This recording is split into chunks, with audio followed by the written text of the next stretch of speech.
Yeah, things work this time. I am eternally glad that I walked in this back into this office to realize that I was just let me change it over to this. I'm not in the correct shirt yet. I'm in my lounging shirt. I am so grateful that I didn't hit the correct button. Or rather that I noticed I didn't hit the correct button.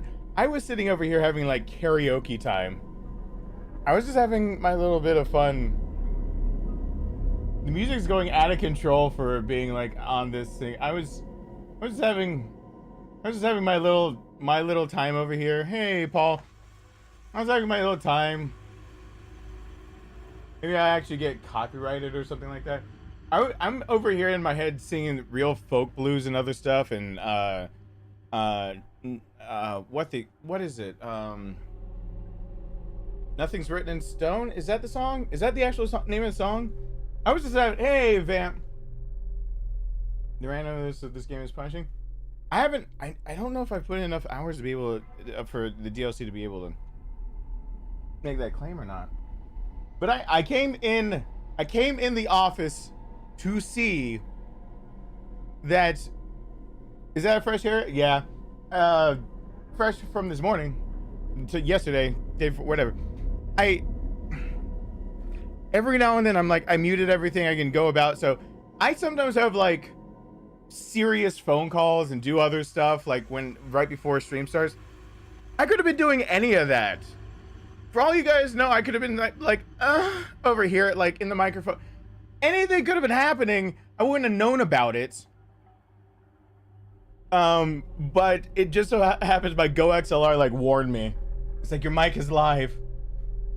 And my head went, oh, my mic's fine. I probably muted it in OBS. No, I did not. So I entered the room, and if anyone heard any like background vocals to the random music playing, don't worry about it. You don't even need to worry about it. It probably peaked the mic a few times, and that's it. It was karaoke time while I was starting. Roses Herman.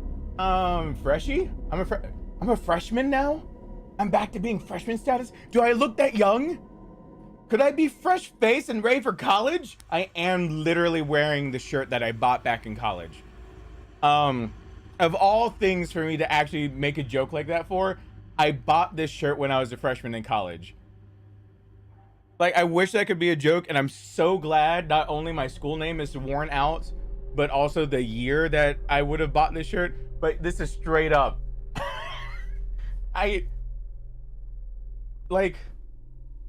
Yeah, this is straight up the shirt I bought when I was a freshman in college. Yeah, my college name is on the back of it. All right, whoops. What year was that? Don't worry about it. Don't worry about it.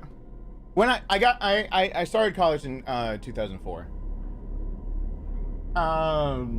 Welcome to the family, Matthew Letters. I really appreciate that. Thank you for the support. That shield is wooden. It gets stronger over time. Protect yourself, protect the family. Thank you. And Roses gifting 5 memberships right off the bat. Thank you so much. Drew and Owen, Pantheon, Coffee Aaron, Phoenix Ash, and Dave Danley. Welcome to the family. Hey, Sir Constant, I see you back there. Anyone else give me some navies before we start playing a game? When we get to playing the game, I've got songs stuck in my head. I have songs stuck in my head so badly that I'm over here. What's the song's actual name? It's from Psychopaths. Is it Nothing's Carved in Stone? That's the band's name. The band's name is Nothing's Carved in Stone. The song is Out of Control. I was absolutely belting that one. I was about to say, I know it, so I was belting it.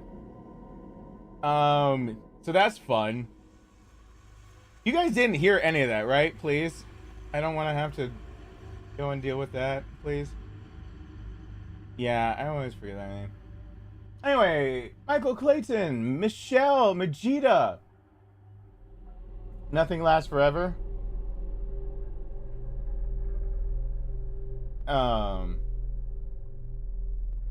Wait, Nothing Lasts Forever. Listen, I gotta make a confession to you. Nothing lasts forever. I don't know what that's in reference to. Nothing lasts forever. That is true. Flip side of that, we have played the game of please place which decade I'm currently residing in for my age. And apparently being half mixed of any other race means that that game is impossible. I'm simultaneously like late teens to early 40s. It doesn't really matter where you put me. I'm pretty sure I'm gonna have to get to about, I don't know, some of these forehead wrinkles are getting really weird. I've got these, like, from when I got stung when I was a little kid, I got these bee stings. I'm allergic to bees, and I didn't know I was allergic to bees. I was doing lawn work on, can't remember what their house's name was. Another kid was supposed to take it from me. Someone else was supposed to mow the lawn. I wasn't supposed to get stung by bees that day. They were supposed to. I went and did it, and there was a hornet's nest or something like that, wasp nest, something. I don't remember what it was because I dealt with a few nests, but I got stung 4 times in my leg doing that lawn, and I had been stung once or twice before, and I didn't even really think anything of it. It just was a pain in the ass. And I finished the lawn. I dodged the bush over and over and told them that there's a swarm and that I would have to come back later and talk to them about taking care of it. And so since there was a bush, it's probably hornets, or I mean yellow jackets rather. So anyway, I have these weird wrinkles coming in because when I started blimping up and finally had to go to the hospital where they're like, yeah, you're having an allergic reaction that's called anaphylactic shock and shit like that. My leg had swollen up to the size of a tree trunk, but my forehead, my brother kept saying like, hey, you got like a Frankenstein forehead. It's like, shut up. My forehead and the top of my head got all swollen. I got swole, yo. And little deposits of flesh and stuff got left behind between my scalp and my everything. There's like, I've got what Nathan calls, my brother used to call my bulldog wrinkles. And now when I go to sleep, it just shoves one of those wrinkles and makes like these marks that go like this down my face. Like I've got these really weird, and they're starting to set in. I'm pretty sure you'll be able to tell my age in the next, like, I'll say by 45, that maybe people will guess that I'm actually 45. So buckle up, you got like 8 more years still. But by 45, people might guess my age because of these 2 random ass wrinkles, like coming like this. Yeah. They'll just set in and just be there, and I'll hate them. So anyway, when did you last? God, we don't need to talk about that. Jesus Christ. What's the name of the song you play on guitar when you open sometimes? I don't know which song you're referring to. I don't. Yeah, 3-star shields. Woo woo. Wait. Whose birthday is when? Vegeta. Wait, what's going on? I didn't read. What's today for something for people? Is there something happening today that's important? Yeah, that was this morning. I played Ghost of Tsushima. What opening song did I play?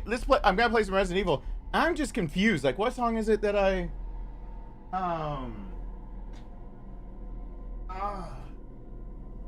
know.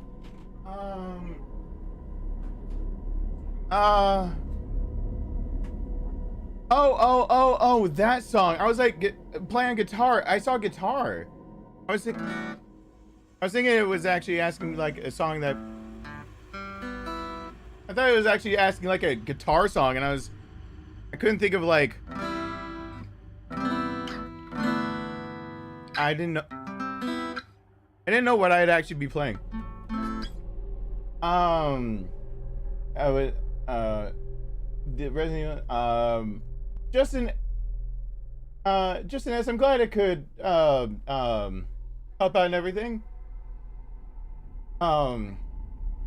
They have 3 stars and you have your new 3-star. Yay!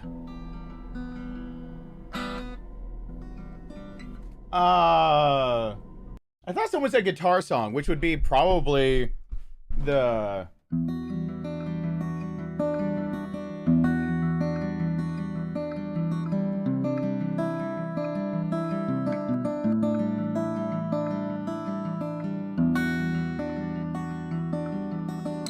Probably that.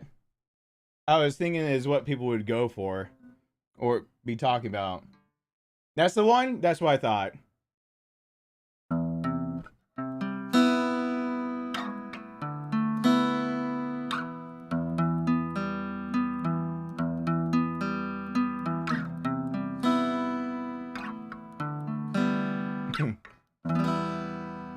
Yeah, that's me just...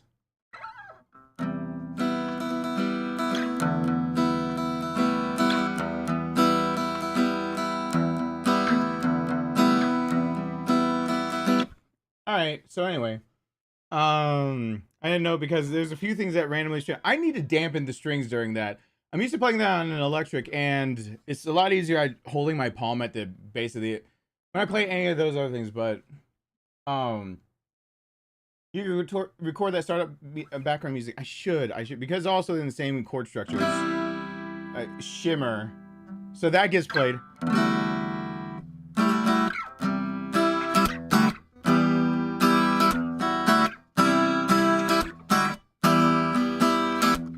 That's the same, because it's just taking away what, that's the 7th I need to take away between playing Looking at You Through the Glass, yeah, and then the She Calls Me From the Cold. Yeah, the same key. You're just taking the 7th away, I believe, in them. So that's Frail Jars of Clay, Through Glass, Stone Sour, Shimmer by Fuel. What else do I randomly play before starting up string? I don't know. A lot of, you know, the coded strings are just Diodarios, I believe. Wait, do I have it backwards? The spools that they use for coded strings for elixirs, so you're probably asking about elixirs. I use elixirs on my the Gibson back there, my Les Paul.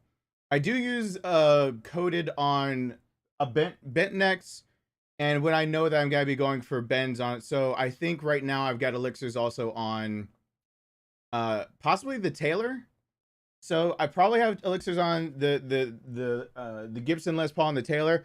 I don't think I have them on the Strat. The elixirs are just, I think it's Diodario. They're just coded of another brand. They're the same damn strings. They take the spool and they make it for one place, and then they just take it to another, and they put the coding and they put a different stamp on them. It's about time that I have to wait. That I have to learn the rest of the parts of Little Drummer Boy.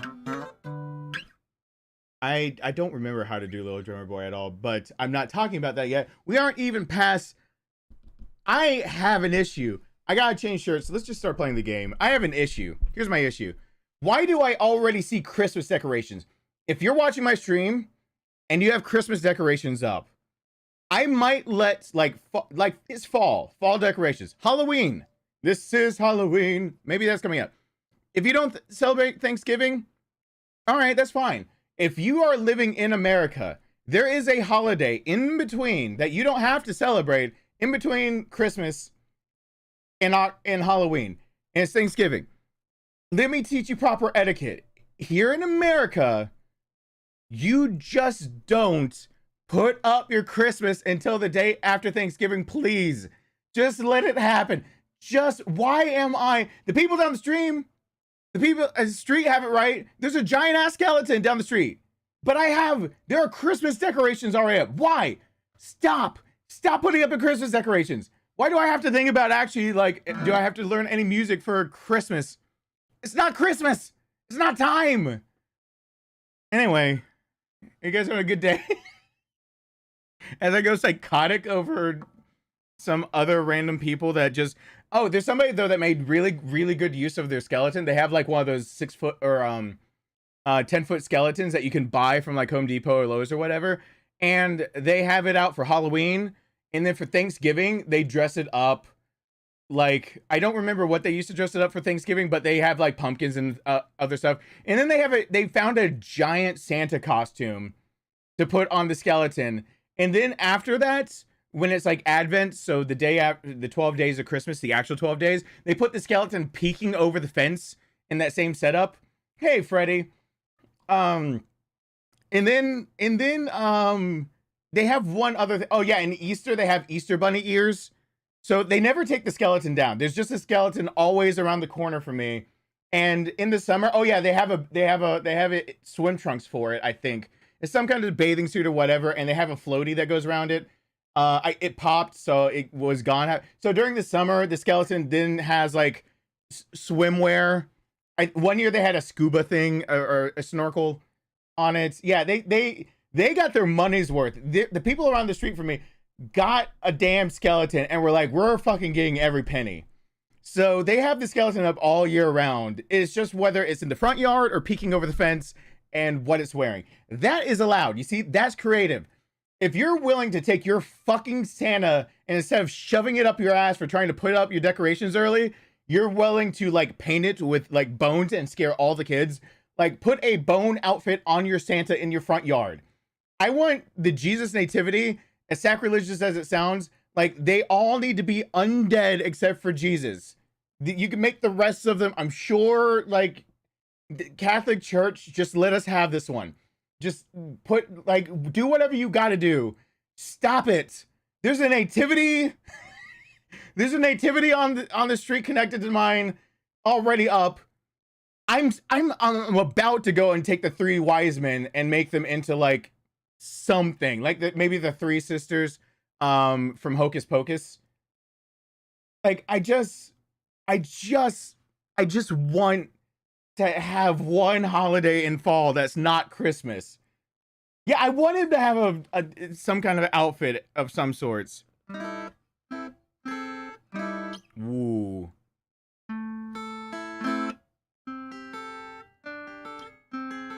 I don't remember where that starts off. Wouldn't it be bad if you gave Santa a bone in public? Asking for a friend. Wouldn't it be bad if you gave Santa a bone in public? I had a friend. I need to play the game. I need to stop rambling. Because my brain can't even process what I was playing before. Yeah, that's why. Because I did. Yeah, that.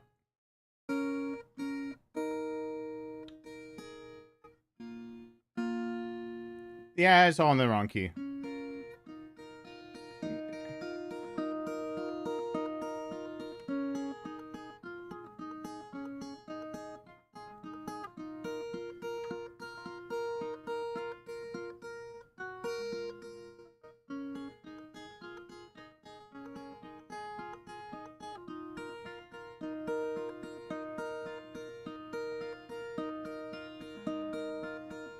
Hello, darkness, my old friend. Anyway, since I've heard it enough times from you guys, I actually do know how to play that song to just, for anyone else that ever says, can you play the whatever song? Yeah. Hey, Patrick Carrier. Frail is your favorite song now? Trying to figure out the name, gonna learn to play for your daughter. I don't know if you're finding the tabs properly on it. I can write down the tabs or the sheet music, whatever you want. The way I learned to play it was that Frail is played by two guitars, and so I learned it on my own and I wrote it down on my own. So I don't know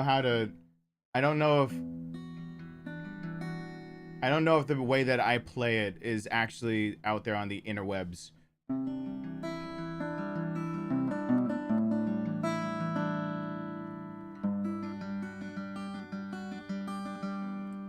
These low notes probably aren't in the same tab as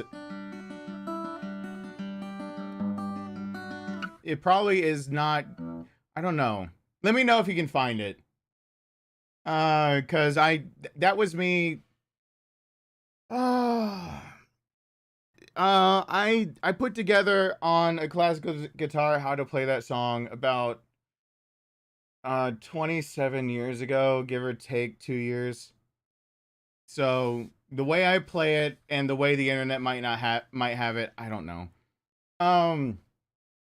Yeah, okay. This is a real thing that did happen while I worked at Waffle House. So when I was a manager with my dad over at a Waffle House, our Waffle House was so busy when it came towards holidays, and it was really sad. Our busiest day was actually Thanksgiving, because we're the only place open 24 hours for in the South and whatever that will not close down for like any holiday. And so a lot of people that come in for like Thanksgiving, they just don't have family to go to, so they go somewhere to at least feel like so. That's a lot like Jewish tradition of people going out to like Chinese food, because there's for holidays that are kind of similar, like during Christmas and whatnot, because they don't celebrate it, and neither do a lot of those restaurants, and so it's kind of like a match made in heaven for that. But Thanksgiving is actually the busiest, was at least back then, and then it was Christmas because they had nowhere to go. We used to hire for Christmas though. We used to hire for Christmas a Santa to come be in the lobby, where we would have such a long line for the Waffle House my dad and I ran. I don't know if people know what Waffle House is. You might have heard of Huddle House. They're the cheap knockoff. They're like, that's when your mom says we've got Waffle House at home. You get a Huddle House. They're bullshit. So it's kind of like when people actually have White Crystals and then they White Castle, and then they come to the South and want White Castle, and we go, we've got Crystals. It's not the same. White Castles is better. Sorry, like that's the same. Like Crystals is the South's way of saying we've got White Castle at home. So anyway, our Waffle House was actually cleaned up and actually nice enough that we would have these lines that were just gigantic out the door. We didn't want to turn customers away, so we got this idea to actually hire a Santa so kids could have their pictures taken while they're waiting for a seat. So there would be people that would come and just, you know, have their family with them or have somewhere to go, might have a kid with them. They come and take a picture with the Santa while we're having these long lines out the door during the Christmas holidays and whatnot, trying to alleviate it. Well, it backfired on us the second year we did that, because it turned into people were showing up for the Santa photos, and it was just ridiculous. Thank you, Amber Rock. I appreciate that. And so when it's sitting there backfiring on us big time, we're dealing with like lines out the door. Okay, this is where the idea of I had a big brother, my big brother had bad ideas, I paid for it kind of thing comes in. All right, let's put it in perspective. This is the same big brother that drove two of my good friends to my Waffle House to distract me while I was the only cook for third shift, because I just made the schedule to where I would just be chef. I would be cook. I didn't see a need for that night for anyone else to come in. We're running high on overhead, and no one else needs to be paid to be there because I'm a manager that can actually run the grill. I'll just do it. Between 2 and 4, I'll get the store clean and whatever else.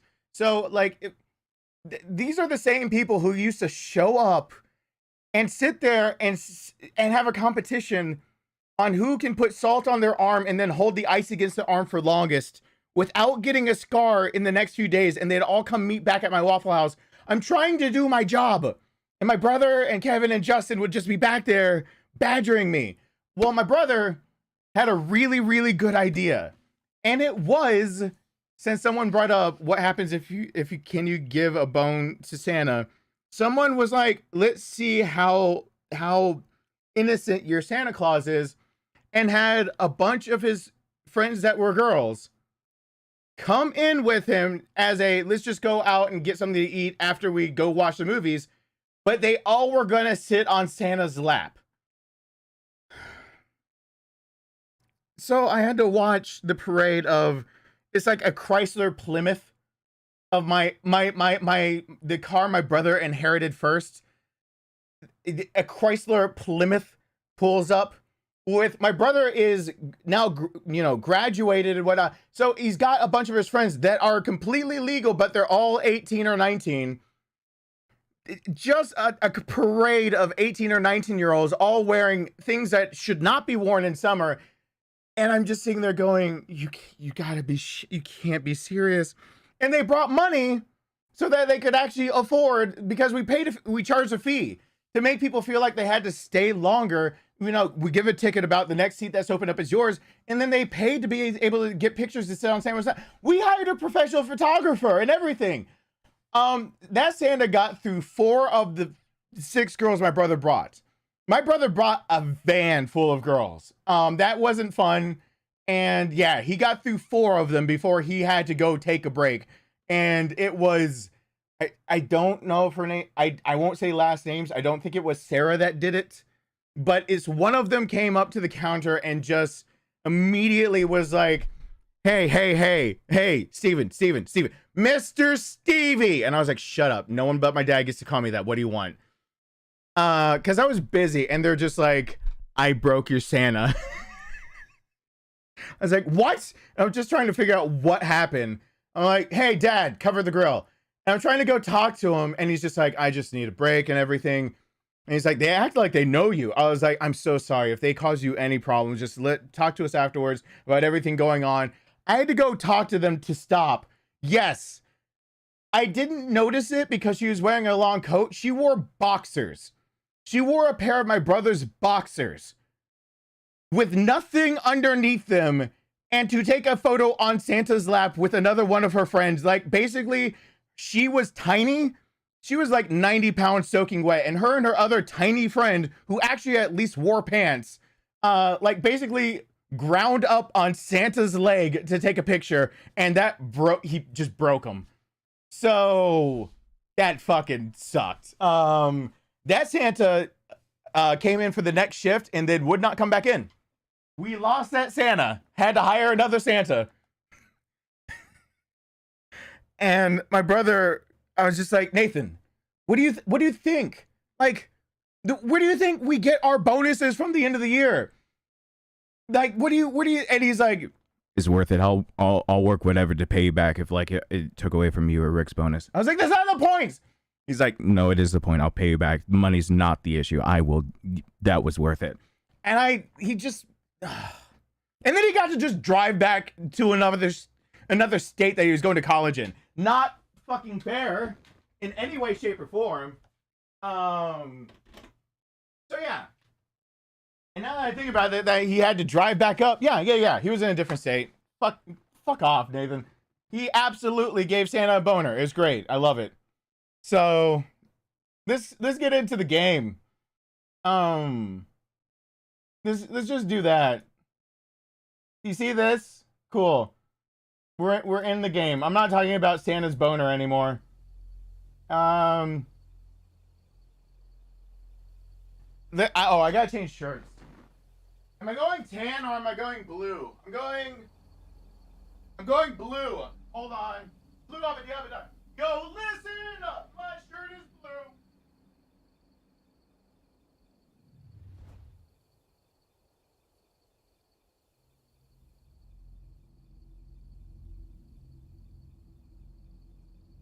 I'm blue.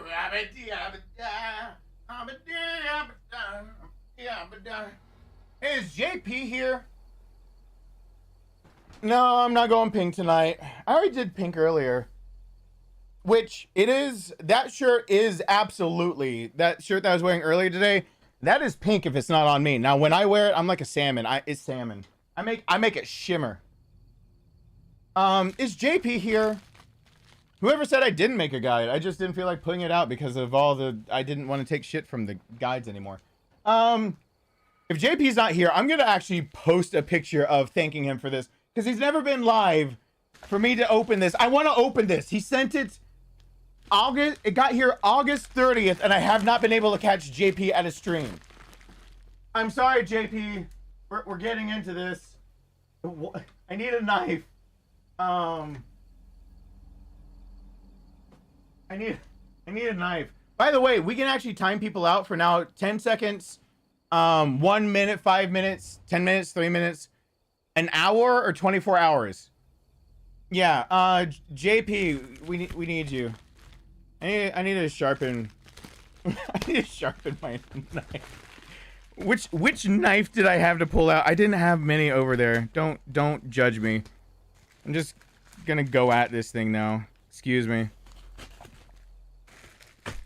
Sorry, JP, but you got my special knives to open it, so you're welcome.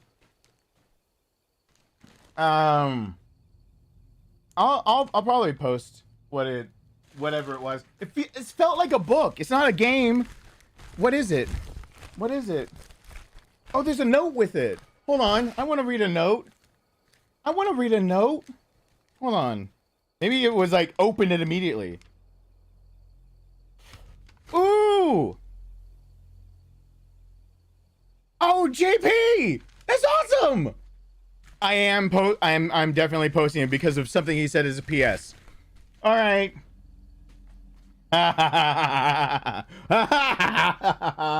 Oh, yes.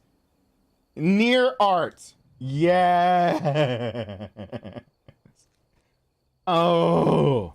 This deluxe hardcover full color volume presents the artwork created by concept artist Kota Kazuma for the critically acclaimed games Nier Automata, Nier Reincarnation, and Nier Replicant.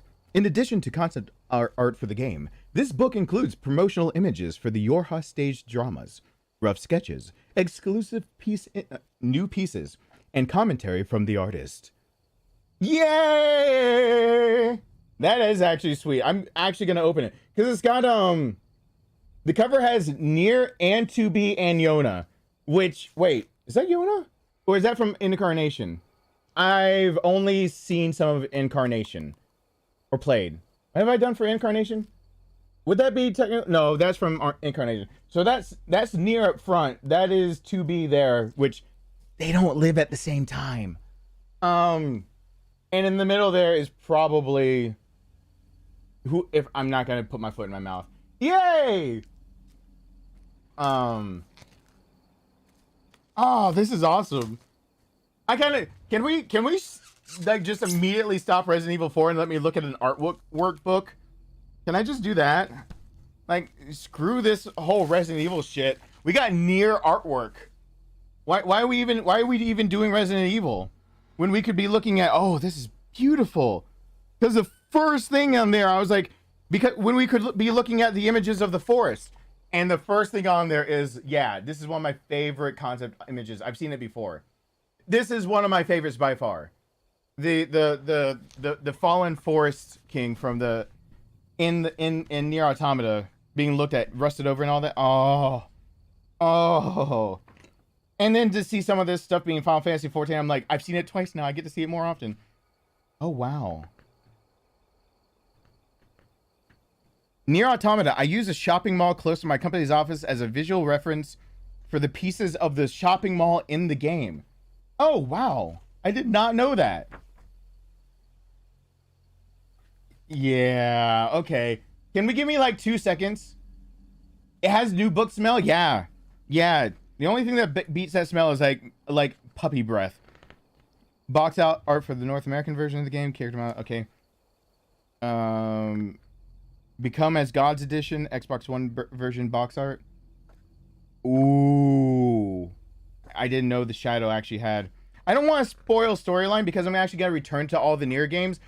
I'm playing Nier Replicant today, this week.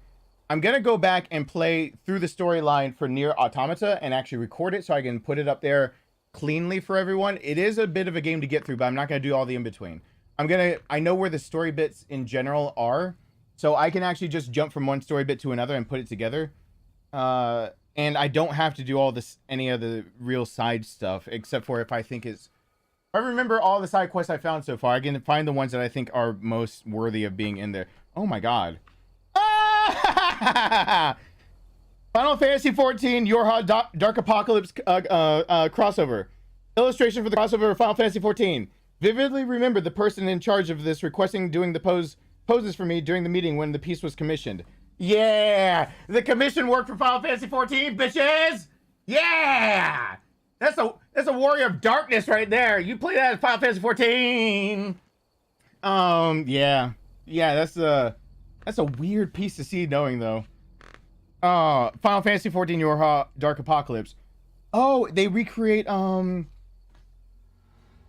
they use 2P and they recreate 2P is not actually just exclusive to Nier or to Final Fantasy 14. I don't think most people know that, but there's a character named 2P in Final Fantasy 14 that's a crossover from Final Fantasy 14 and Nier Automata. 2P actually isn't exclusive to that. 2P has a different meaning, and anyone who knew the crossover meaning might have been able to guess what 2P's actual thing was, what the P designation would have been. My son just texted me. He was in the Praetorium and he thought something was funny. I'll look at it very soon. What about Final Fantasy 16? I need to play more of it. I'm sorry. Okay, we're gonna play it. Why did they hit me with a meal? Ah! We have to play this game. We have to play. I'll just stare at this forever. But I want to do this now. I want to do this. I want to look at it. I know I'm flipping too fast to the art. God, they had so much concept art. They actually, I actually like this concept art. A lot of what I'm seeing is that they're using for scale. They're drawing 2B into almost all of it to give the scale of like what the size of some of these things are. So when it looks unrealistic, she's just a set piece, and sometimes she's just a speck. Like they're showing the Forest Kingdom, and she's just a speck, and it's just to show perspective. So like when you do concept art, if you ever see a lot of concept art and you're like, why are my characters just randomly posed in this dumbass like whatever? The reason is that when you do concept art, you've got concept artists for a lot of modern games, and they've got to basically take they've got to take your character sheets of what a character is supposed to look at, like from every angle, up, down, you know, left, right, front, back. And then they've got to take the environments that you envision, and then they got to start like actually making those in a virtual space where they start programming that in. And sometimes it's really hard from a concept piece to be able to tell, like, how long was this like thing? Was this a big bridge, a short bridge? Was this a big overpass? Was it a tall building? Was it like 3 stories high, 6 stories high? It's sometimes really, really hard. And so there's a lot of concept art that's done that puts the character in the art. And some of the best concept art I find are ones that have true perspective in it, because one of them that looks like it wouldn't be like good for telling spatial recognition would be like this one, because 2B is in it, but like, how does that tell you like the size of the building she's looking at? Well, it tells you because all those buildings actually come to a point. When you're, you know, actually an artist and have to learn about how you make basically sight lines and everything like that, how there's a horizon and how where you're looking like dictates how you see things. Like when you're in New York City and you look up, the tall buildings above you look like they're actually towering in towards you over your head, even though they're not over your head. Those buildings are actually, you know, curving upwards toward a point that when I was getting my art minor in college, we would literally be forced to like take up a whole hallway in the college if we needed it, if our points of perspective were that far off, and just get a thumbtack and like put it into something and take string. And there was one project where we had to literally show the process of us doing that to be able to make anything that we wanted to. So some people got ambitious and really paid the price for it, but you can still tell the scale of a lot of what she's around, because the buildings curve at a certain degree, a certain slope for the average person that's standing. So you should be able to know still how big the building should be, given the idea that they're already curving in like that, even when you're looking off in the distance and there's a fog, and you can kind of start making your measurements that way. So like, I really like when they do concept art properly and then give you the perspective of this is supposed to be huge, but you don't have to really guess at it. You could just be like, okay, now I need to make an environment as a graphic designer. I need to now make an environment that's bigger, because I know that you can't even see the top of these buildings and that they're already curving in with that dimensional perspective of as if the buildings are collapsing in on you, because your perception of height and things that are much taller than you is since your eyeball is a round thing that's actually taking light, and you can think of it almost like using like a inverted fisheye lens type deal, it'll actually make things feel like they're collapsing instead of being spread out. So it's kind of like why people in a fisheye lens look like they're bigger or fatter or whatever than they actually are, unless they're in the dead center of it, blah, blah, blah. No one cares about all this. I learned all of this to be a photographer and or an artist. I have a degree for being an artist. I've never used it. Everything I learned in college about art, except for like 2D and 3D basic bit shit, I haven't ever used again. Because what? I was using Photoshop Creative Suite 1 when I got into college. 1. The next year, they were using Creative Suite 2, and they were asking me to pay another $400 to get the new stuff because there's new stuff that came out with it. I said, fuck that noise. I might have pirated it. We don't talk about that though. I had just dropped $400 that I didn't have for freshman year, and they wanted me to drop another $400 for a Creative Suite 2. Whatever. Anyway, let's play the game. Thank you, JP. And thank you. Oh, Amron, thank you for the gift of memberships of everybody that got their membership back. Let's play a game. I'm just having my fun looking at things like that. I like stuff like that. I'm an art junkie. I don't want to bring up that bookshelf. I'm just gonna say that bookshelf has a lot of art on it.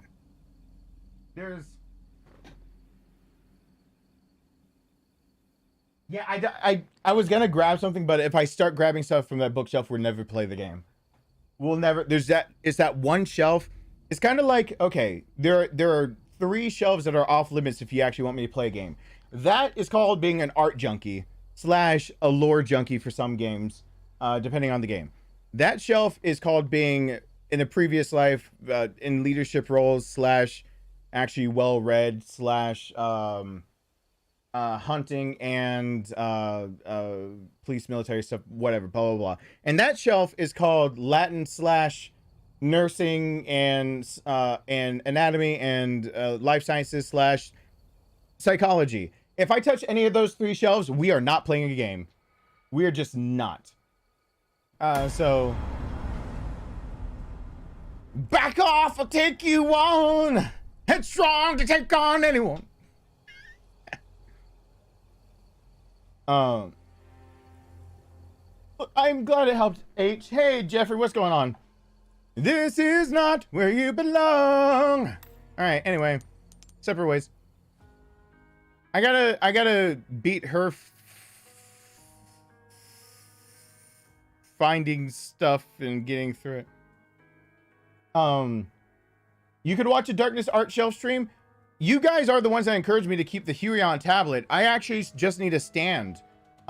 We could do actually more than that. I can do a stream where I just doodle and I show you guys practicing me drawing. So like we've got the tablet up there and I can just grab that at any time and do a stream where it's me doing actually being an artist.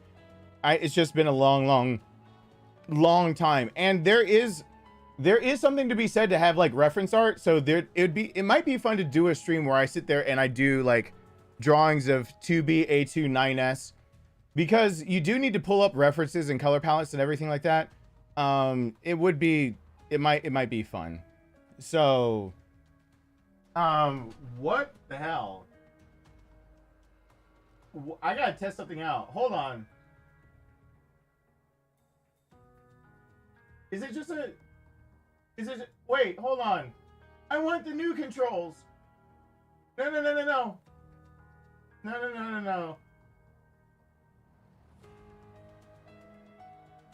How do I... No! How do I choose how long people are timed out? I just got the notice that you can choose how long people are timed out. Can any of my other mods do that yet? I have the notice and I have the screenshots. That's the thing. I want to choose it. I want to choose. But that notice was just blasted out to the creators today, so it's a full-fledged thing now. We were here. So what was I doing? I was probably just trying to get through professionals within what, 4 hours? Who volunteers a tribute? You got your notification earlier as well? Yeah, who volunteers a tribute? There is a 1-minute timeout option. If there's anyone that wants to volunteer, the worst that'll happen is that you'll get timed out for 5 minutes instead. So we're loading this one, I guess. I guess this is where we left off. Does this look right? How much time have I mean, an hour 28 into it. What's my loadout? I gotta check my load.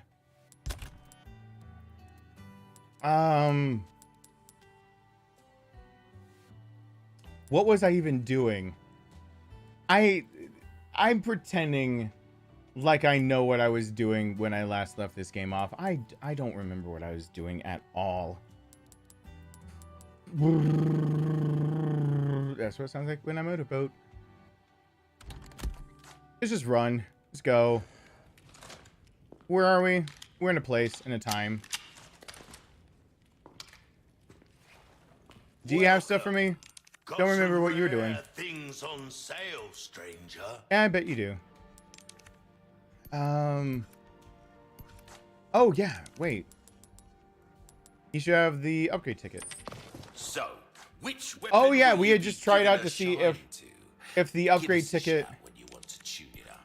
if the Anything upgrade else I can tickets help you have a actually ticket, do ya? Nice. Choose a weapon, stranger, and I'll make it sing.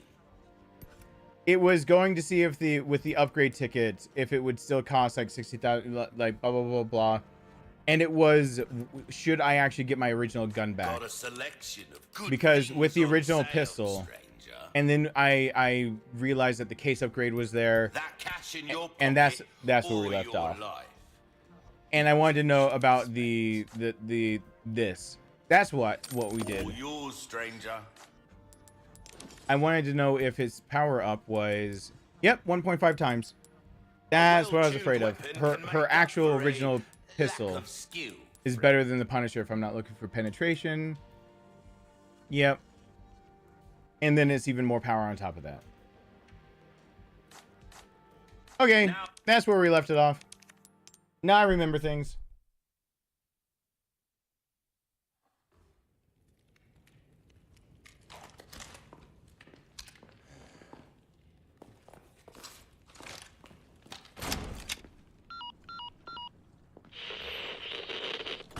Okay, Luis, that's 2.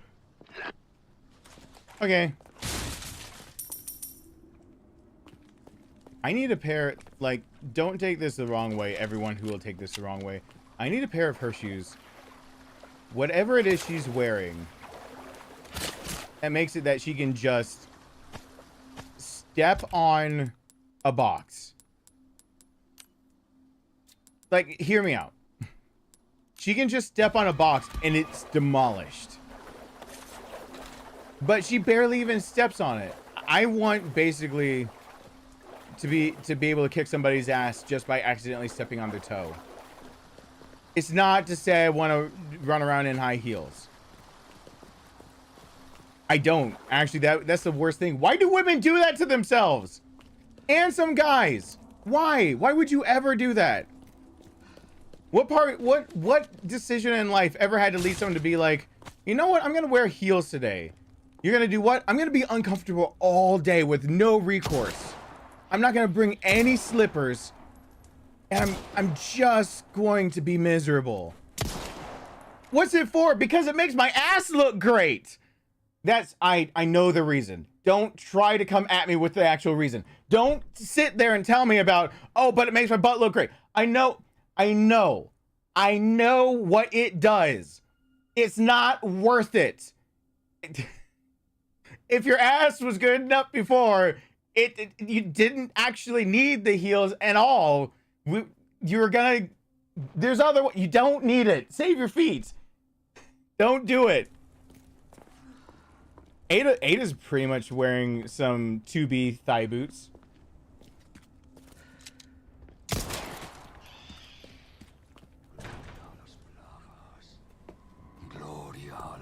High heels are originally made for men. Heels in general are made for men. A lot of things that men have, like a lot of makeup trends and everything, those were usually men. That voice. Oh.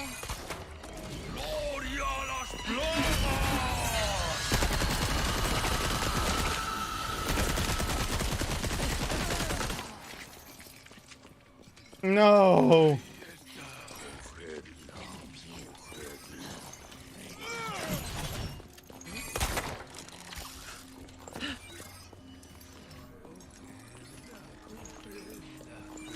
That didn't help me.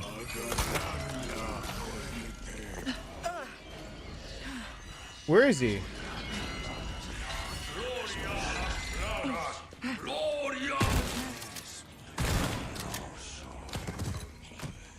Yeah, shut up, dude. Finally.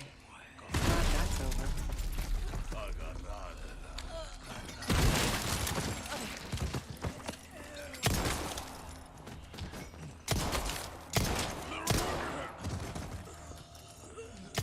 Dude talks too much.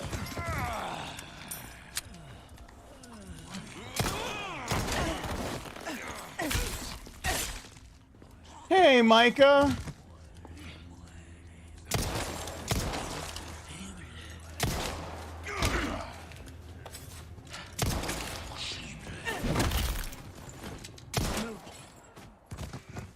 She just says move.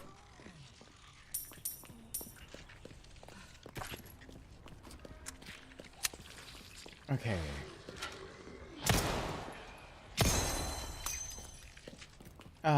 Where are the other medallions? I'm supposed to I think I need to be doing something else. Instructions unclear, whatever.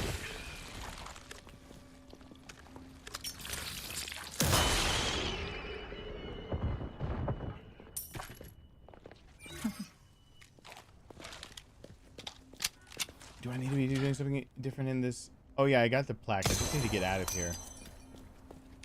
I have a map. There's a box over here.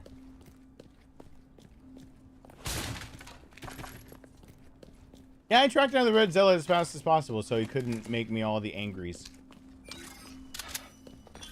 Sometimes the Red Zealot do make me angry. And I don't want to be angry.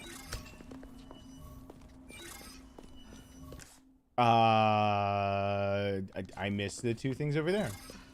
Alright. Go fast. Gotta go fast. Actually, don't have to go all that fast. I think I'll get it within the 4-hour timeline. Let me just run around the Rosie on that bush real fast.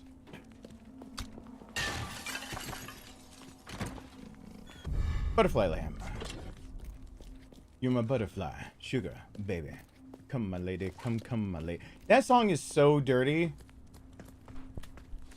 That song is super dirty. I used to sing it when I thought I was a very, very innocent kid. Just hum it because I thought I didn't like the song, but it was on the radio. I used to hum that, and I thought I didn't think twice about it. I didn't even think twice. That should do it. Okay, I was, if it tells you guys how innocent my mind thought back then, this is how innocent my mind was. You guys ready for this?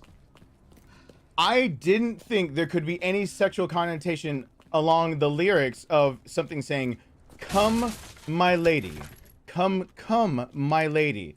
Let me read out real quick. I heard this.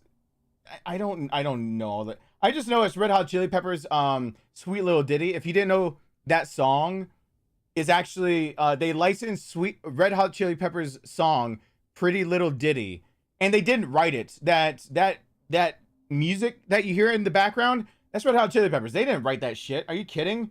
They would actually have to be creative, and I will never accuse that fucking band of being creative at all, because they just ganked that shit. Was that crazy? Whatever. Come, my lady, come, my lady. You're my butterfly, sugar baby. Come, my lady, come, my lady. You're my butterfly, sugar baby. This is the part. I'll make your legs shake. You make me go crazy.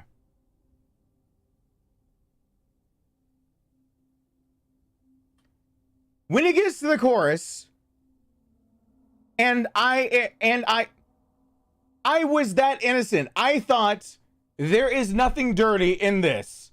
Come, my lady, come, my lady. You're my butterfly, sugar baby. Come, my lady, come. You're my pretty baby. I'll make your legs shake. You make me go crazy. I used to just be like, all right, that song's on the radio. They let that song play on the radio, but they were getting all over being like, ah, skeet, skeet, motherfuckers. Remember that? They were playing basically on the radio at the same time. Wow. Did I love it when white people found out what skeet meant for the first time. I live in the South. I live in Georgia. I remember the first radio edit of that song. And I say white. I don't mean to like racially say anything. It's just saying in the streets I grew up in, everyone knew what that at least meant, no matter what.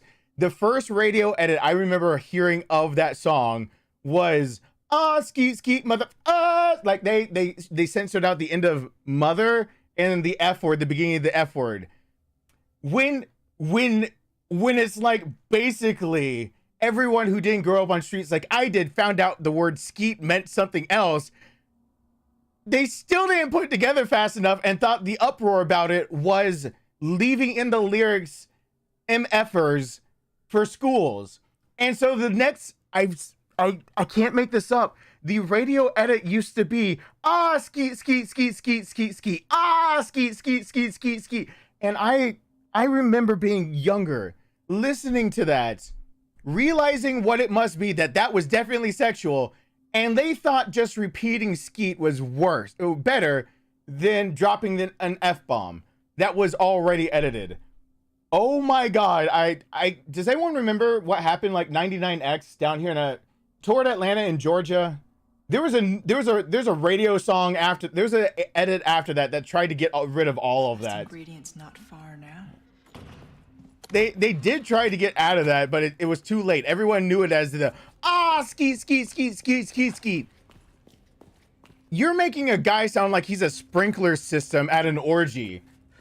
Like, what do you, at that point, it's like, skeet, skeet, skeet, skeet, skeet, skeet, skeet, skeet, skeet, skeet, skeet. Like, I impregnated the whole crowd. That's what they made the edit into. It was great. I loved it. That sound. That's right. I still have some unfinished business to take care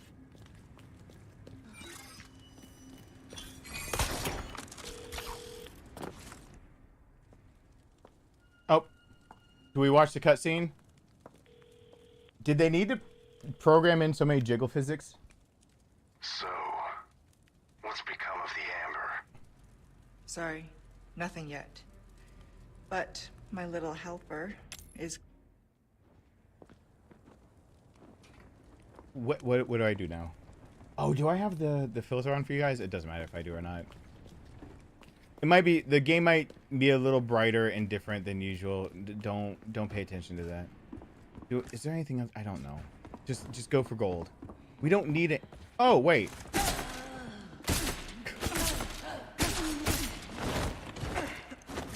It did. Game, you lied to me. Why couldn't I still stab her? I wanted to stab her. You took away my stabbies. I don't appreciate. You guys saw that. They took away my stabbies. I had stabbies and they took it away. It gave the signal for stabbies and then it took it back away. How could they?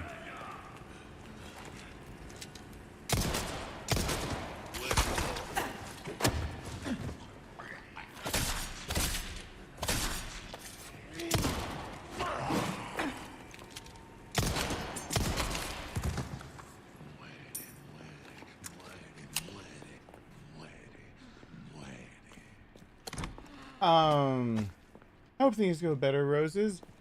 It seems to have a smaller window. Oh, ow. I thought he was gonna give me the whole dodge it thing. Well, it was less that she had a smaller window and more that I missed the window. I went back for the window. The window didn't work. I was Confucian. I have to get this treasure. I'm sorry. It's also nice and hot in my house again. All my electronics are running, so now it's 50,000 degrees when it's only 75 outside. No, it's 67 degrees outside. I should just open a fucking window. What am I doing? I'm paying... My electric bill is stupid. I need to just open a window. I don't want to open the window right here. I don't want to have to deal with any weather elements getting near my electronics. That is the most paranoid reason of why I do not just open the window that's in the office when it gets cooler. Anything of the elements happens, it has immediate access to like a few $1,000s worth of equipment just to wreck it, ruin it, demolish it, obliterate it. I should check below. She can check below me. She can check below me.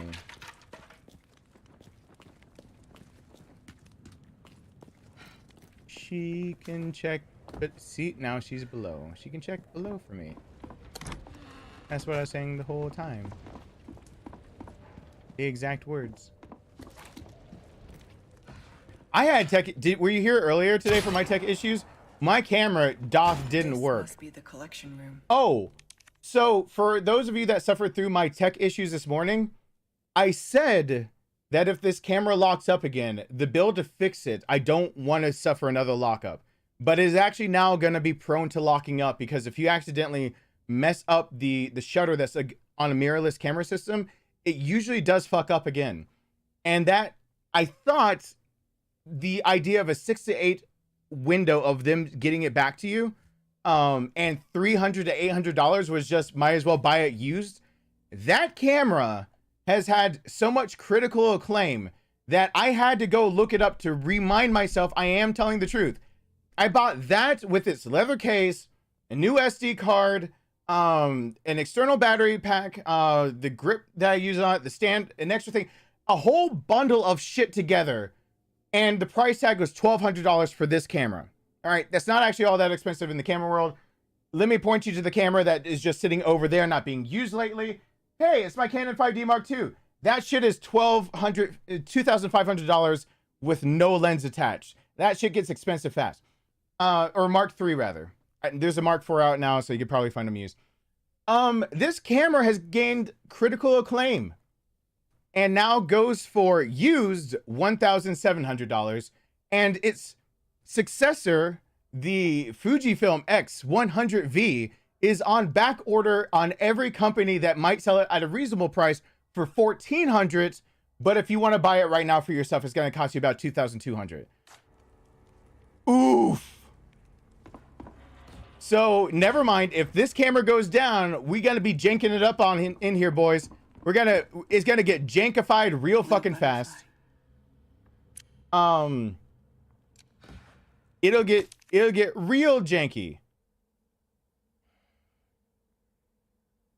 Yeah, I forgot the 3. Interesting. Yeah, use your Ghost in the Shell eyes real fast, please. It's a beetle. Meet the Beatles. Wait, it's a skull. It's a beetle skull. It's a beetle skull and what the and a lizard. The hell, beetle skull, boobies, lizard. What? Not boobies, lizard. I will. Don't test me, my Graham. I will use my phone as my webcam if I have to. Even though my phone is also currently fucking up. I can't actually even get normal phone calls and messages and everything on my phone. Got everything you need? I need to get a new one. And I got exactly what you want. This is only my second time playing this game. The parasite is reacting to the amber. So that's the amber. That looks like something Wesker would want.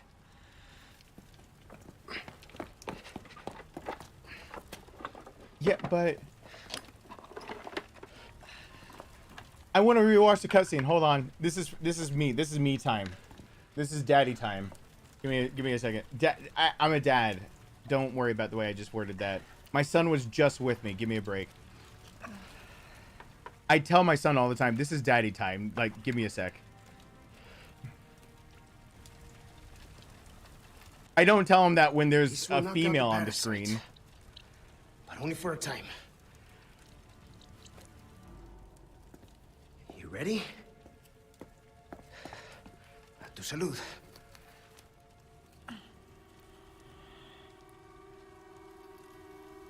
Now, see, does it mean that Just remember, it's not a cure.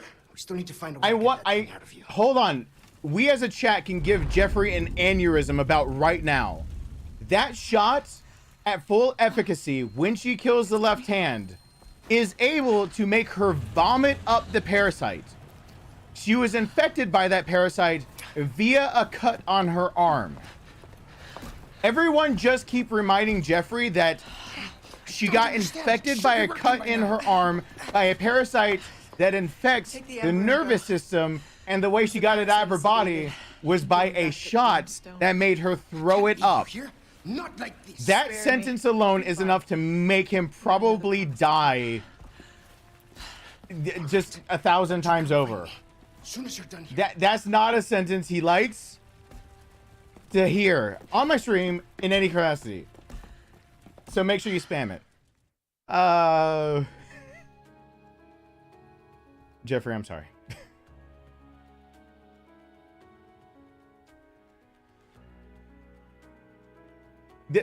Listen. She gets infected.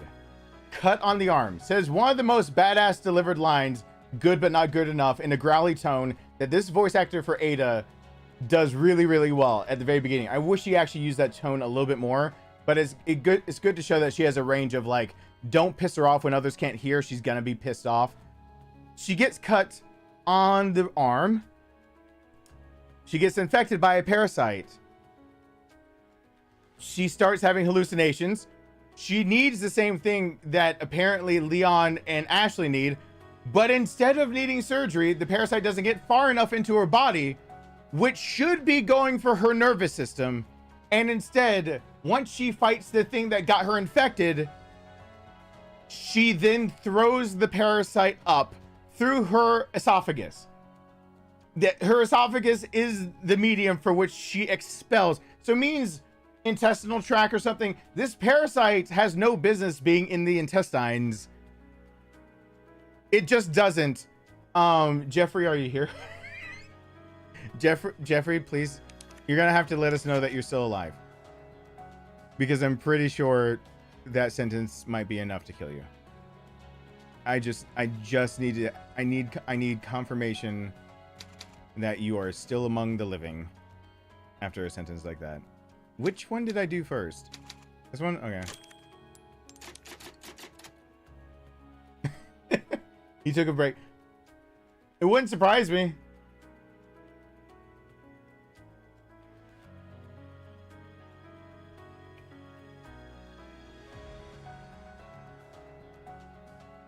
Oh, Jeffrey. No. Oh, you must have missed something to come to that. No. She just got the shot. You were getting coffee and water? No. Okay, one more time of what we need to remind Jeffrey. Ada is infected by this parasite by Salazar's left hand. Right hand man goes after Leon. She gets a cut on the arm, which is enough to make her have an immediate hallucinogenic reaction, inferring that it is screwing with her nervous system. This parasite did get suppressed by an injection that Luis gives her that says it will only suppress the parasite, but not for long. When she defeats the thing that got her infected, she then immediately, by combination of beating the thing that was controlling the parasite in her body, plus also having the injection inside of her, vomited the parasite out of her digestive tract. The parasite that's supposed to go for the nervous system and lives near the nervous system, and we get to see game images in this game of being near the nervous system as it injected to get to the nervous system to take over their spine and brain. She throws up because it was in her stomach for reasons. And remember,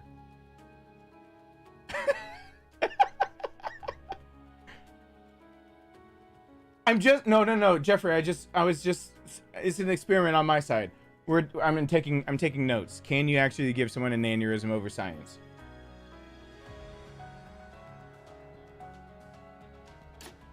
Is this the scientific cause of an aneurysm? Darkness is choosing violence today. No, I chose it last time too.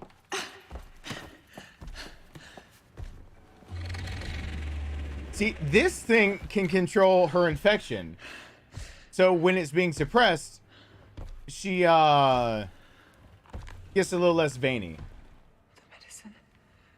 It's working. Yeah, that's right. Yep. Sure is.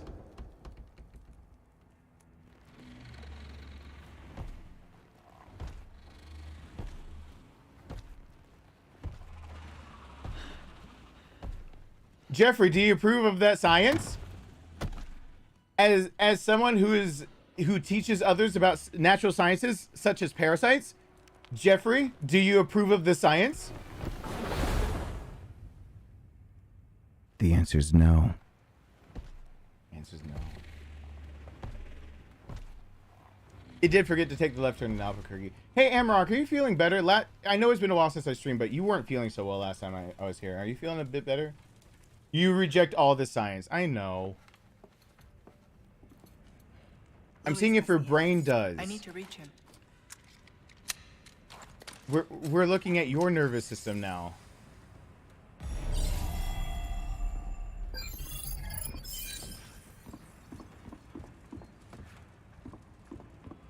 Yeah, I went from standard, we skipped over hardcore, and now we're on... Must have gone this way. Now we're on professional. Because, why not? Wait, I want treasure. I think I have to go this way for treasure.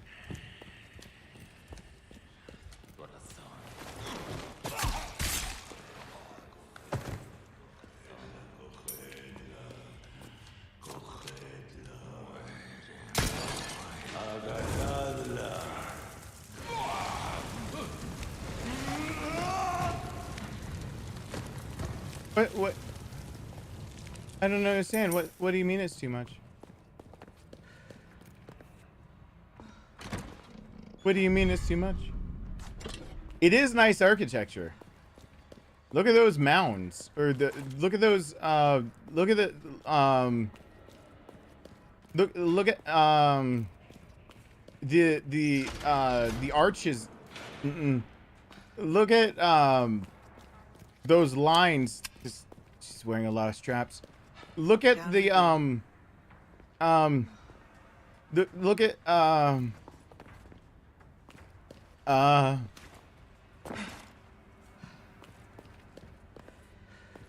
I missed the other treasure. Just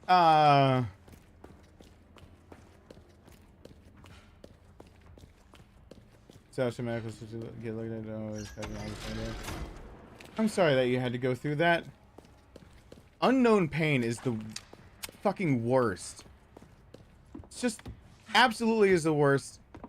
Just by proxy of, at least when you know it, you're like, this shit sucks, and but at least you got a clue. Then did I need to keep that door open?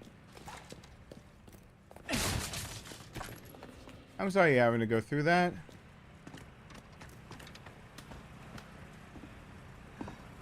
Is this where I need to go? I wanted to get treasures.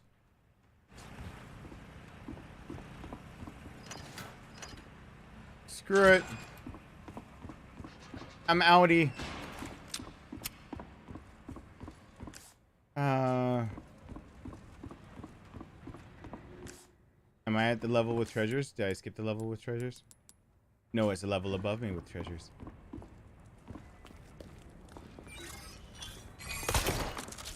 Alright, so where are the treasures? Oh, it's right here. Hi. Treasure. I got a pearl bangle.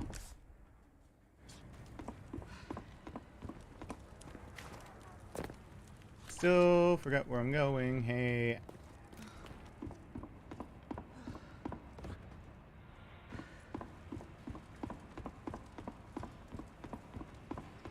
Oops. There we go. Oh, I was supposed to go. Shit!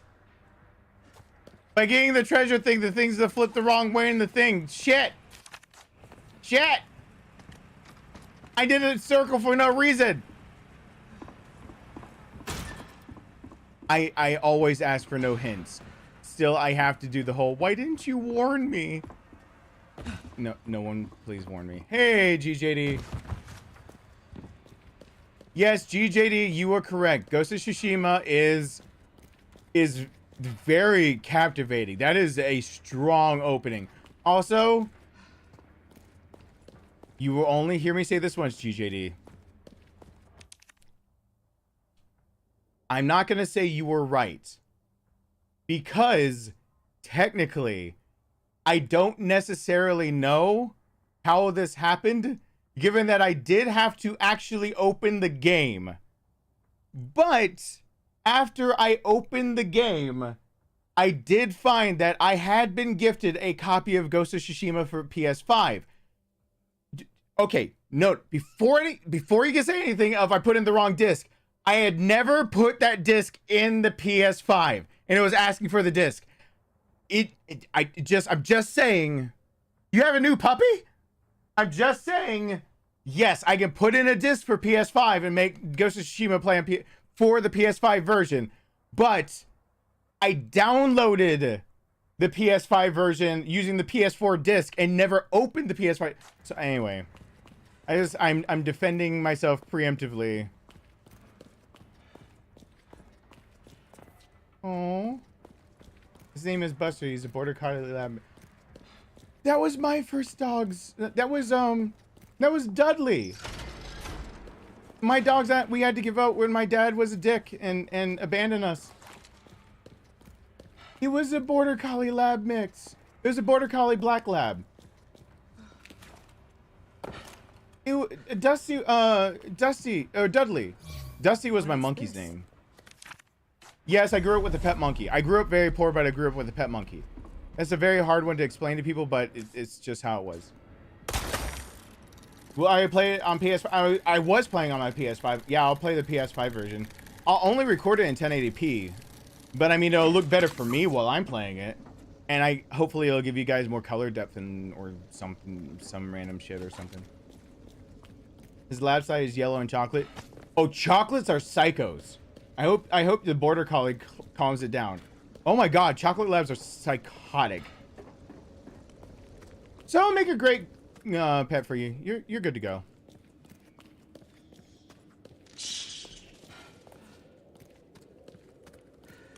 A nest. Hope it's not a sign of things to come. But they're psychotic. Dudley, yeah. This is a border collie lab mix.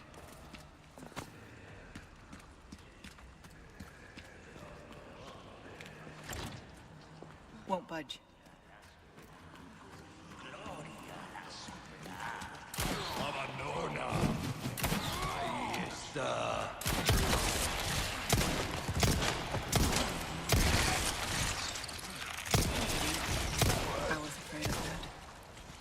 Oh, my say goodnight alarm came on. Ow.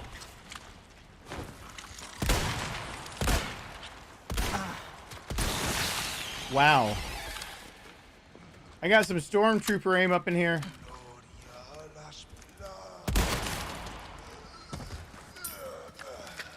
No, you don't.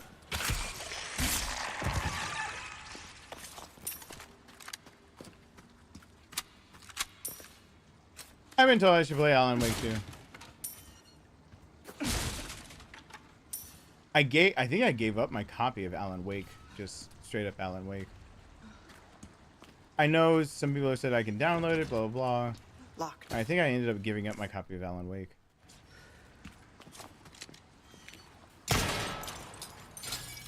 I started Alan Wake and I didn't... Something about the premise of it felt wrong.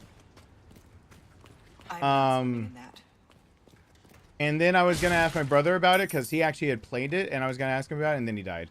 So then I didn't play it anymore. I tried to pick it up later and then I remembered that I was going to ask Nathan about it. So I cried and I put it back down.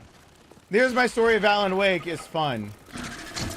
I like to make sure that I mix a little bit of depression into every single one of my streams. So that's a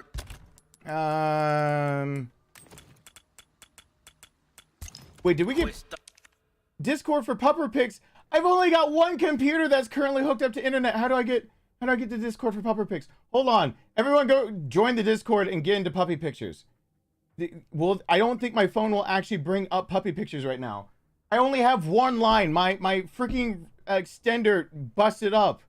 It's burnt out and it won't work properly. Will it load it, please? Can I see puppy pictures? Can I see puppy pictures? Hold on. Hold on. Hold on. Hold on. Hold on. Hold on. Hold on. Hold on. I'm gonna get onto Discord on this computer. And we're gonna put GJD's puppy on the screen for everyone to be able to see. Because I can't, it won't let me do it. I can make this work. Hold on. It's installing like 15 updates for Discord on my streaming computer. Hold on. I got this. I got this. I can make it happen. Me and the Capcom, we make it happen all the time. We don't, actually. I don't know the Capcom really well, and I don't want to speak of him like that. Like, we're good friends. We're not.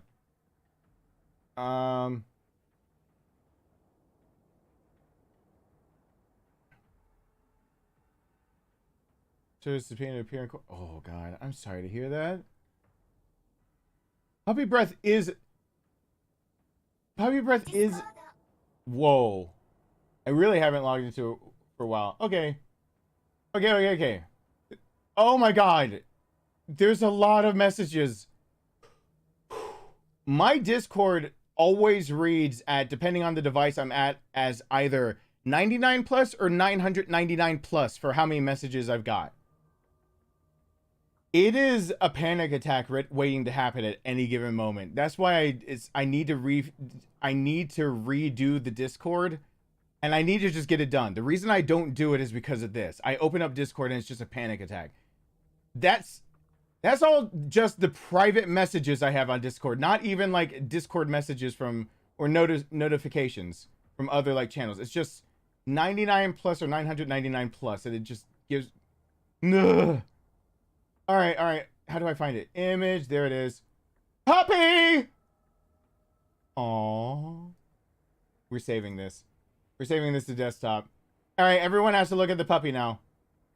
Save. And then everyone. No. Don't leave. I saw some people leave. What the fuck are you doing? I didn't say you could leave my stream.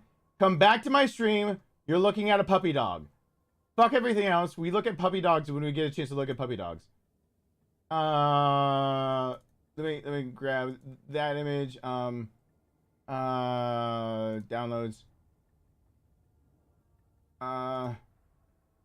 Long time ago, I can still remember when that puppy used to be right there. There we go. And transform, fit to screen. And boink. And boink. That is GJD's new puppy.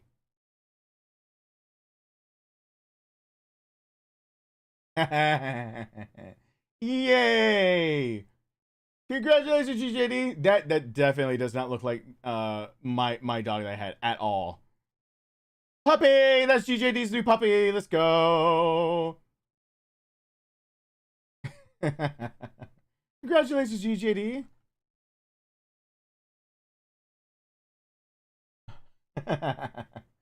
Okay. I'll just have that in the background, so whenever it's needed, GJD's puppy is just sitting right there, just looking at us. So we got that going for us. Thank you, Roses, Sir Constant, Death, Angelica, Trevor, and Gene. Hey there, welcome back to the family for quite a few. Thank you. And dusted, eh? Good stuff. Don't talk about dusting me.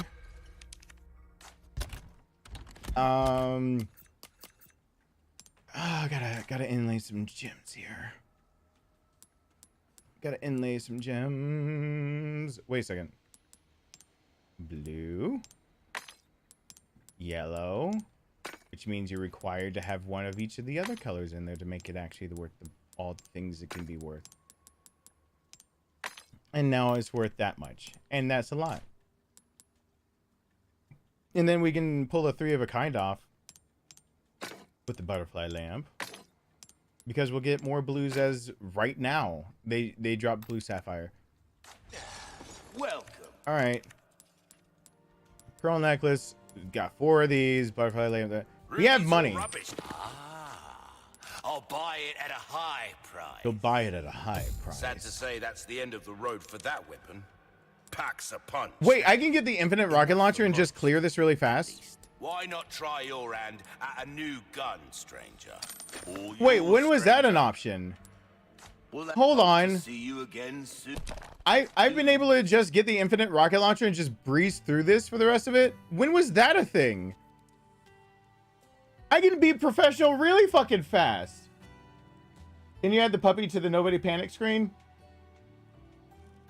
I mean, I could just have it back there. I mean, it's on the nobody panic screen right now. I just hold on. Wait, what did I move? I moved something else. That was an important element. I just moved alerts and pop-ups. Let me undo that. How do you... There you go. I was about to say, I have to hit undo. Hit the wrong thing. Random image. Please grab the correct thing. No. Random image. Grab it. Drag it. There you go. Hold on. No, nobody panic. Hold on. Nobody panic.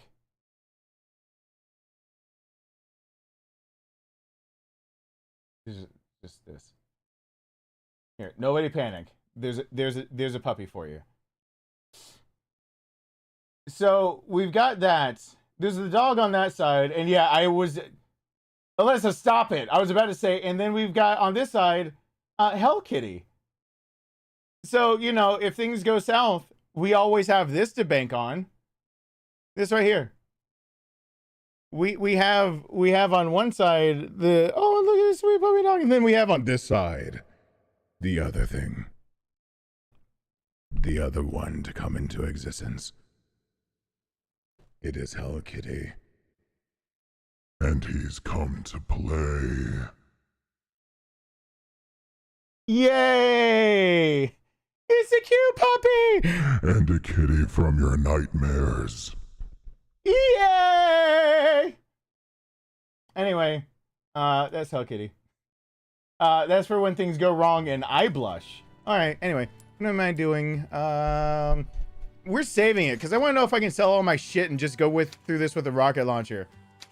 Screw dignity when I can have speed and blow shit up. Stranger. Hold on. Welcome.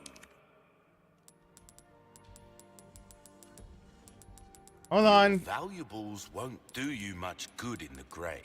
Hold on.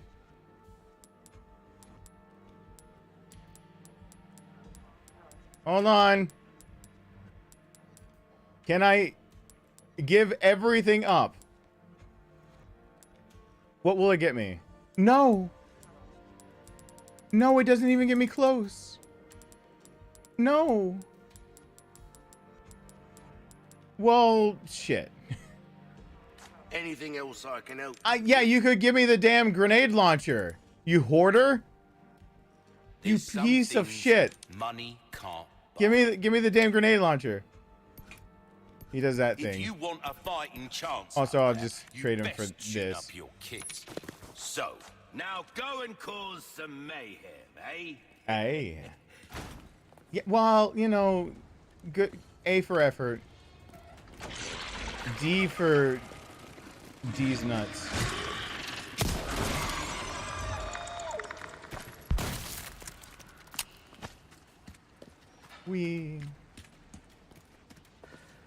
Wait.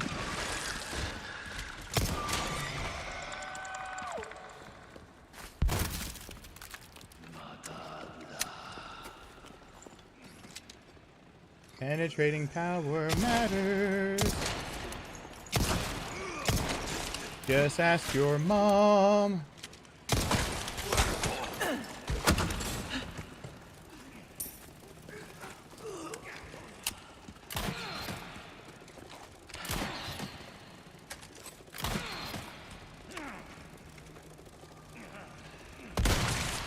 Lights out.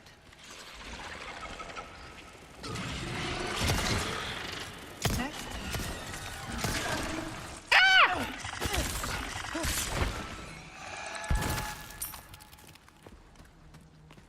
I lost treasure. No. Okay, anyway.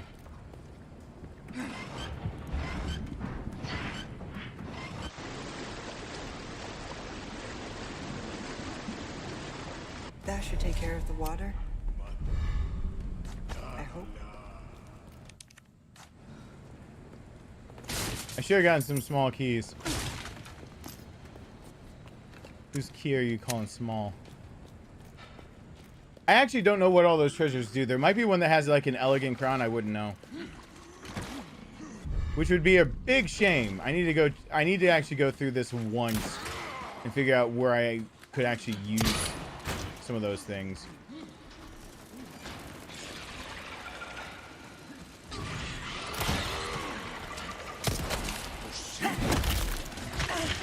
Ow.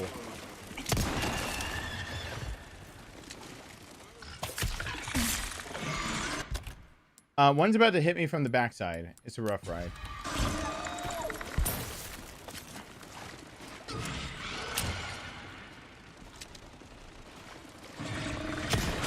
No.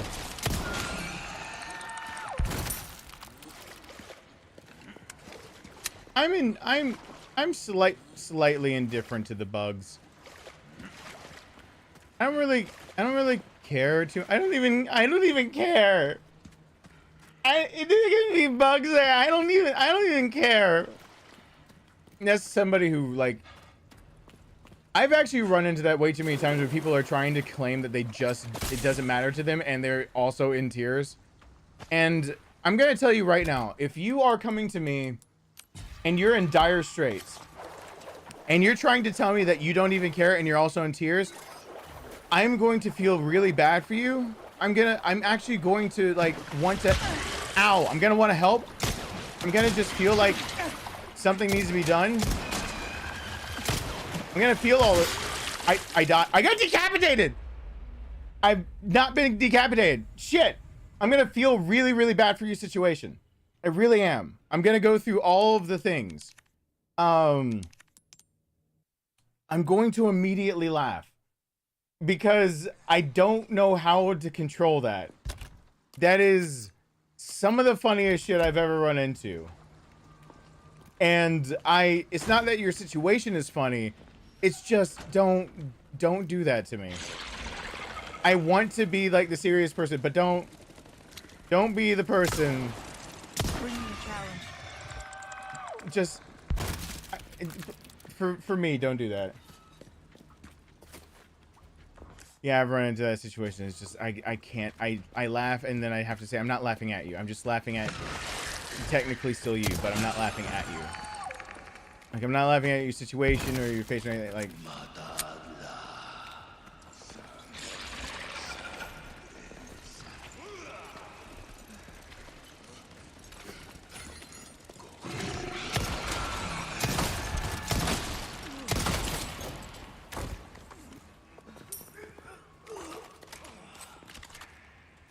hold on. Excuse me.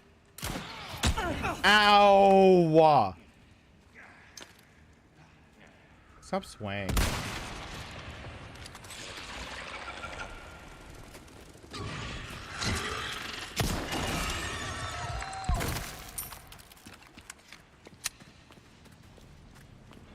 How could bugs get bigger? Bugs are one of the hardest things to explain in this game of how they transform. There's another way to give Jeffrey an aneurysm. There you go. I hope.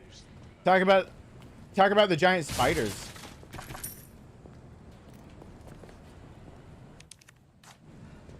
I understand the pseudoscience of what they're going for, but there's a reason that we don't have giant insects anymore.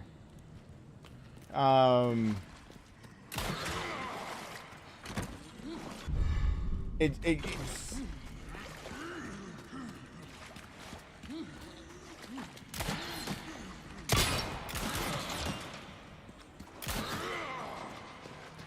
Well, giant spiders are in the first game. You know, the game that has the strongest science. The game that has the strongest science also has the giant spiders.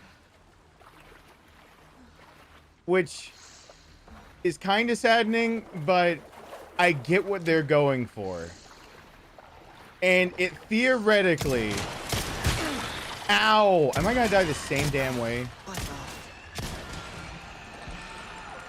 It theoretically could happen.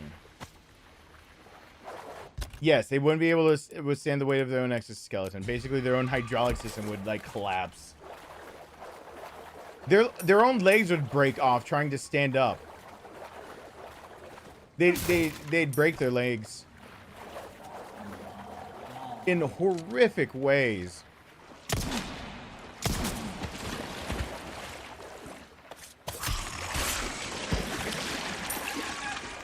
How does money float? We don't ask questions. Oh!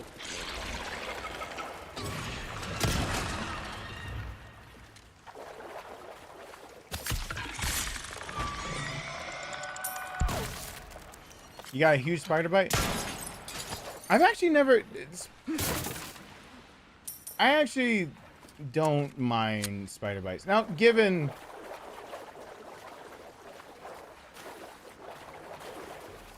I have actually been bitten by some bad ones before. I've taken a bite from a Caught myself a big one. from a black widow, and that was not How long fun. had it been living down here? That was definitely not a fun experience. But the weakest, surprisingly enough, in a game full of zombies, the weakest part of the science is the giant spiders. It hurt unlike any other bite you've ever had. Did you get bit by one of the actual, like, ones that can hurt? Stranger. What can I don't know what you got bit by. I don't want to put my foot in my mouth. Ruby's all rubbish. It makes no difference. The price, well done, stranger. Okay, dude, you got to give me some keys. I need to get this. So, which weapon will you be? I'm gonna take some of these. Wise choice. I know. I say that a lot, but I mean it. God, now go and cause some mayhem, eh? Heh. All right, I'm gonna cast mayhem.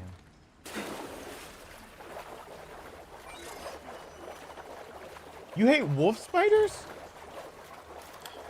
Depends on the type of wolf spider whether they even want to bite you and whether they can. No, I make row and save wolf spiders. They're the ones that actually help out around my house the most. They're free pest control that just don't want anything to do with you. Usually. There is unlucky instances. But usually they can run so fast that they really don't want to have anything to do with you, and then just don't have to have anything to do with you. Who? Why? How? What? Lights out. I went through all the questions. Why?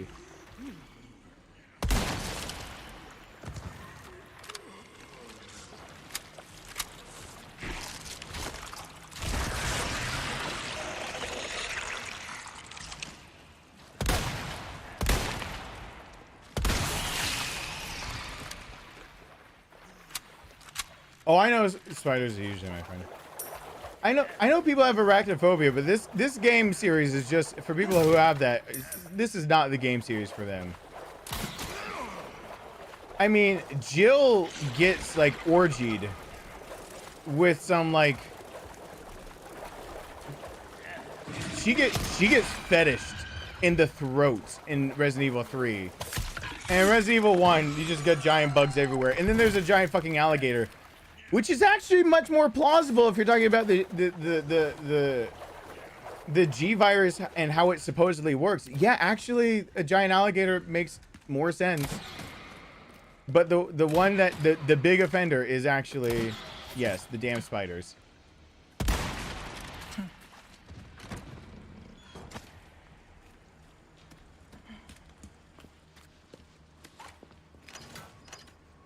They aren't the most formidable fighters. That's reminded me of, wasn't there a TV show that used to put bugs up against each other to see how well one would do against the other? Anyone else remember? Am I just having like a fever dream, or is that an actual memory? I think that's an actual memory.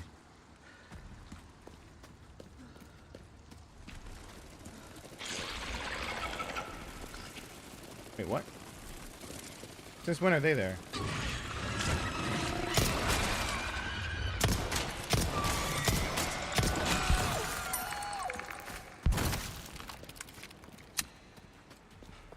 People still do that to test their abilities?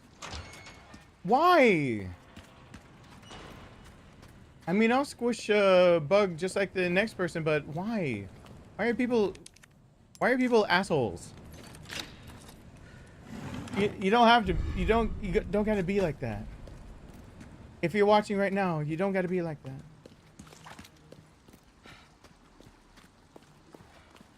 I took the long way around again, didn't I? I sure did. How much room do I actually have because of the bigger suitcase? I got a lot. Yeah. I always hate having to come back to the answer if humans are cruel, though. Even though it's true.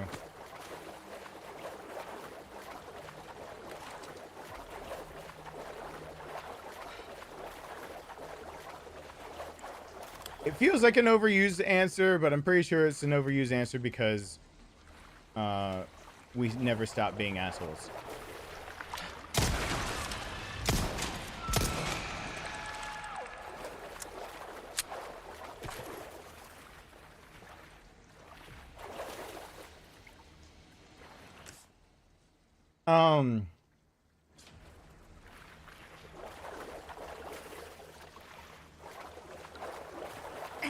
Yeah, when I was a little, oh, you just unlocked a core memory. When I was a little kid, I remember having a crying fit because my mom salted the driveway because, around a garden.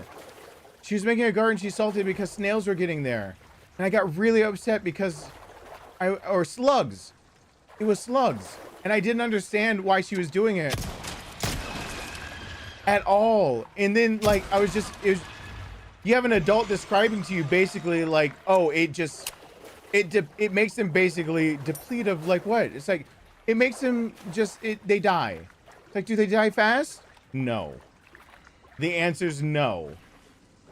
I remember going out there in the middle oh yeah, that's right. I went out in the middle of the night and I tried to save a bunch of slugs. Thanks for the directions, Luis. That has been a long time since I thought about shit like that.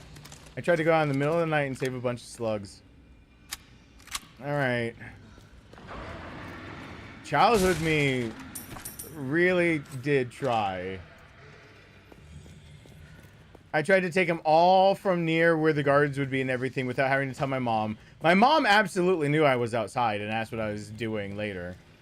And I started crying again because I thought I'd get in trouble for saving them. And she had to explain to me she didn't want them dead. She was just trying to save the garden and everything from them doing anything to it.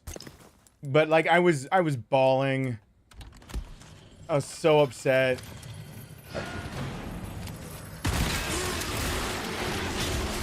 Oh, there's two of them? What the hell?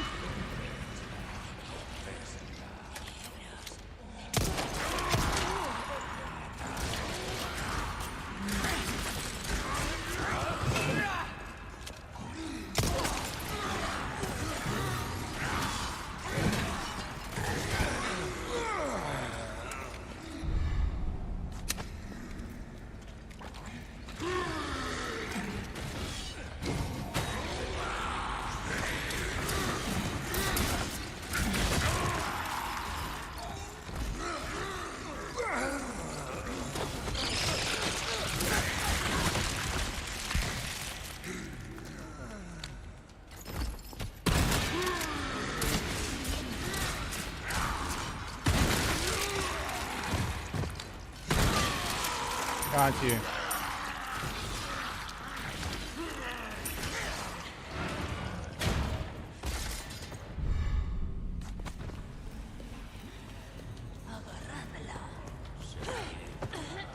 Oh yeah, you can use the emojis since you haven't used them in a while.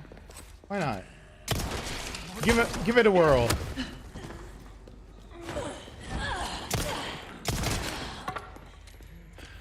No! Why? Why she punch?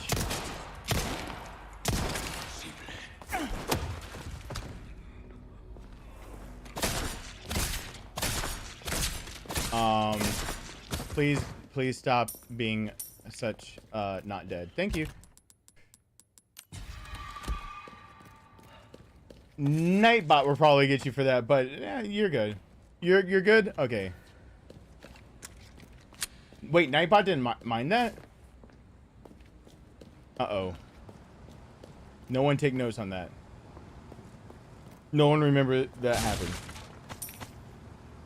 Nightbot didn't get that?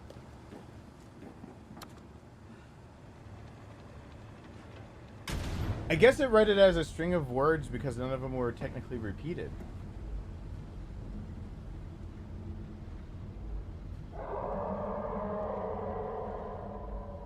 You again?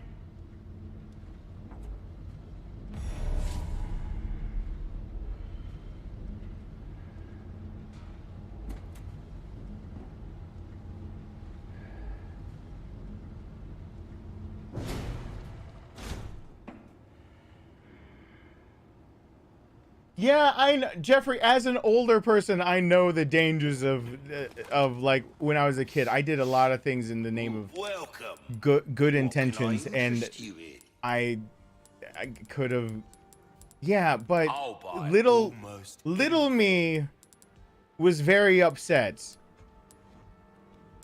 The tiny me. I don't know how to describe it right. That me. The me that it was... Okay, I'm gonna not use the ticket. You have a ticket, do ya?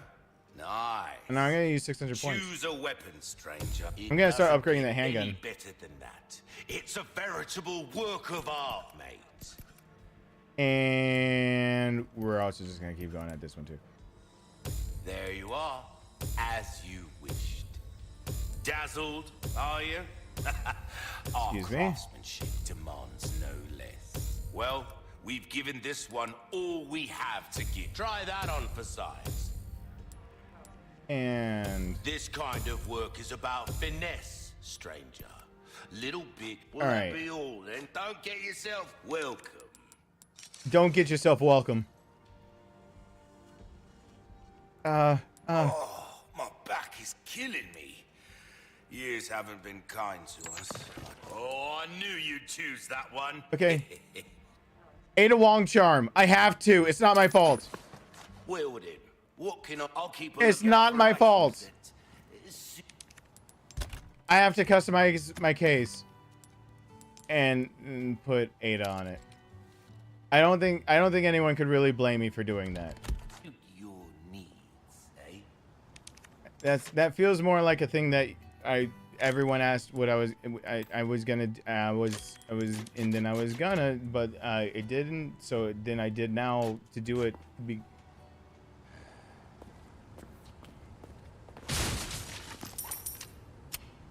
And maybe I'll actually get a few more red herbs. Yeah, we're not all talking about dangerous stuff we did as kids. Let's not turn it into that.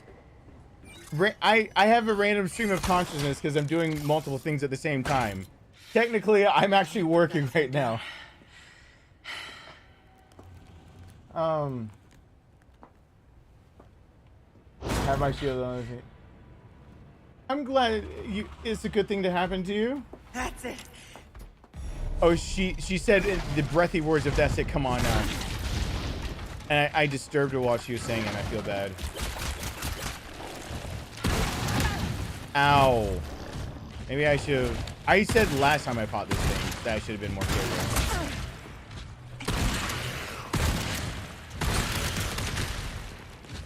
My turn. He's kicking my ass. You're not even trying. No, he's trying. Ow. I'm the one. The player is failing at the trying part.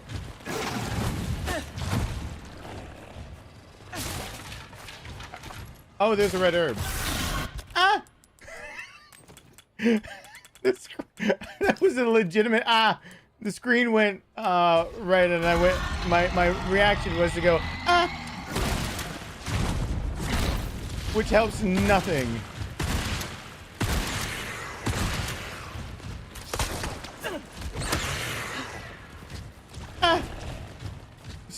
So glad.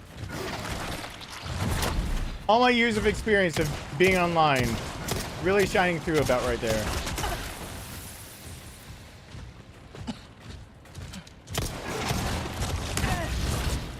I hit that circle so fast.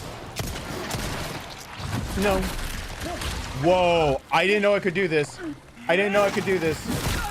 I didn't know I could do this.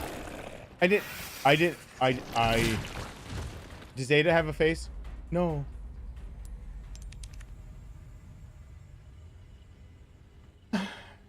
I lost Ada's face. I was just trying to save face.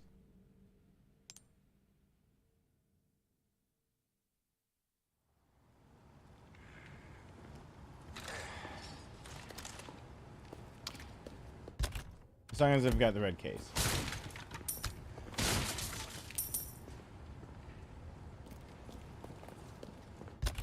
Alright, how could I do that different? Don't die. Roger, Roger. What's your vector, Victor? And spritz a little bit of this. Spritz a little of that. Spritz a little bit more of this. Just a little of that. And give one of these a good go. We should be good.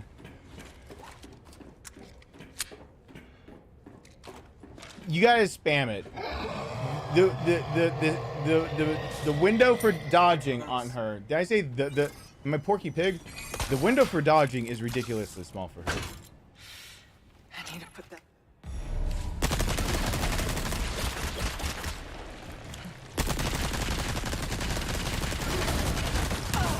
Yeah, you have to basically you have to preemptively feel like you're spamming it.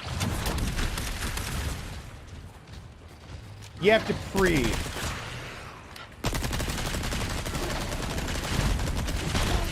I hit it, is what I felt like.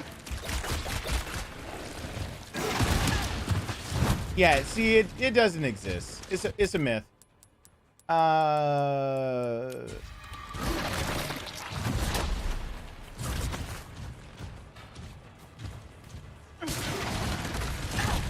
See, you have to actually see their move.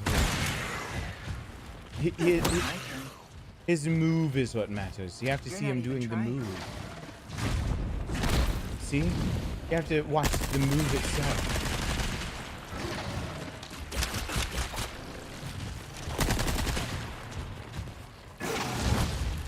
See, nope. So that's 2 out of 3 when I was watching for the move itself.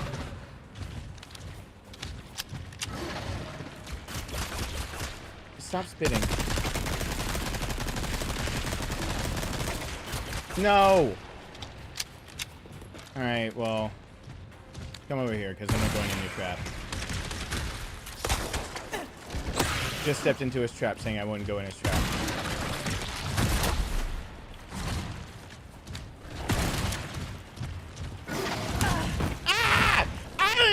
I hit it. I smashed. Oh, her head. Her head came off. I am serious. Don't call me Shirley.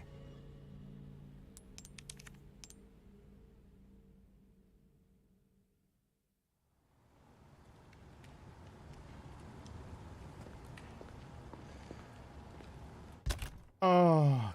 Oh. Oh. Oh. These are the sounds I make.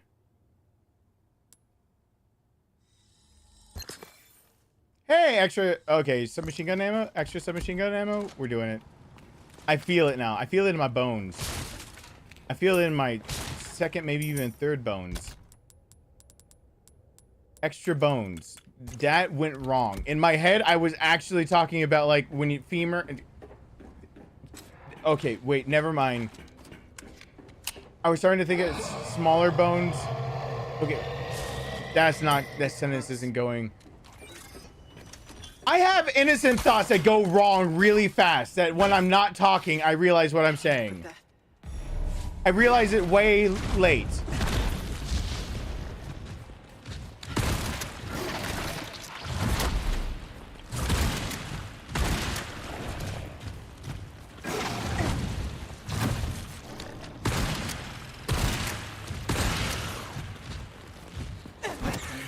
Thank you, Amarok. I appreciate that. Thank you, thank you, thank you. I'm trying.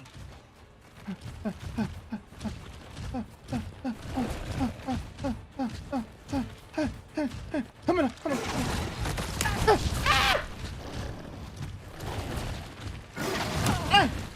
No, I was smashing it knowing that you were gonna smash me. I smashed it. I was smashing.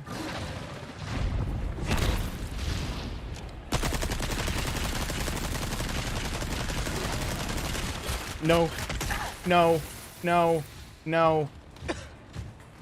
Ada's not a quitter. Don't spit on her. Ah. Thank you for opening the crate for me.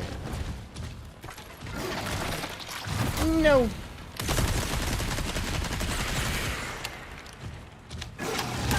I will murder you. That's actually my objective. I will.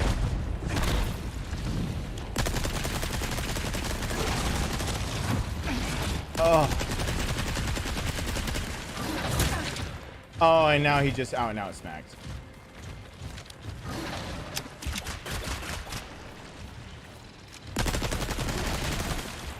No, don't do that.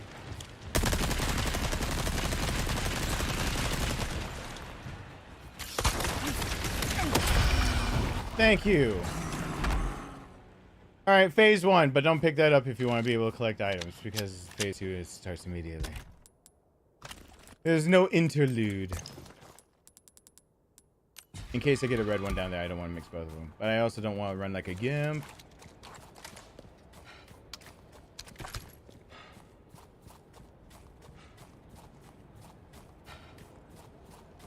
Oh, I meant to actually, for my Hope Scholarship, go buy a Powerball ticket.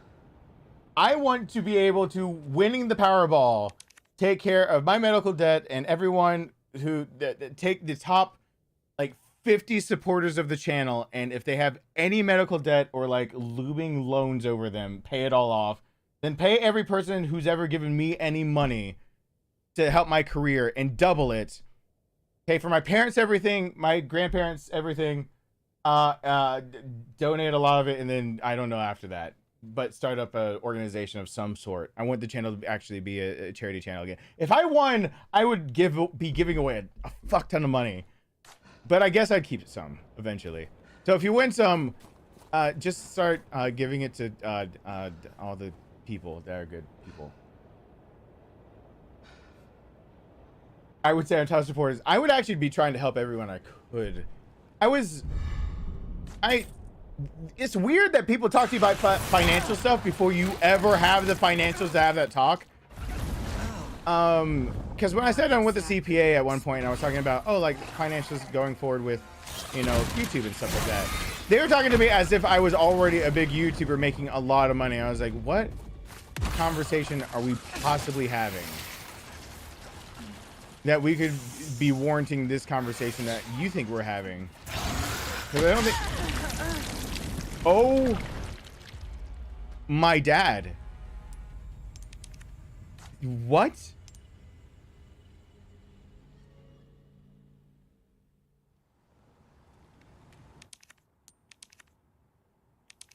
Whoa. Ooh. Well, see, there's an interesting system I have. People that say they wouldn't take anything back. I can actually just do refunds. And you can't actually, if you give money to somebody and then they refund it, you can't force them to actually have to keep it. Isn't that nice and interesting, since I'm technically a business? People wouldn't have a choice but to take it back.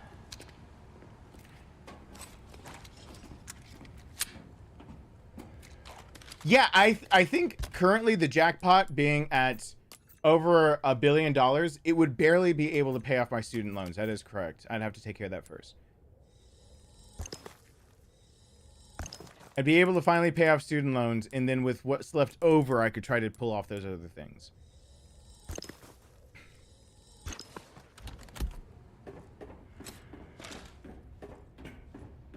Thank you for the continued support, Amaron.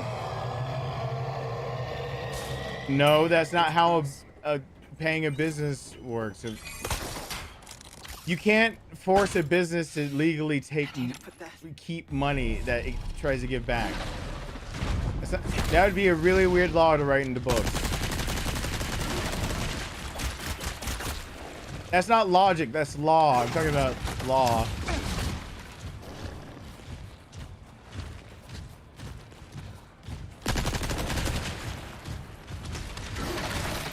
No! Hey, listen! Oh God, why? Oh, she at least did better. Why do they always stab near their own body like that so ferociously?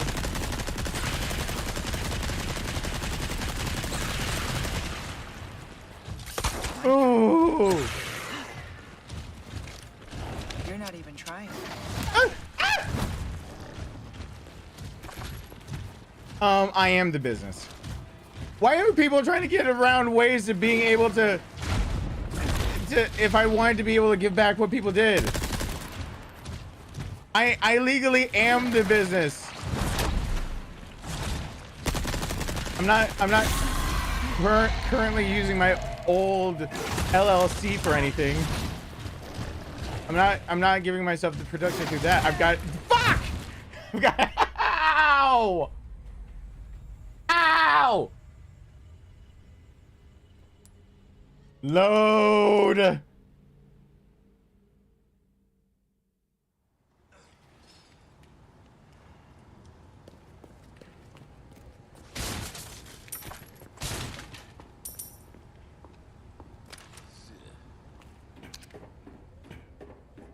Oof.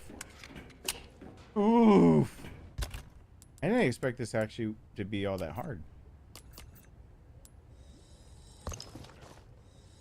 Straight up, no cap, no lie. What did my son just say when I said something like that?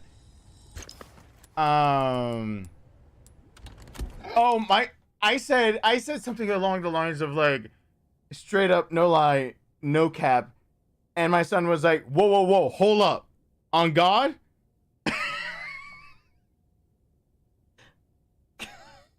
I was just joking around. I was like, straight up, no cap, no lie. Like blah blah blah blah blah blah blah. I started talking, and he was like, "Dad, hold, whoa, whoa, whoa, whoa, whoa, on God."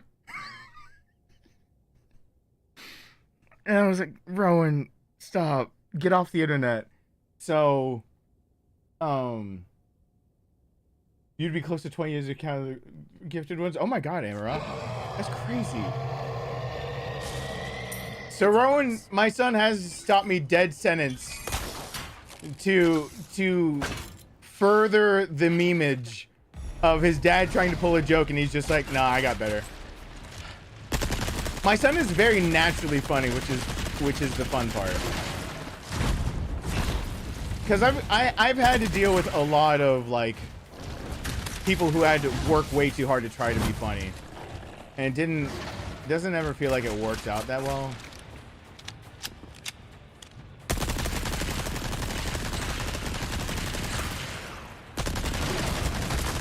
No. No.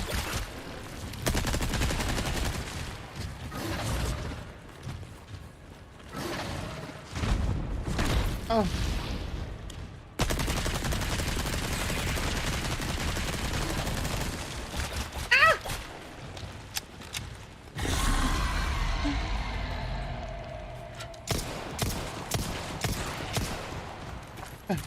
My turn. You're not even trying.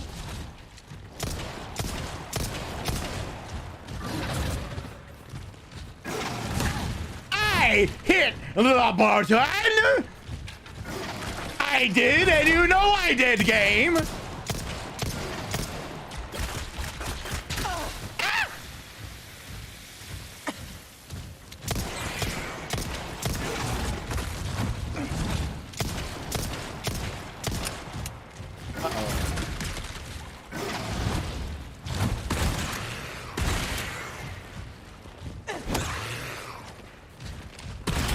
There we go.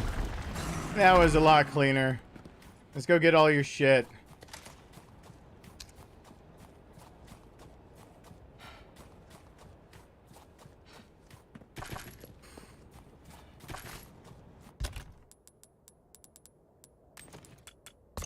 Phase 2 of my 14-part great plan of how to beat this fight that I didn't actually realize would be all that difficult. I thought this would actually be an easier part. Oh, how naive I was. Oh, I never before it hit time for the holidays, I never got the time or money to be able to order the Jack Skellington suit I wanted to order. I wanted to have another suit other than my pumpkin suit that I can actually wear year after year. So I didn't have to like re-buy anything for Halloween stuff. And so what I wanted to do before everyone was doing it was have Jack Skellington like ready to go. Because why not? I forgot to get it. Made me sad.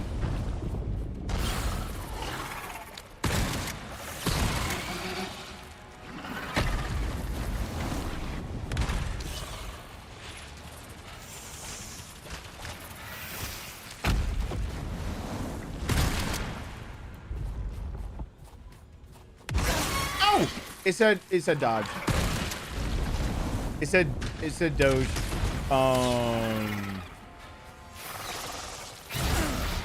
How am I supposed to dodge that?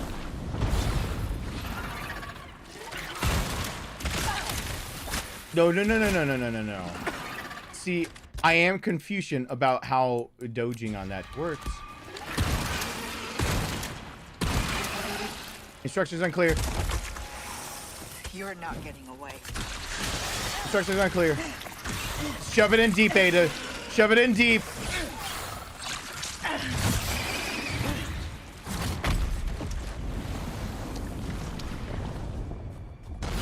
Had enough?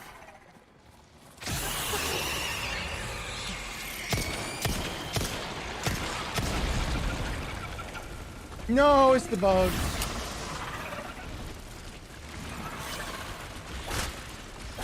Shit.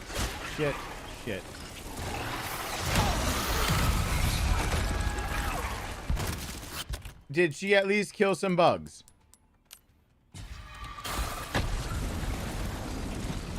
Did she at least kill some bugs?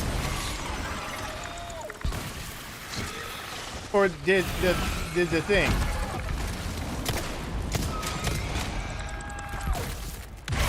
Ah, hit the circle!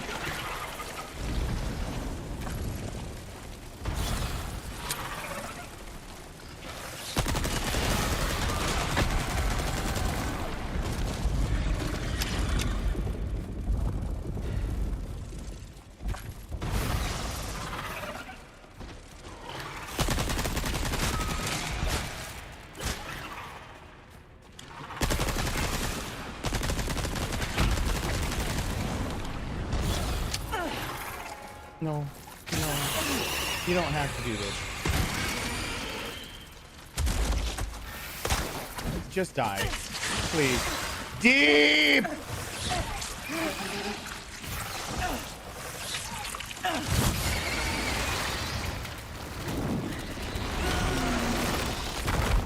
Is the plan all improvise and hit the wall while you question why you're failing?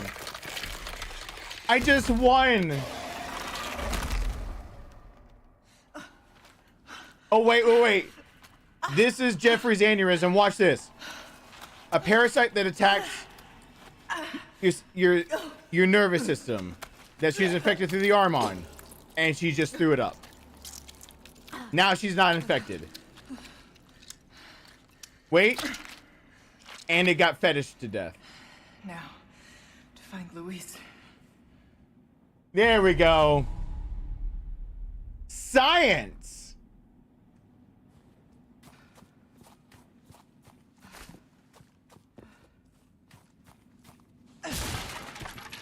I count as a plus size on costumes? No.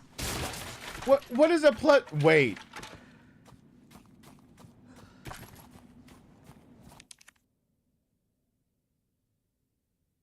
Male sizes for costumes don't talk about plus sizes.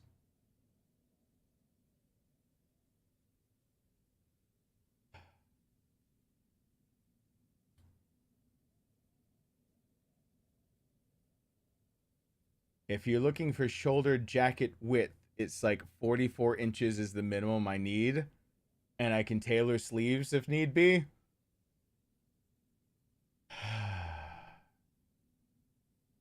I can wear a waist around 33, give or take an inch. I'll do just fine with them. Large or extra large. Plus sizes are not min sizes. No. No sarcasm. No. Don't ask what my waist and bust are. No. No, no, no, no, no. No. No. No.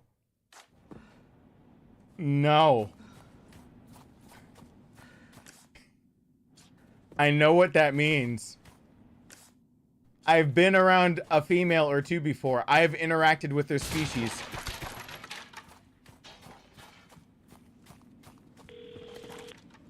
Ada. I'm sorry. I'm not going to make it. I'll send you my files. They should help. The amber, Luis. Where is it? Thank you for the chance to do good again. What are you saying? I'm grateful. Like I said, I'm just your good old Samaritan. How about you help Leon when I'm gone, eh? Speaking of... sounds like he needs me. No, Leon! Listen. I need Jack Skellington, an actual good suit. That's what I actually wanted. I didn't get on fast enough. There's a lot of places that are now sold out or cost too much money. Jack Skellington. Actually, my son wants to be okay, this is true. My son wants to be Anakin Skywalker. Before he goes evil. Before Order 66 and Anakin's killing kids. So my son told me that my son just told me that I needed to be Obi-Wan or Qui-Gon Jinn for Halloween itself, because he needed his master to be with him walking for going trick-or-treating, so that if he's Obi-Wan, he's like, if you don't want... My son just started breaking down the whole universe, though, about it. He's like, if you don't want to be Obi-Wan or Qui-Gon Jinn, though, I could be Obi-Wan, you could be Qui-Gon Jinn, though. Though, if I want to be Anakin, but I want to be bad, I could be like Darth Vader, and you could be like Star Killer, or you could be what's her face? I can't remember what her name is. That was actually Anakin's other people. That's in Clone Wars or whatever. He's like, or you could be, but that's female. I don't know. Or you could be. He just started like breaking down all the things that we could be, of how we could both be Jedis, and I could be his master, and he could be my pupil. So like, he just went like off the deep end of like all these different ways of just like Dad, you can be a Jedi too. So my son desperately wants me to be Obi-Wan or Qui-Gon, because he told his mom that, and his mom immediately ordered him an Obi-Wan robe or something about that. So apparently I have to be Obi-Wan or Qui-Gon. So I have to find the cheapest way of doing that too. But that's not what I wanted. I wanted just Jack Skellington's suit, because that's rewearable.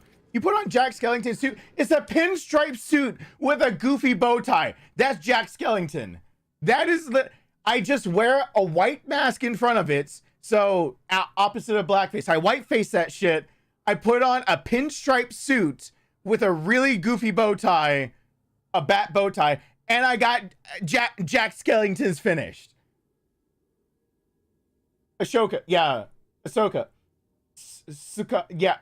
Ahsoka. Yeah, that would be his Padawan.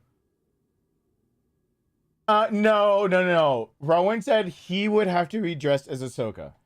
Thank you very much. He has to be the Padawan. He has to be the one in training. I have to be the Jedi Master. I'm Dad. I could pull off Qui-Gon Jinn. I could possibly. He's like, or I could be Qui-Gon and you could be Yoda. But you'd have to. He's like, but you'd have to be a crazy little person. Do you want to learn gymnastics?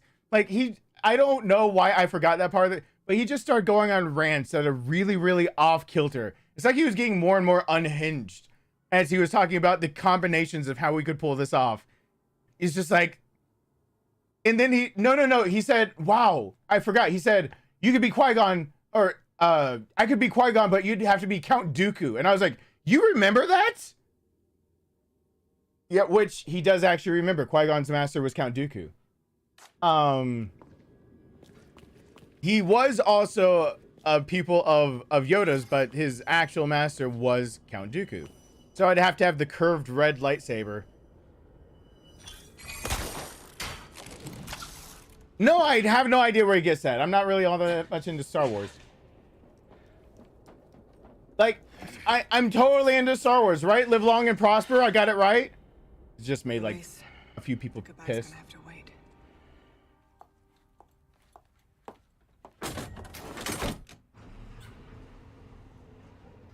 Give you my waist size, and I'll get you both Star Wars and the fun costume.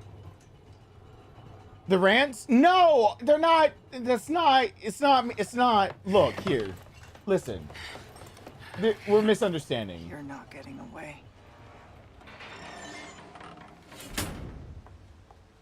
Yeah, Mario jumping. Yahoo! Yahoo! Whee!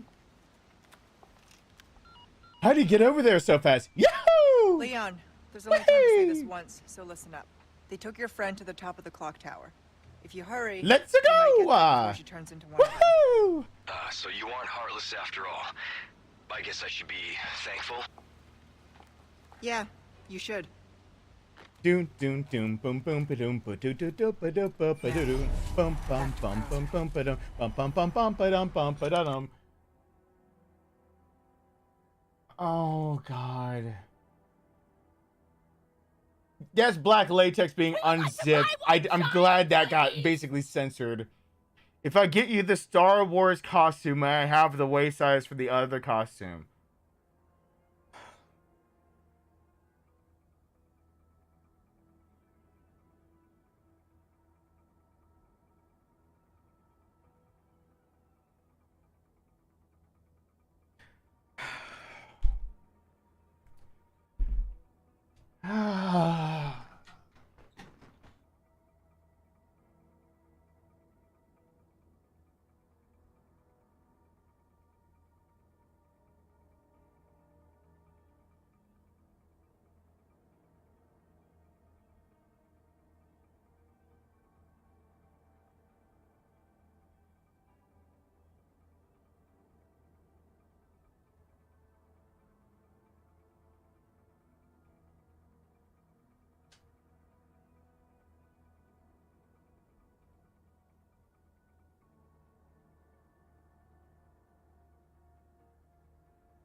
I'm getting tape.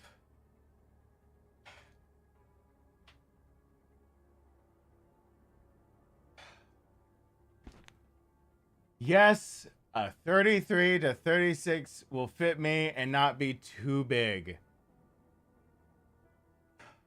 But it better be a good quality Obi-Wan or Qui-Gon, because both of them are technically Anakin's teachers. I can be either one. It better be good quality.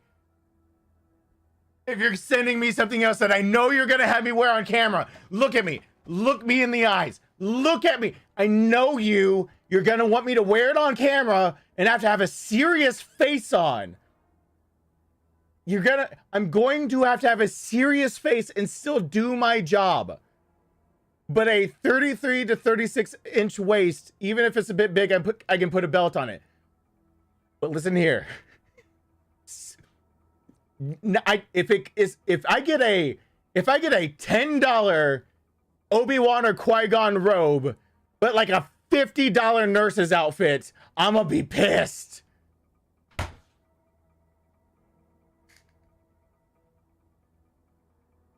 Yes, I have actually a seamstress or whatever you want to call it. Or this called tailor's tape. So I actually have the things. Thank you, Vamp. Thank you. I appreciate that. Thank you. So yeah, I had to actually just use this on Rowan. That's why I knew where it was. I knew where that tape was because Rowan just got measured for that costume, and his mom just sent me a text message going, costume size, question mark. And I hate that his mom just only used text, because what the fuck does that mean? Like, even Rowan was just like, I don't know what that means.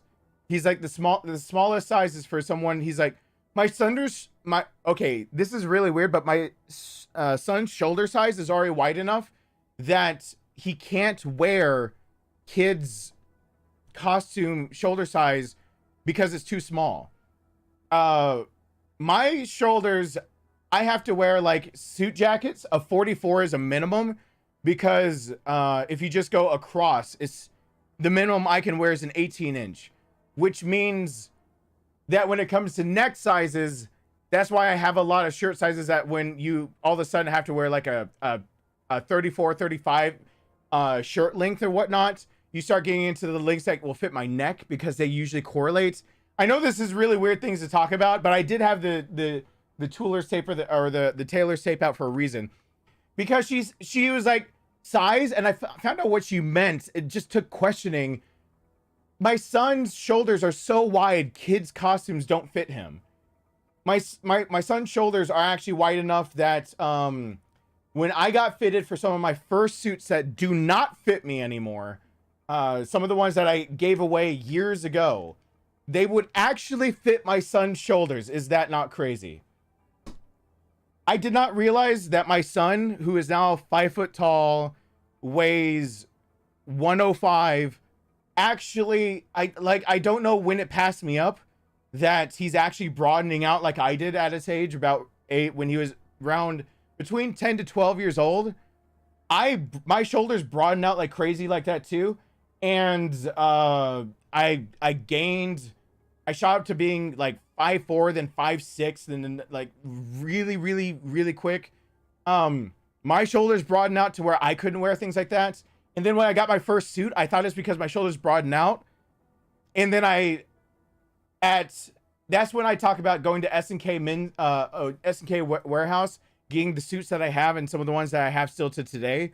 I went there because the black suit jacket I had, I couldn't fit into anymore. I had another growth spurt, and my shoulders, even while in wrestling, when I was trying to cut weight, so I would have had a lot of lean muscle on me, I could not fit into that suit jacket anymore, because I think it was a 40 to 42-ish. I got it from like a cheaper, it was like, I could not get my shoulders into it. And that's the biggest problem I've got with the jacket I have right now. That pumpkin suit jacket was supposed to be a size that can fit a size 44 suit jacket. It's a lie. I ripped that jacket. I ripped that jacket all the damn time. So yeah, my son's shoulders are the equivalent of me growing out of that size, being around age 14. When did he get that big? When did he get that big?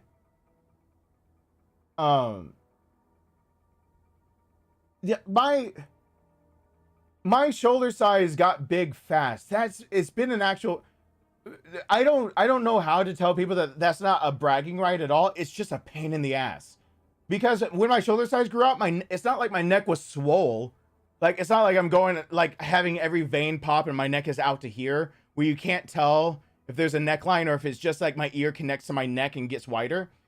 So my shoulders got wide. And so I was still 5'4", 5, something like that. And my shoulders are getting like really wide, which meant I also needed to get bigger sizes for shirts to kind of fit around with it. And I ran into a problem. My sleeve size and my neck size was different. So my neck size got big enough because it was getting at least a little bigger. So kids said, but then now the sleeves are way too long for someone like 5'4", 5'5". But then my shoulder size is so long that I'm having to get men's coats that are coming down way too long on my thigh, because I'm having to get the ones that are like ready for someone who's like 6 foot plus. And I'm just like this 5'4", 5'6" kid being like, come the fuck on. I couldn't find any clothes that fit. And it just got really annoying. And that's why I finally did save up all of my lawn mowing stuff and just say, after the next growth spurt, I will get stuff and I'll have them take it in. So if you're younger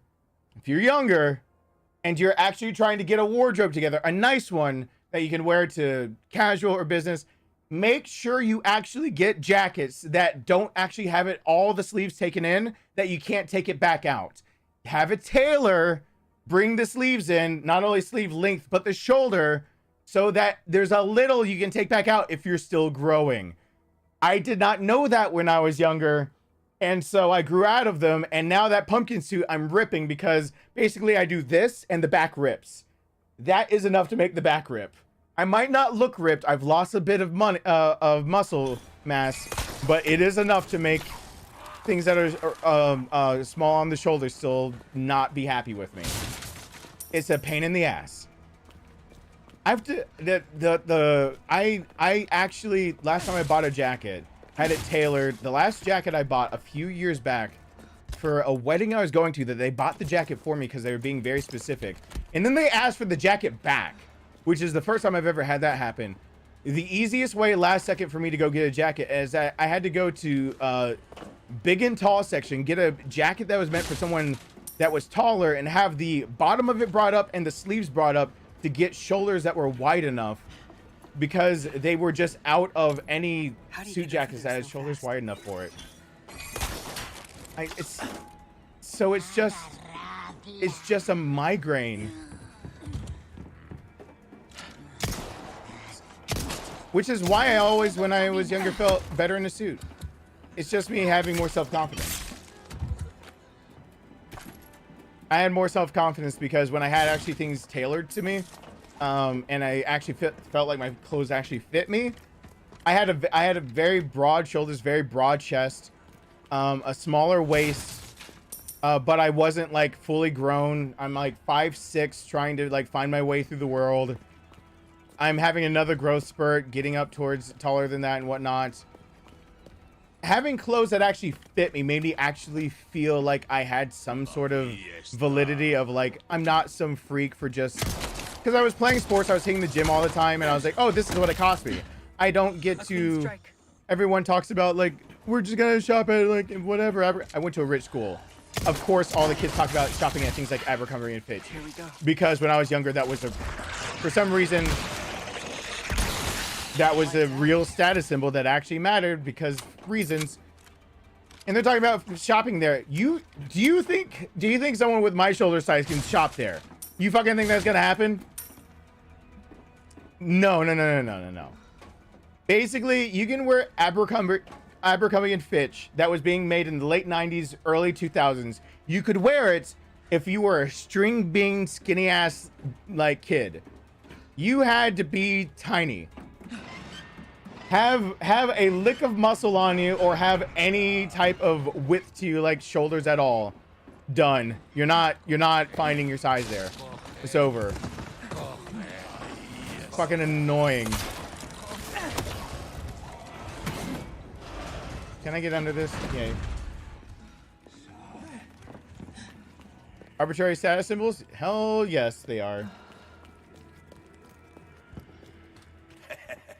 Why not treat yourself, man? I peaked out taller than 5'8". I was 5'8" by 8th grade. And then I got even taller.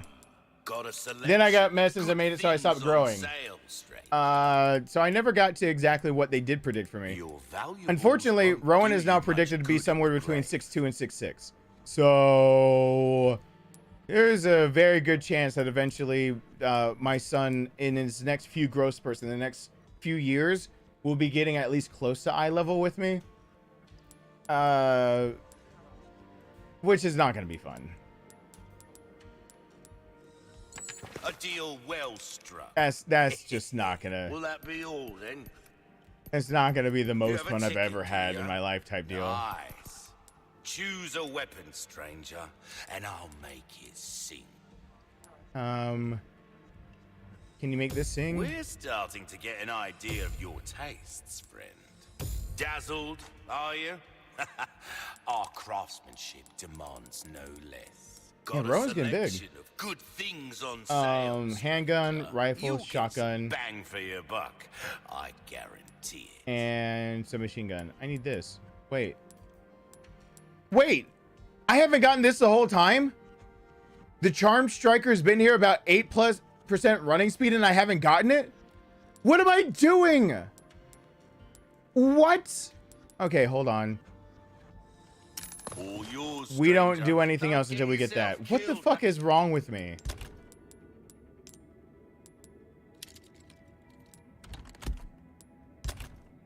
Why did I forgot that existed completely. What are we doing right now? Chapter 5. Right.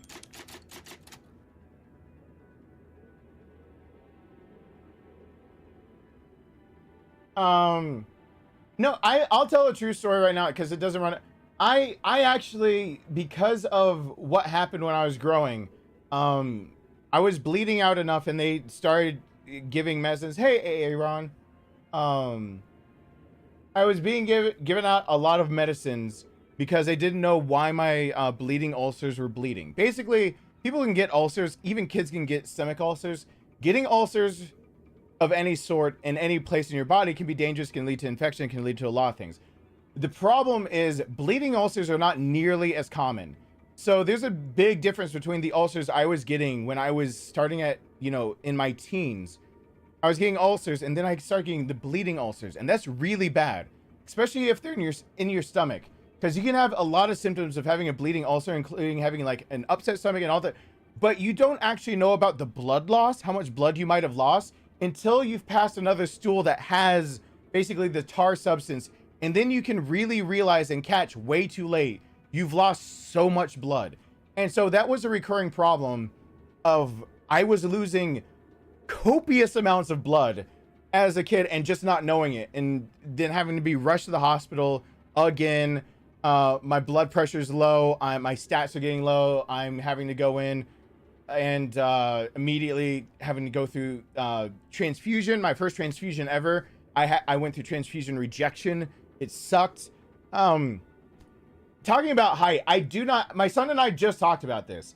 If he ever gets taller than me, he asked me if I would ever have a problem with it, and I said no. And actually, we were talking about it because we were talking about, to be honest, we were talking about his possible future desire to be a Marine. And I was telling him about a few things and a few opinions on that, and a few things that just because I have my own concerns. But in that, he was talking about like the height requirement, and I was like, that's never going to be a thing for you. And he asked me about like, does it bother me that I'm not as tall as I should have been? I honestly now, I used to have, you're talking about capping at 5'8". I grew to 5'8", like really early. By 8th grade, I was like that tall as well. As I got taller than that. I was actually taller than my two good friends. My good friends I grew up with, Kevin ended up being like 6'5", and JD was like 6'2".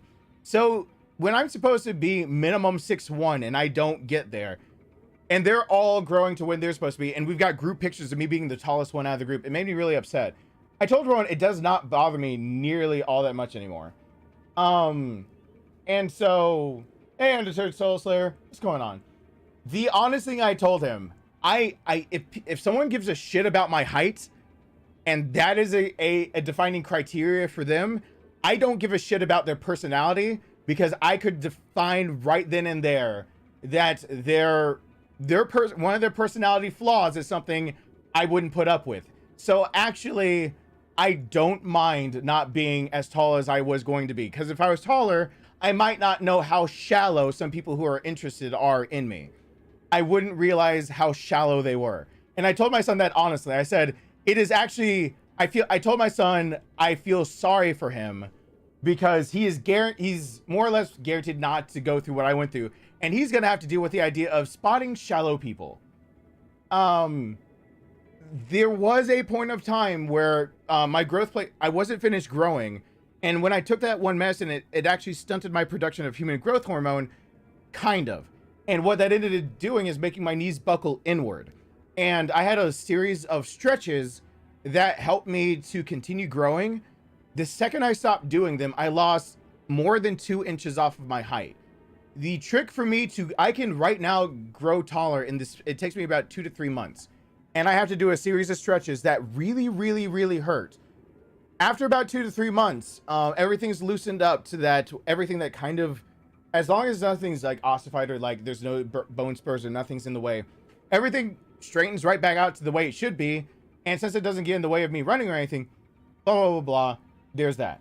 I've no longer done those stretches for the better part of a decade. I have no reason. I just don't care. If someone has a problem with my height that I'm not 6'1", I really just don't give a shit about them. They're not the type of person I'll get along with. So I just don't care. I told my son, honestly, when it comes to height, that I feel sorry for him, that he's not just gonna like cap out at something like 5'10" and be done with it. I told him I felt sorry for him because he's gonna have to now weed through potential guys or girls or whoever's attracted to him. He's gonna have to weed through people who are attracted to him specifically because he's taller. And that to me is shallow. It's just shallow. Marines suck, joined the army, and then realized you should have joined the Air Force or Navy.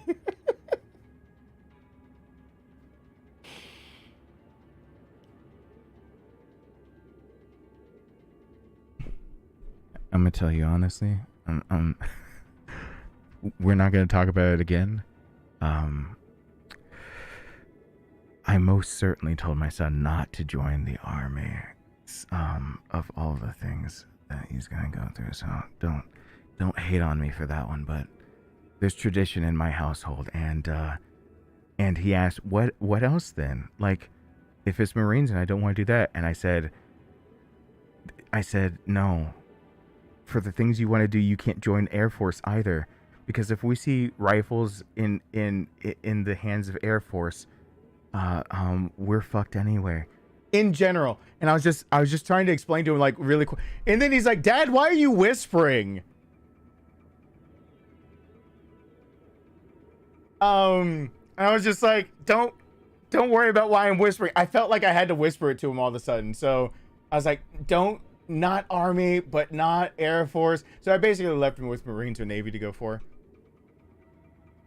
No, I'm not gonna say why I can't discount Marines, but he can. I'll say is he can take it straight from me about what it comes to about Marines. But like I can't. He was asking all these other questions. I was like, I just can't for the others. I can't.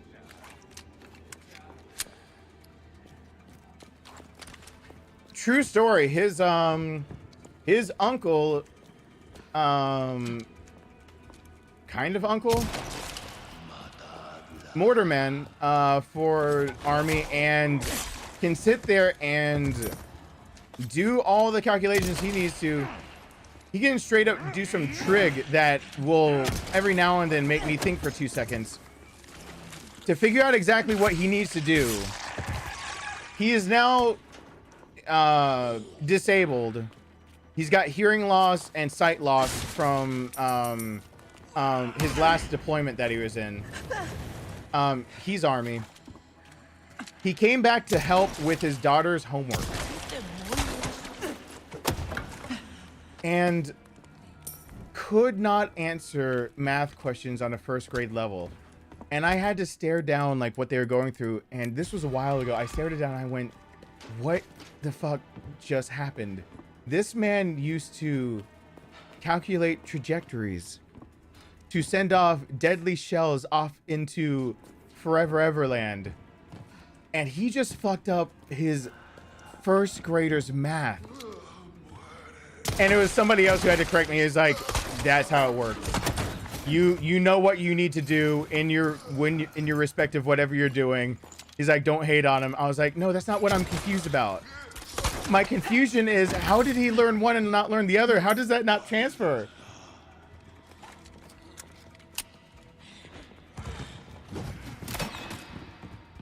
Yeah, my dad was Marine. My grandfather was Marine.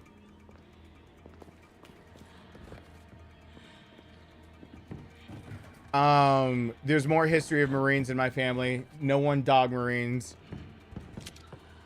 I'm not trying to dog Army. I'm just saying, please don't go Army.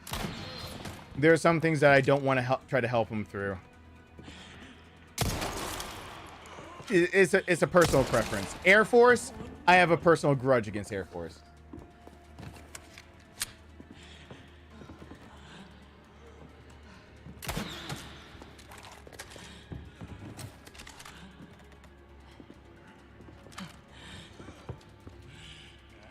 But that is a grudge that doesn't need to be shared by anyone else for any other reason. Off with his head. Oh, come on.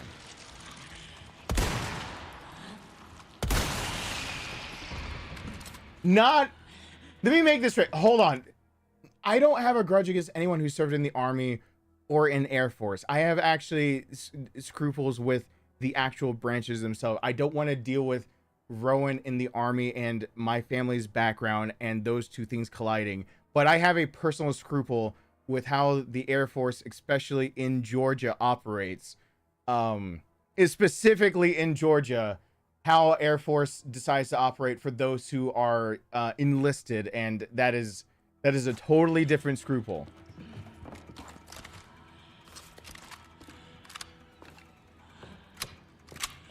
Just want to clarify that those are personal things. That is not against anyone who serves. Let's not get those two things screwed up. Plus, for those of you guys who remember some of my stories of actually going and getting in some of my practice on the shooting range, it was a few people having to qualify for go through pistol qualifications. Air Force is every 2 years, right? Is it Air Force every 2 or 4? It's every 2, right? They're on the range and couldn't figure out what was going wrong with what they were shooting, and I went and took a look, and they were shoving 9mm in a 40 and were trying to jam a 45mm into a 45 ACP into a 9mm. I got very confused on how they were allowed to have firearms at all. I spent the rest of my day training 2 off of the Moody Air Force Base. I will throw that Air Force Base under the bus because that is one of the bases that I have scruples with here in Georgia. I spent the rest of the time training 2 off of Moody Air Force Base.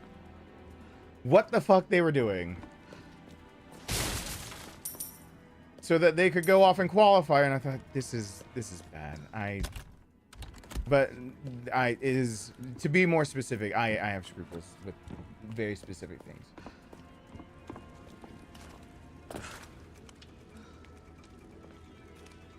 I have a personal grudge against Marines because they get to roll up their sleeves and have more freedom than I do. No, we have liberty. We are given liberty to do so.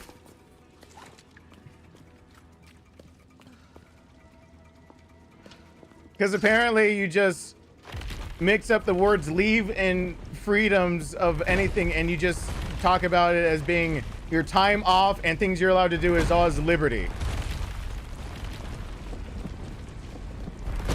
Why that ever became just the way to put it, I couldn't tell you.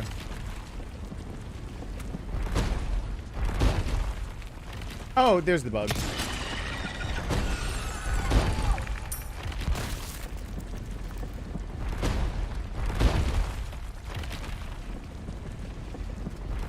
Oh, it's always a specific way. Always super specific. I don't want to get on that topic though. I've actually been told strictly by YouTube I need to stay off of those topics. I need to start practicing staying off those topics. I can talk about it as a generality, but I do not need to talk about my personal experiences. Under YouTube's new rules, my personal experiences need to be I was actually informed there's another reason I need to not bring up personal experiences other than the idea of I'm really not supposed to be bringing them up. Under YouTube's new rules of their guidelines, if I start bringing up experience of military and I do not mark the stream as something that could be encouraging, oh my god, of all things, for encouraging violence, or there's categories of like terror. It depends on what I bring up, but basically YouTube's new policy and guidelines say that I have to state that the stream might need to be viewed by somebody else. And get this, somebody at YouTube might need to view my stream and decide whether it is limited advertisement and needs to be blocked for 18 plus based on my own personal experiences, even if the experiences have nothing to do with actual warfare combat or anything like that. Because encouraging people to possibly look into serving in any capacity is now just a thing you can't do unless you state upfront your channel does that. That's the thing. And I was told to not indulge those subjects as much as possible, no matter my own past with them. So just to be specific, and I will say that because Sashi is a long-term member of ours who asked a question on one of my most recent videos.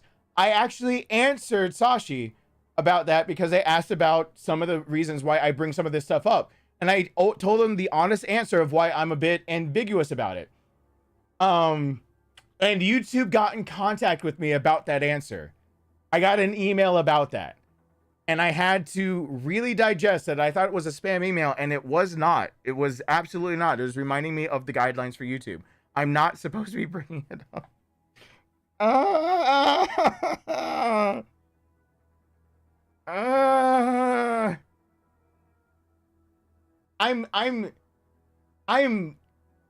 I'm just really stupefied. I know I need to go use the bathroom and get some water after that one because my voice is cracking. My voice is sore. I haven't been streaming for a week, and then all of a sudden I'm talking a lot. My voice is hurting actually a lot. But like, really, I have to, because I'm not gonna be able to really talk much more about it, and I have to get off the topic more. As long as I'm already saying a little bit of something more, this might be the dumbest thing so far that I've come up against. They are literally going after smaller channels about talking about anything to do with fighting, military experience, anything like that.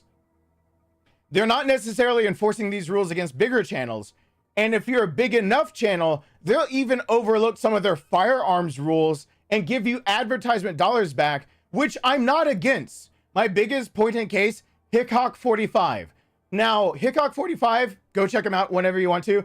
It's not like I'm sponsored by him, but he's just a cool older dude who has a passion for firearms, but he really does emphasize like training, safety. He goes through all of the steps. Basically, if you watch any of Hickhawk45 stuff, you know he does not skimp on the idea of checking the firearm, making sure it's clear, making sure your range is clear, firing on targets, making sure everything, the mag's empty, the chamber's empty, making sure everything's unloaded. Like, he basically is safety 101. You can watch Hickhawk45, and if you watch a dozen of his videos, you'll know how to safely clear just about every weapon that would be available to you. Semi-auto, fully auto, if you can get something before 86, bolt action, pistol. It doesn't really matter if you're going pistol, shotgun, rifle, and anything in those subgenres. And they took away his ad revenue and gave it back. Then they come to channels like mine, and when I talk about the real life firearms, I get limited ad revenue and 18 plus restrictions on mine. One of the ones I just recently lost was a Resident Evil video where I was talking about the real life counterparts, and I just found that another video that is dedicated to the real life counterparts of Resident Evil weapons did not have their revenue restricted. And YouTube gave me one answer, YouTube creators gave me another. YouTube gave me the answer of they properly categorized that they were showing real life firearms, so they knew not to restrict their content, while I looked like I was lying about my content by bringing up real life firearms and their counterparts. Somebody else told me they did have it restricted and lifted. In fact, the creator of the video, the one in particular, I emailed and they did respond to me. They did have it restricted and it was lifted after they just did the same process I did of having it manually reviewed. The difference being they have a few million subscribers and I have not even 10,000. YouTube will fuck you over if you are a smaller channel and they can just get away with just shutting you up. So basically, I found out the new rule is if you have combat, military, police, anything experience, shut your mouth until you have a bigger following, and then you're allowed to break the rule. It is stupid. It is really stupid, and it really frustrates me because there is one thing I don't appreciate by YouTube, which is the idea of of all the things so far that YouTube has pissed me off about, this one might be near the top of the list. Only for the idea of, I don't try to politicize it all that much. I mean, politically speaking, military is run by the politics of the nation you live in. Okay, so like there is that. But when it comes to the rest of everything, I really do try to keep it at a level that can be more viewed as either personal experience that's ambiguous or educational. And it's just, do I want a wig with the Qui-Gon Jinn costume? Rowan asked if I could have the Padawan braid, and I was like, you can't have the braid if you're actually a Jedi Master. That the little Padawan thing is for Padawans. I don't know. I haven't looked at the Qui-Gon Jinn wigs. I don't know. Anyway, that's my little spiel about that. If I get on talks about possible previous military experience or servitude from mine or my family or anything, or about branches of the military, somebody remind me in chat that I might want to change subjects, and don't type anything more than you might want to change subjects.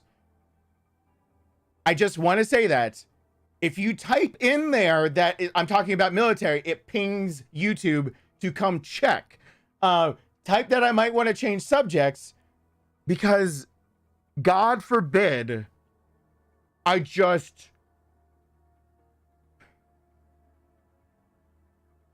Yeah, it's a double standard. No. If I'm talking about combat medicine, that's allowed. I can sit here and talk to you guys about how to make your at-home T-virus if you have the proper equipment, which no one has the proper equipment at home. You do not have the equipment to make the T-virus, but you have the means to be on a child's allowance. If they get $10 a week, for that $10, you can get every component of the T-virus. I can talk about that. I can talk about medicine. I can even talk about combat medicine. But the combat that caused the wound and why you would apply that medicine because of the wound inflicted is what would get me. You see how dumb that is? I could talk about medicine all day, every day. Except if it were something like COVID. Then I'd have to reprove myself that I'm up to date with everything that I'm talking about. Even though I've passed the fucking MCAT, I know at least something in medicine, something more than the average person. And I have the papers to prove it. I actually have the proof that what most people go to a 4-year and get a degree to be able to pass that damn test, I did on my own. So I can prove it, and still YouTube gets up my ass about it. While people who have never had any proper training, any proper schooling in their life can get on YouTube and talk about it all day, every day, but they have a million something subscribers. They have other people do the research. They can do whatever. To be fair, the MCAT isn't medicine focused. It's not. You know what is medicine focused though? MCAT isn't medicine focused. You're correct. I'm starting to get into physiology, and I'm talking about more of the idea of combat medicine. Combat medicine isn't about just combat medicine. It's also about treatment of like combat trauma. Combat medicine is all encompassing. When you as I only know from my own experience, so take it from the branch of the military that I have my own experience from. Combat medicine is all encompassing, which would cover MCAT, and also it actually has less to do with medicine than you'd think. It's a lot of just trauma care. It's a lot of trauma care. You'd be surprised. You'd be, actually, people who have been through that wouldn't be surprised, but you'd just be really surprised how well-rounded you just got to be. But right now I'm going after I just forgot the fucking test instead for going after for medicine in particular, going, oh god, pre-med, you go through all of that. Yeah, the test you got to take, that side. My brain can't, TMDA, too many damn acronyms. But anyway, yeah. Yeah, MCAT is well-rounded. Yeah. Just switching to a light. I'm showing so much pride at my job tonight. I'm afraid I might get a contact high. Just switching to a lighter topic. See what you did there. You have to be well-rounded knowledge base of pretty much everything that, yeah. That's more like the more equivalent of like when you have to get into a lot of that because everyone gets a basic trauma course, but combat medics are just a different category of their own. Yep. You're most concerned about trauma wounds. Yeah, they are. So, I mean, that's where I kind of have my specialty more or less in. Good night, Amarok. Yeah, so, yes, I can talk about how to even treat a wound as long as I don't have a graphic description of the wound. I don't know what rules I'm allowed to talk about anymore. So, I have to get water, I have to get mess in myself, but I am very confused on YouTube's new rules about even what I'm allowed to talk about on that. The thing that one of the other videos that got pinged was when I was talking about since you're actually taking that sarcasm, you know that there's been a prototype version of it and they've patented it. It's been in preliminary steps for a long while. Do you know what I'm talking about when I'm talking about the syringe injection? That's basically, I can't remember what substance it's made of. It's for entry wounds, and you can basically right then and there put pressure up from the inside, and it actually won't give. It's known to. Right now, with the patent, it doesn't have any latex or anything that would give bad reactions to anybody. Shouldn't have any bad side effects like allergic, blah, blah, blah. Basically, it's there to put pressure on internal wounds that otherwise wouldn't get pressure to them. Do you know what I'm talking about? That they're really trying to pass that as something that would be a normal thing for everyone to carry just in case, because you could basically inject. It's basically injecting a safe for body tampon inside of you to put pressure from the inside out, so you have pressure against an entry wound and whatnot.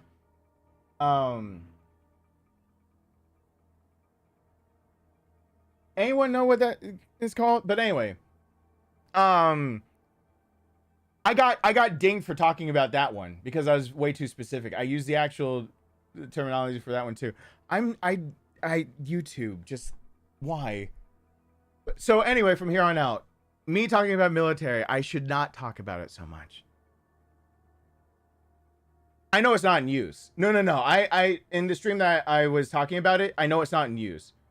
I just wish it were. I want the trials to go faster because it would be game changing. The idea that you can have the idea that you can whatever, I've already jumped out, like this stream has already jumped that shark. I can't really go back. So YouTube, if you don't like it, just demonetize it and do whatever the fuck you want to.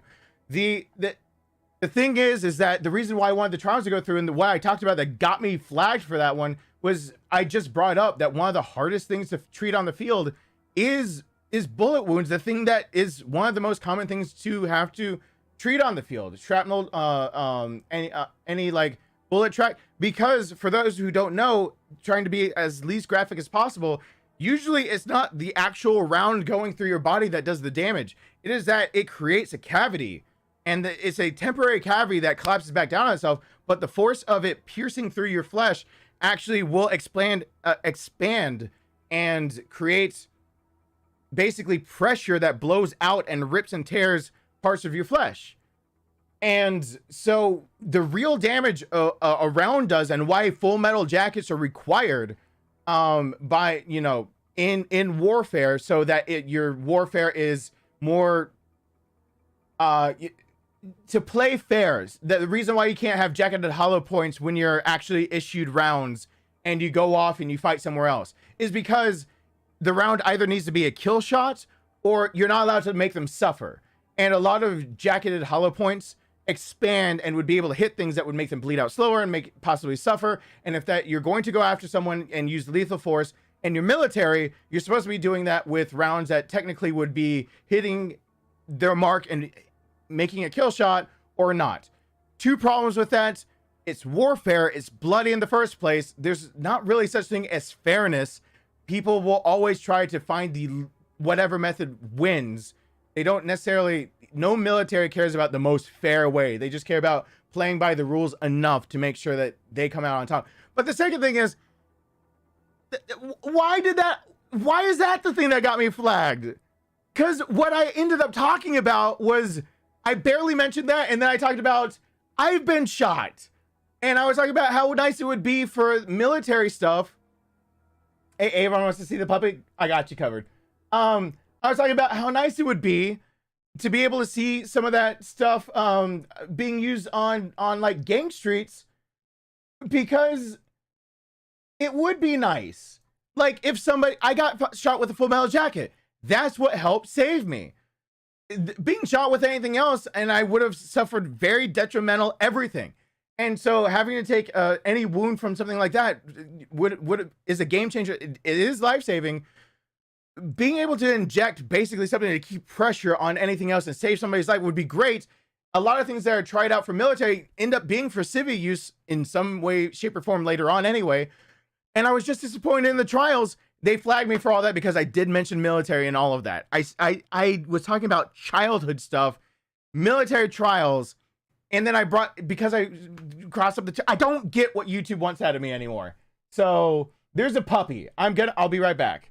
I'm getting my stuff. Puppy, look at the puppy. Puppy time.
Hold on. Wait a minute. My son randomly keeps saying, hold up, wait a minute. And I'm like, the next line of that song is really dirty, Rowan. He's like, I don't listen to that. I just gotta make my point real quick. I gotta get my medicine still.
Okay.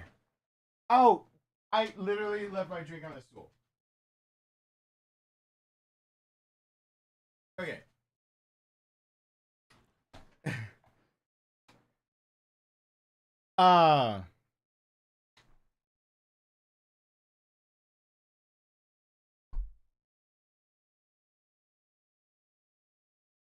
Does anyone know why Stephen hates the Buffalo Bill so much that we have to give him money for? I don't know. You know what? I'll Daddy time medicine break. Yep. You what? Every time I was gonna dog on the Bills, and I'm not going to anymore. I was gonna give in to the joke. I'll say this. I'll just go back to the game. This is my real problem that's happening with YouTube lately. And that's why I'm actually put up a whole schedule of me playing different games this whole week. I realize what's happening, but I don't like it. And I understand what's happening, but I don't agree with it. I can give a good example, but just bear with me. Even if you haven't played the game, you don't have to have played the game to understand what I'm getting at. I'm going to give it an analogy. And it's a really quick one. Because it's Final Fantasy 14, my brother and I played Final Fantasy 11. My son and I were playing Final Fantasy 14 earlier. I picked him up from school today. It's not one of the days I've got him. He's probably going to FaceTime me any moment. He might be watching the stream right now. A lot of people that play that game, when they get to the level cap of level 90 right now, complain that a lot of the jobs feel the same. That all the tank jobs feel the same. So there's like 5 classes of jobs. The tank that has the enemy's aggro, you can be physical DPS, you can be ranged DPS, damage per second, ranged attacker, physical up close attacker, magical attacker, or you can be a healer. But in those 5 classes, there's like at least 4 jobs other than ranged. There's 3 in each one of those.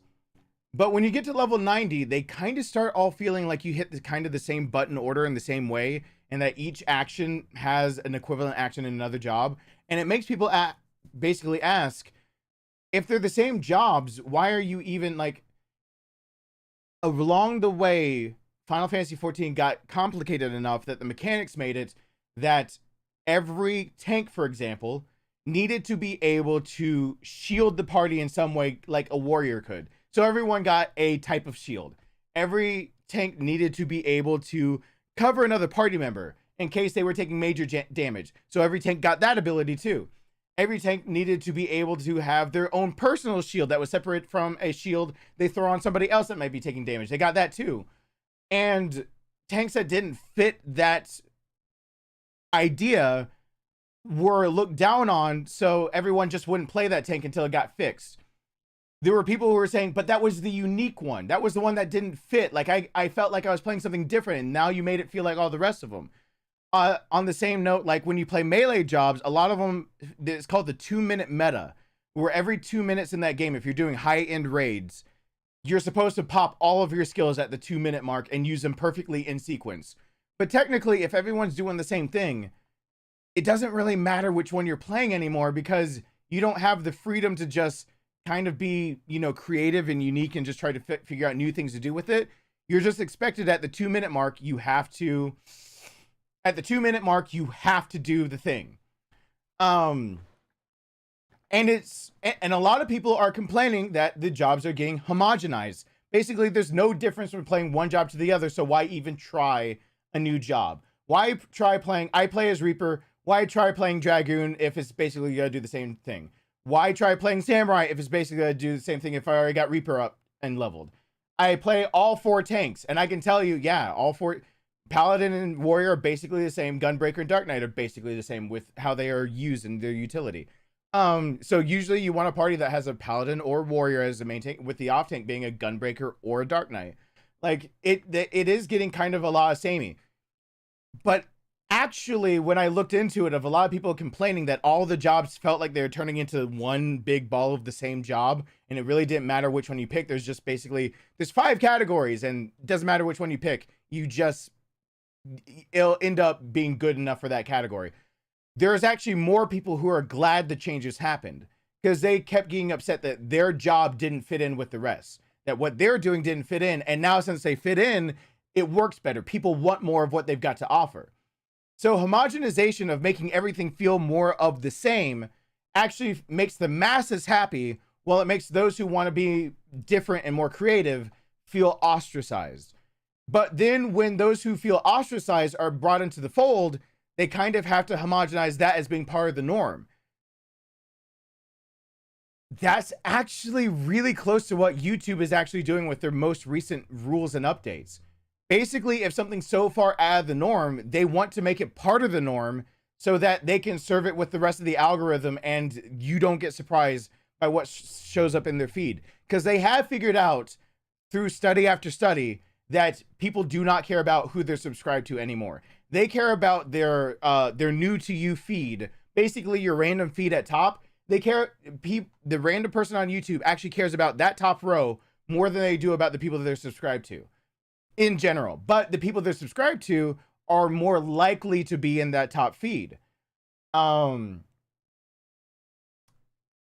I can see where they're going with that now. If I'm a smaller channel and you're subscribed, but I could show up in that top feed because I do rank high for certain categories, so you might get told to go check me out, and then I'm talking about something that's way off, as in it has nothing to do with it, then it can be a problem that they don't want to serve me up on YouTube's algorithm. Until I'm big enough that I can break the rule of being homogenized enough that I'm in a different category of people who basically do their own thing, but they're all bigger YouTubers that can support themselves doing their own thing, and YouTube still can serve that content up knowing that enough people have already agreed that they like that content, if that makes sense. So basically any bigger channel that has a lot of subscribers, it's safer for them to serve up off-kilter content because YouTube's algorithm can assume that no matter what, people didn't just hit the subscribe button for nothing. So they can just go off topic and talk about whatever they want to and, you know, say whatever they want to without fear of YouTube losing their money and their ad revenue and blah, blah, blah. And the YouTuber saying something that's way too out there. Now it makes people want to not be on the platform. It also squashes creativity. Like the idea of their new terms of service is basically making everyone say the same things. Like, I understand what they're doing. Now it makes it so that even closer and closer, more people who ever want to talk about a certain subject are forced to talk about that subject. And if they talk about something else, they can get in trouble for it. So if you're looking for that subject, good news. You now must tag yourself as you're one of the people that talk about that. Now we're back to talking about, like, for firearms. If you're signed up to look up Hickok 45 and you look up things about firearms, you're in the category of people who are willing to tag themselves about firearm stuff, and they're probably all bigger YouTubers, so they don't mind serving you that, and they'll take a chance with a smaller YouTuber if they're willing to tag themselves as that. But if I talk about firearms in Resident Evil games, and I'm not a bigger YouTuber, but I'm talking about the real-life firearm counterparts, it could be them taking a chance because I was supposed to just play the game, not talk about the firearm. So they will immediately take away revenue and talk about restricting access, basically to try to gate off the idea that I could talk about those sort of things because I'm too much of a risk. But I'm not a risk if I'm bigger because there's other people who have taken that risk, and I'm proven that basically there's a group of people. I've become one of the many who are bigger, if that makes sense. The small ones are the ones that are hard for them to police, but the big ones have already shown themselves as, if they're going to be reported for something, they'd already be reported and blah, blah, blah, blah, blah, blah, blah. I don't know if that makes sense, but it's kind of the same gripe set when I play Final Fantasy 14 and people complain that all the jobs feel the same. Basically, your feed is supposed to feel all the same. When you choose a random person who plays the kind of games that you like watching, and you see somebody you've never heard of, it's supposed to, if you click on their video, feel kind of the same as the last video you watched. If you watch a top 10 list, and you see someone else making a top 10 list and you've never seen them as a YouTuber, you're seeing it because their top 10 list probably sounds a lot like the one you just watched. So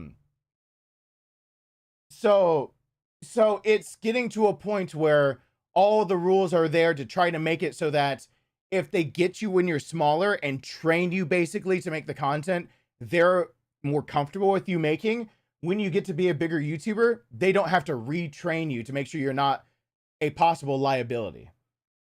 And that's what it's actually coming down to. They're checking off their liability list and their boxes for making revenue, and they don't want to take risks, not unless I'm bigger.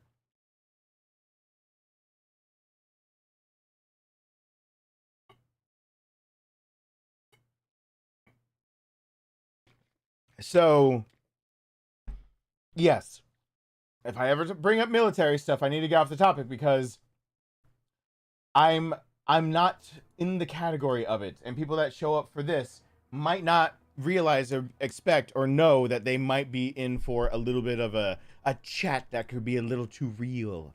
I need to hurry up with this game. I'm taking too long. Oh shoot.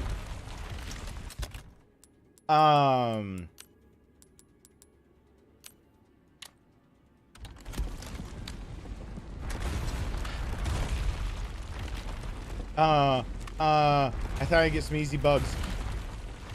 Oh crap. Where the hell?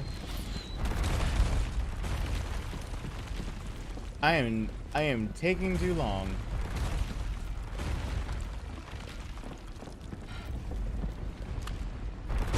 I have forgotten where the bugs are.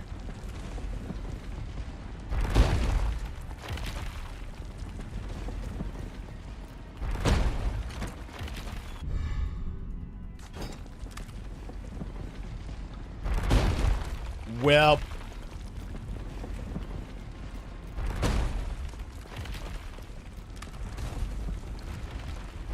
well,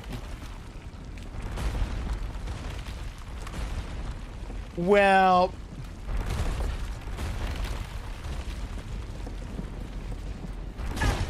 what? I didn't get hit. What?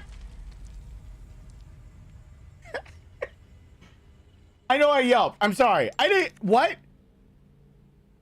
What? Hold on. I have to make sure I reset that timer. What? I was not under it. How did that happen?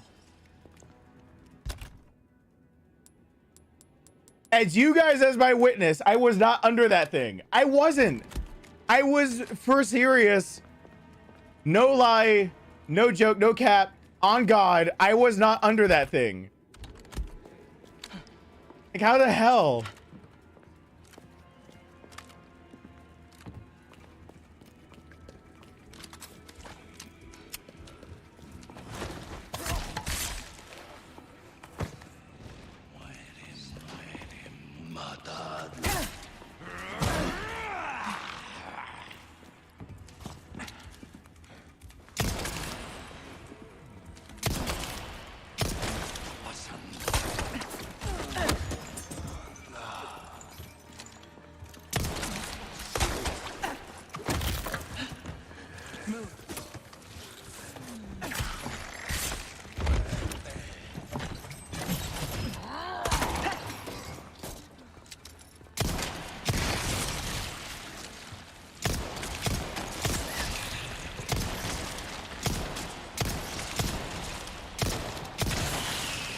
All right, everyone place your bets.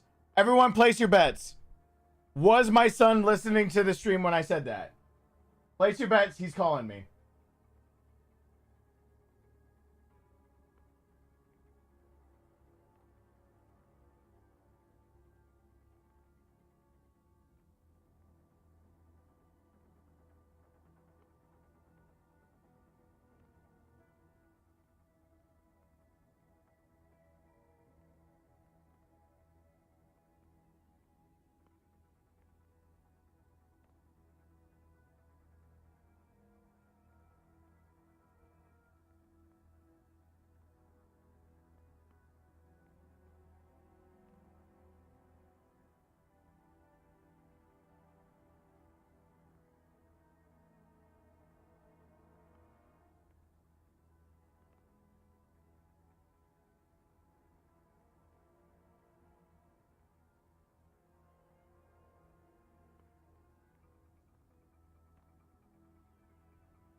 Okay, so he did not listen, but he might have checked the stream to see if that banner was actually going while we were doing this.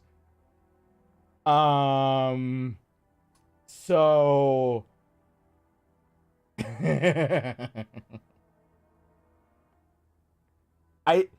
whoever thought he was listening, he was busy doing frontline on Final Fantasy 14 so he could try to get the new glam that's out called the Fierce Tyrant set. However, he did, while talking to him on FaceTime, pull up my stream and turn up the brightness so he could see if the banner was actually saying, "Hold on, please, my son FaceTime me." So you technically, if you're counting up to the moment I just unmuted myself, he did watch my stream, but just not before he called. So, oh, and he and I were just joking around. He and others, there's something in Final Fantasy 14 that you get a lot of experience for, but it's like really repetitive for new players. If you're a player and you sign up for something called main scenario quest, it's a level 50. It's the big thing, like where all the storylines come together. You're not allowed to skip the cutscenes.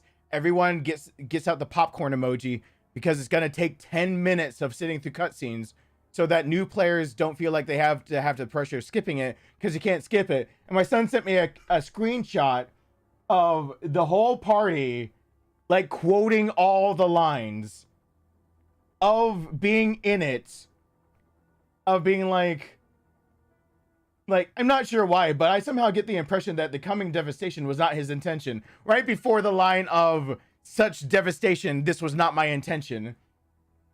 Someone else quoting hey La Brea, what have you done? And someone else saying, "I used to change the audio to Japanese just to make it sound more interesting." So he was apparently having a lot of fun while playing earlier, and he said he was too busy raging out in PvP to be watching me, right, Dad? He's got priorities. So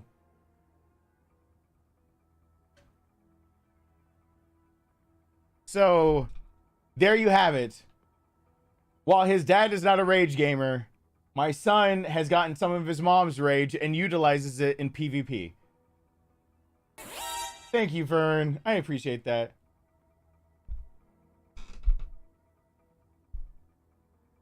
I could have had Darkness be sexy Darth Vader. No sarcasm. Or Boba felt me up.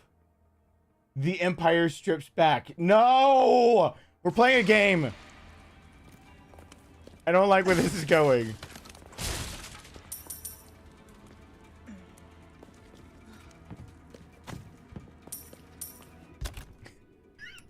And my brain was like, no! You know what the next line my brain had? Oh no! They passed down Order 69. I was like, brain, stop. You're not helping me right now.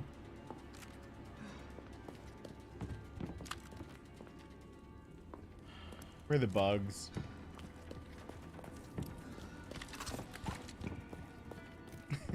Anakin, what are you doing? Zips pants. Not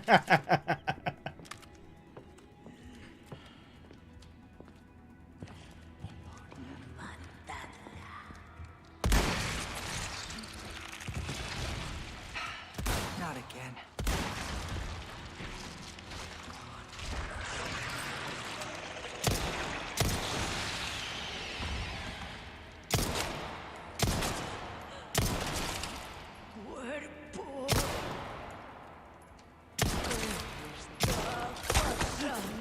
Chabow!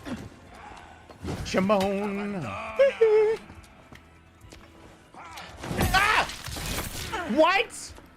Your animation was way too fast.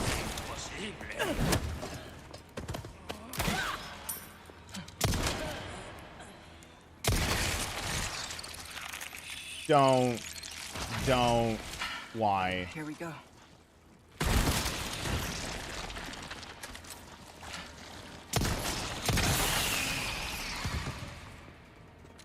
Where are the bugs? I think they might be actually out of this hall. Some of them. I only got the bugs once for the freaking achievement.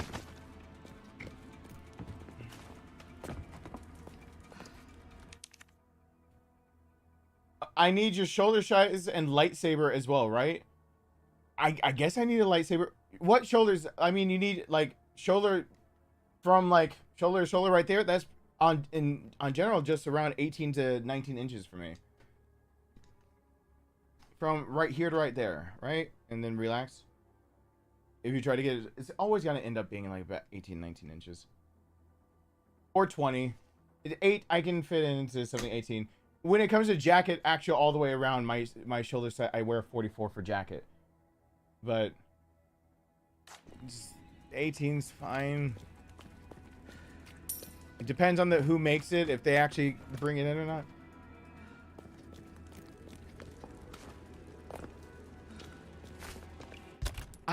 We don't. My son is being so innocent and pure, wanting his dad to dress up with him for Halloween. And you guys are like, how can we make him disappointed in his dad? Oh yeah, 21.25 inches is just fine. It depends on how they measure it, because if there's the proper way to measure it, and then there's the other ways to measure it, which is people go from outside to outside, and that extends it way out. I mean, at that point, like, if that's what the measurement that they're really trying to take, not only will it 21.25 be fine, it'd probably be a smidgen small. I never know what the companies actually want.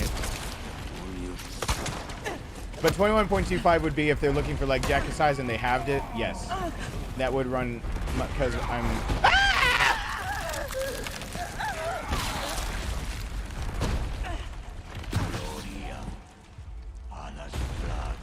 I was doing other things and not paying attention.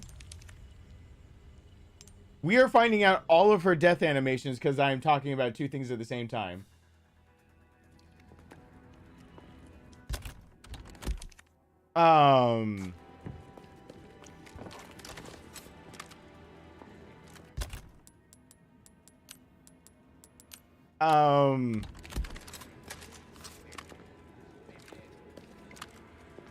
Wait, were there any bugs out there? Wait. Oh, I can find them when I'm out. That's right, that's right, that's right. There are bugs after I get out of here. I need to stop worrying about them now. Yeah, I can no longer control the ads. Sorry.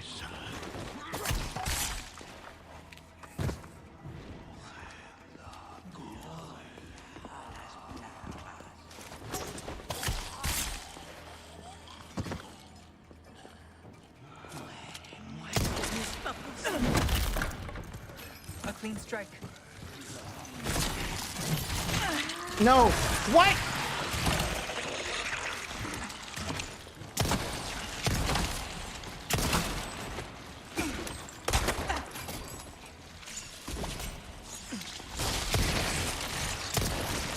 You guys do not notice when we...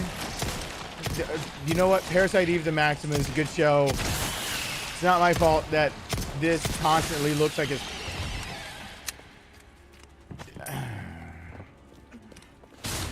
We are absolute predators. We do not even have any enemies. I want to just start playing that song and just have that thump, thump, thump, thump in the background. I want thumping in the background. But not like sex sounds thumping. I just want normal sounds thumping in the background. God, I don't want to ever live next to another nymphomaniac. Jesus. How many guys have probably thought that that would be a fantasy, and it's horrible. Here we go. It's not okay. It's not fun.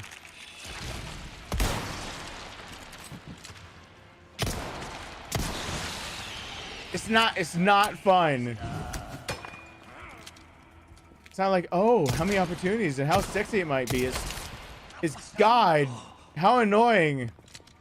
And can I have one normal conversation with you? It doesn't involve me at you asking in a new, different way for me to come over to your apartment. But we won't even like touch you and stuff. And we just want someone nice to warm to lie next to us and whatever. There's 2 of them. I am positive. Oh my God. In the long run, she couldn't have made me any more mad than she ever made me, because she did have a fiance that was serving in Iraq, and she did end up getting pregnant off of somebody who was not her fiance when she later ran into me while I was working at the pet store where I met my ex. So she did end up getting pregnant because she was being a bit promiscuous while she was engaged to someone who was overseas serving. So she gets all the ire in the world from me on that one. But like, she was just also, it was just way too much. Too much, too often. Oh yeah, one of the times she invited me over was to check out a video to see if it was sexy enough for when she sent it over to her husband, but I knew what she was actually asking. She was asking if I thought it was sexy because she was trying to, you know, hit on me. So she wanted to know my feelings on it, which makes it really not cool.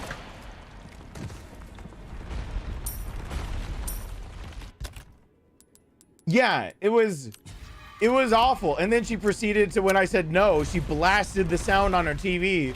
So I heard her making all her moaning and groaning she was gonna send to her fiance, supposedly. Yeah, it was awful. I actually, that's why I have a story of getting pulled over on my bicycle. I have the story of getting pulled over on my bicycle going to Taco Bell, or rather I was going to Taco Bell. I ended up settling with McDonald's from that time period because I got into a very big habit of any single time I needed an out, I would end up going and getting fast food. What? I was not under it. I wasn't under it. I would end up going and getting fast food because I couldn't stand it anymore. It would be late at night and I just hear all the noises through the wall and I couldn't stand it. It is adding my time up. I have to quit the game. I knew it was adding time.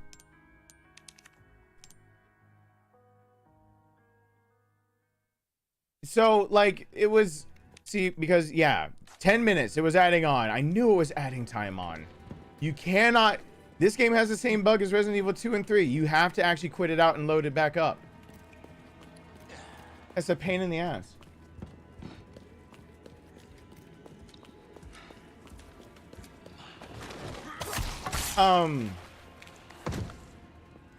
But when it really is an addiction for someone, because I really do mean she was an nymphomaniac.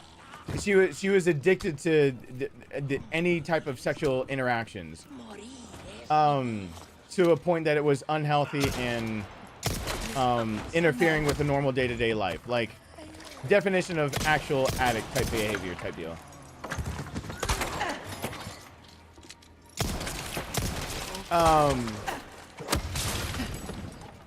It was bad just because it was so, Here we go. it was so constant. She didn't have an off button and she would just, so I would have to, my habits of being up late at night and then going to a random McDonald's to get something off the dollar menu type deal was all based on that, really. And then I'd hear stuff through the walls. But then it's the other thing of how creative they get about inviting you over. Oh my God. Yeah, the most creative one I ever got was, oh God, sarcasm. I don't know what I'll play it. The most creative one I ever got was that I would just be the filling in their sandwich. That they didn't need to squish me or anything. They just wanted a guy over there to feel a man's presence or whatever. So it was 2 females living next door, and they said, we won't even touch you or anything. We just want you to come over and maybe spend some of the night, maybe spend the night. It'll be comfortable. It's a comfortable bed. You just lie in between us. They were fucking liars. I knew they were liars. I knew if I went over there that they would just try to be like, you know, oh, you know, he just trying to make you comfortable by like heavy petting your shoulder and maybe, oh, is that your waist? Whoops. Like it just got more and more ridiculous to the point it was I just wanted to not be there. It was awful. I don't know why people ever have fantasies about nymphomaniacs, because they go overboard. Like a reverse Oreo. Oh no, they called it that. They called it that by far. Also, their last time of asking me over was saying that they were gonna have dinner.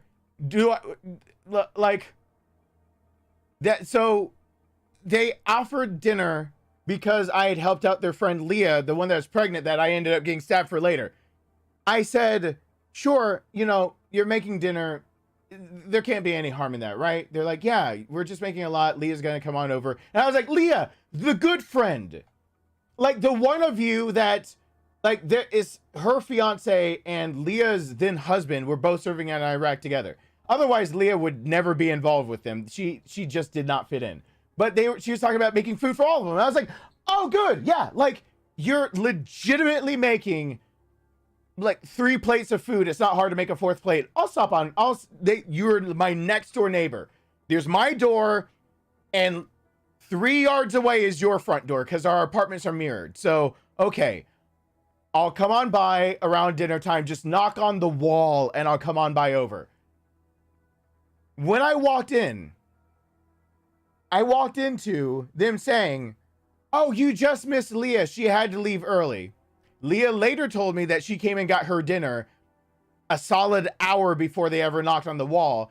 And they said, we got all dirty cooking and everything. Sorry, excuse our mess and whatnot. Sorry about that. They had both taken off their shirts and were wearing, like, one had a lacy bra and one had a sports bra on. Just being like, yeah, we got it all over us when we're in everything. And like, oh my God, you're here. Oh, I forgot all about that. Like they were evolving. They were evolving. It was just getting to be ridiculous. Catwoman. We would like to buy one, Celine. child, please. There that is your Qui-Gon Jinn with lightsaber order, and the costume I saw him with her is not a $50 nurse costume. Oh God. All right, guys, I am Qui-Gon Jinn if he were a nurse, because I'm gonna wear the Qui-Gon Jinn and the nurse costume over that. So I'm gonna make everyone that likes Star Wars mad.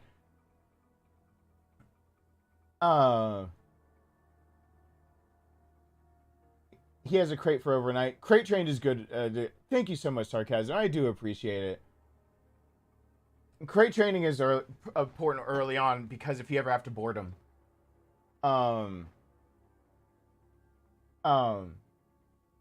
It's not the worst situation this doesn't sound like the worst situation I've been in. It's not the worst situation I've been in. It's just, I mean, I am the guy who did walk in, like, you know, when I broke up with I should not say her name.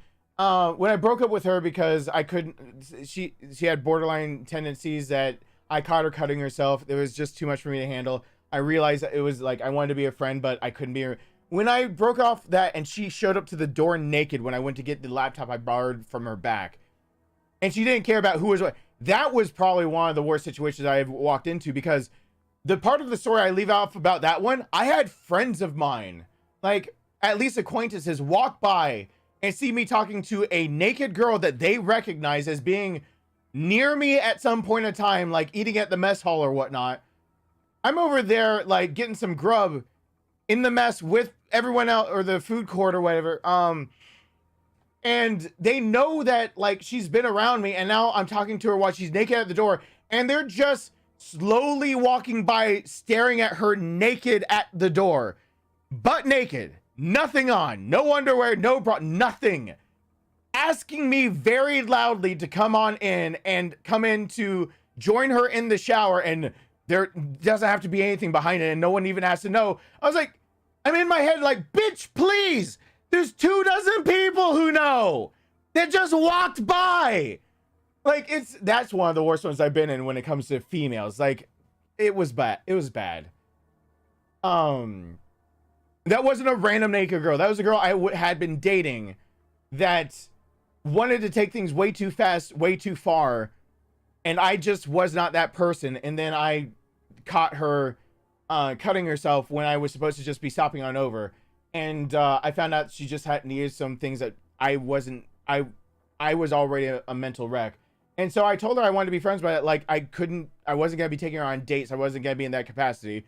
So I officially broke up with her because I had taken her on a date. It was just an innocent date. There wasn't really much that happened between us, but I had promised to be able to drive her back to where she lived. She very much, I think, in retrospect, fit a lot of the criteria for histrionic personality disorder instead of borderline, because they match a lot, except for histrionic does use a lot of sexuality. There's a lot of criteria in there about sexuality being used, especially being very promiscuous or things like that. And I'm not saying that's what she was being, but so there's like crossover. There's a comorbidity of some of the things. And you could see it as her trying to grab attention. You could see it as her sexualizing herself. But suffice to say, it was not like a random person in a random place for a random naked thing. It was somebody that I knew that all of a sudden I'm now seeing them for the first time naked. But so are 24 other people. And it's just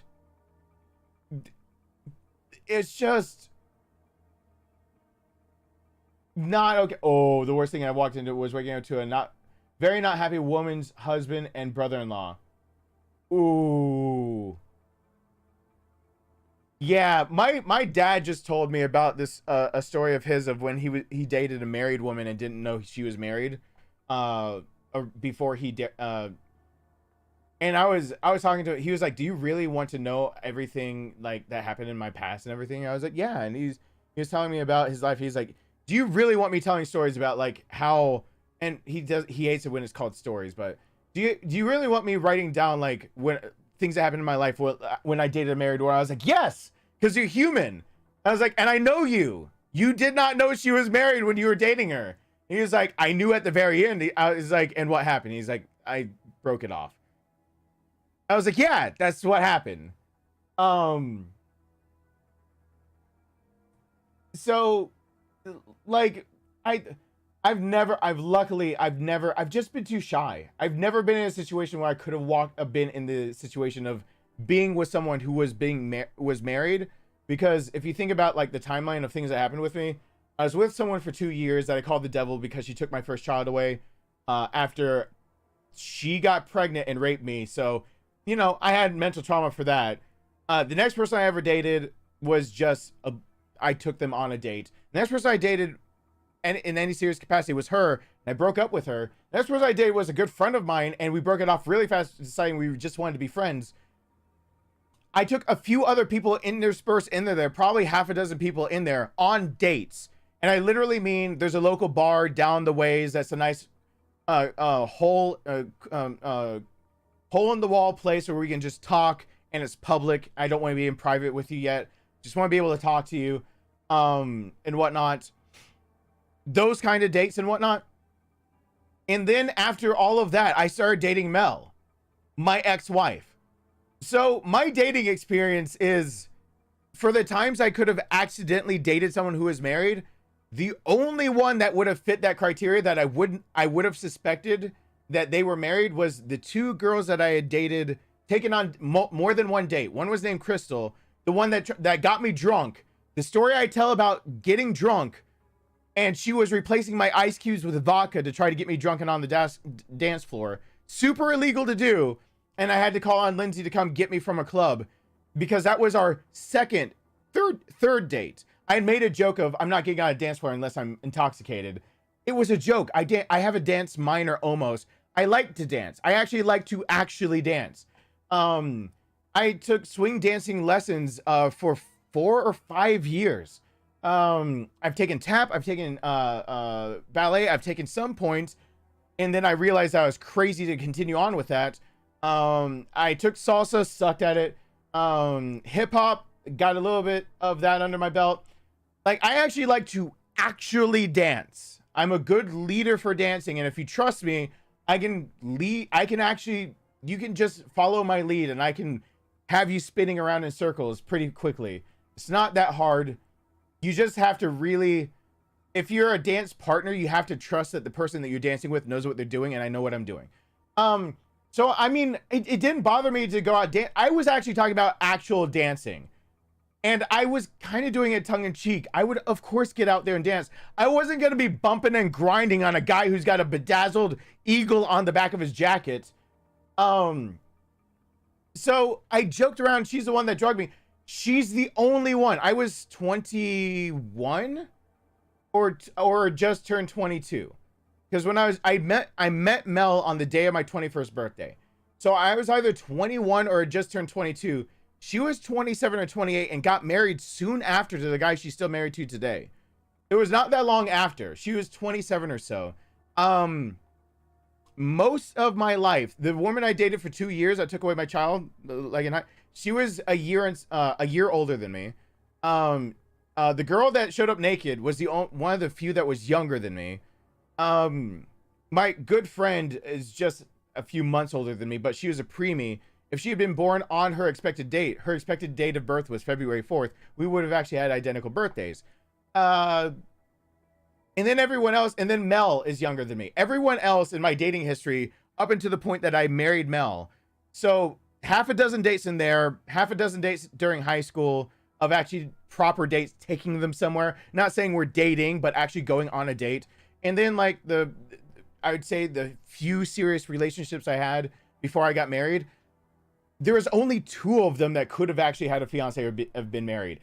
Had I kept dating like that and not checking, I guarantee I would have eventually ran into the situation of husband is home. Because I did not get along with girls my own age. I did not. I just did not at all. I had no understanding. It's weird to think about it now, but since think about it from my perspective. Since 15, I've owned businesses. I'd already at age 16 gotten a job that I was working third shift at Waffle House. By age 17, I'm being trained to be a manager.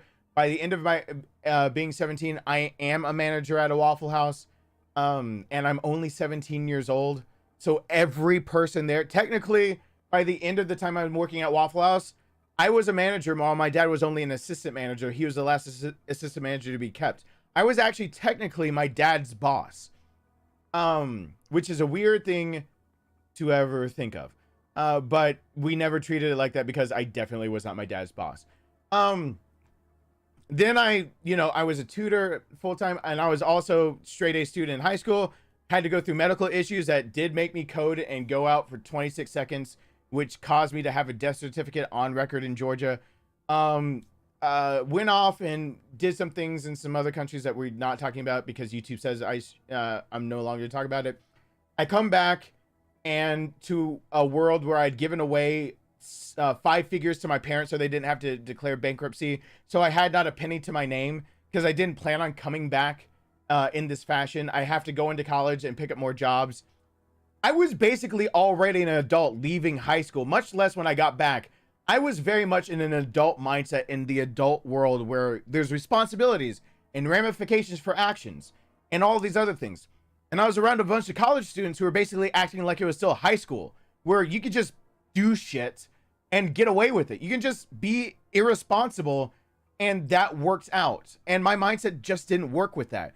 So I really got agitated very quickly with anyone who could not think outside of the idea of there is an actual world out there where you need to be able to work and, survive and stand on your own 2 feet. And we're in a generation where they're trying to knock away the idea of us making a livable wage. So you need to start now while you're getting your education before you need to pay back your student loans. And I had this, that, and the other. I had all these things. And then I get into a conversation with somebody else and they'd be like, oh, something serious is bothering me. And I'm like, oh God, let me drop everything. What is it? And they're like, this guy was talking to me. He hasn't texted me for like 2 days.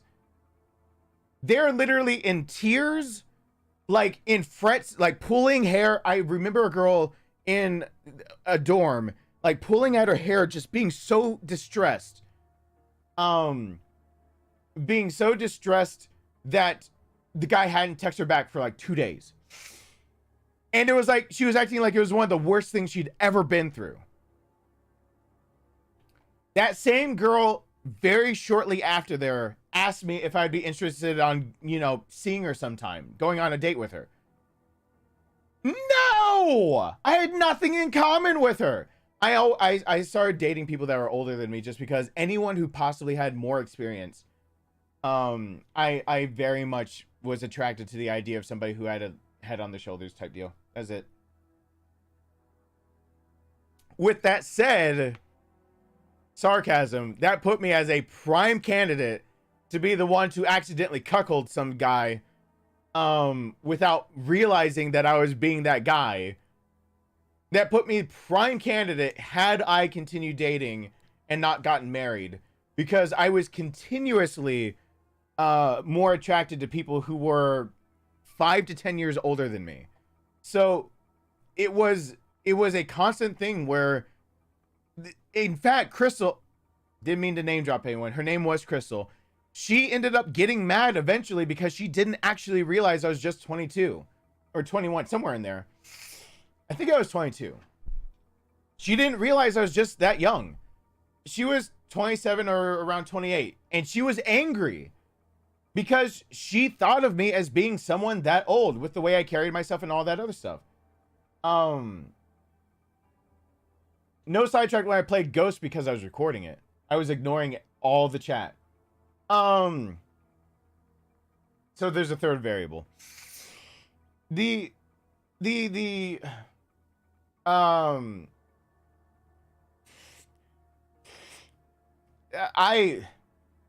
don't envy that position, but I have many times take it up with YouTube. Complain to YouTube about their ad policy. I'm sorry about that. Literally, if you actually complain to YouTube about their ad policy, things might be done. On my end, they just will absolutely not tell you guys I'm live unless I give in to their bare minimum, which is every 30 minutes they're allowed to insert something, and it's supposed to be randomized, so you're not supposed to get it guaranteed every 30 minutes. I guarantee you guys are getting more than every 30 minutes. Yeah, sarcasm. You can actually send I forgot what the thing is. They changed their email address. There was a place to send suggestions to YouTube. You could actually, I might make a post about that, how people can do that. Yeah, the first girl I seriously dated, yeah, I was 15 and she was, her birthday was February 1st and mine's the 4th. So I started dating her, and I remember that was a really weird thing, where I think it was right around the time where it was like, whoa, that's kind of like what happens with my brother, where he seems like he's a year older, but he's not. Our birthdays were only 3 days apart. So it had to be when I was 15 and close to around the time that she was going to turn 17 and I would have turned 16. But I know it was all over senior year of high school. She was a year older, and she was the first person I ever took on a proper date. The girl that was always barking up my tree when I was younger, named Dana, that said that we were dating, but we hadn't ever gone on a real date, was also older than me. And then I didn't realize the ones that, you know, when you get older and you realize that, like, girls flirt differently when they're younger than guys do. They were older, and I did carry myself like I was someone who was older. Not pretentiously. I was just the kind of person who, I was a no bullshitter. I didn't want any of your drama. So if you came to me about, like, you know, my parents said this, blah, blah, blah, blah, you know, all the typical high school problems that you have about teachers and parents and friends, I'd tell people straight to the face, that's not a real issue. You're making it the issue, and this is how you resolve that. And for a lot of people, that put me in a different category of, I gave legitimate good advice, because my advice was, I'm not going to play your games, but also made me sound more parental. I don't know. It's been described to me. I have a lot of letters in my garage about how people described it. And people described it everywhere from parental to authoritarian to feeling like I had a sense of responsibility or... So there's a... I don't know what it is, but... Yeah, there's... I never got along with people my own age. It didn't work out very well. Now that I'm older, what I realize is that I have a tendency to try to do the opposite. Where if I find that there's a problem, I swing way the other way, and that if age is an issue, I've made the other mistake of thinking, well, if I just tell people straight up, like my issues with the idea of where my mentality is on things like this, and what you're thinking about this, like it can just be explained away. You can just logic it away, right? I've learned the hard way. That's not the truth either. That's not how that works. So it's just taken a lot.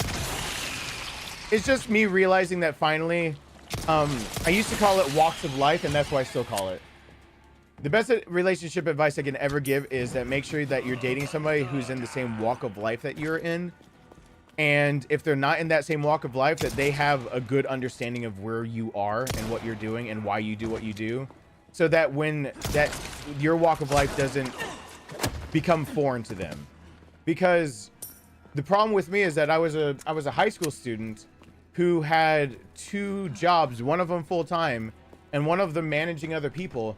I couldn't relate to my peers, but I absolutely could relate to anyone who had just graduated high school and picked up a job. Like as soon as they pick up a job, like we got shit to talk about. I go in and we're talking about grades and it's like whatever. I go on a date and we're talking about like, you know, coworkers and stuff like that. Like that's more up my alley. Because my biggest stress wasn't school. It was like everything outside of school of what I was doing.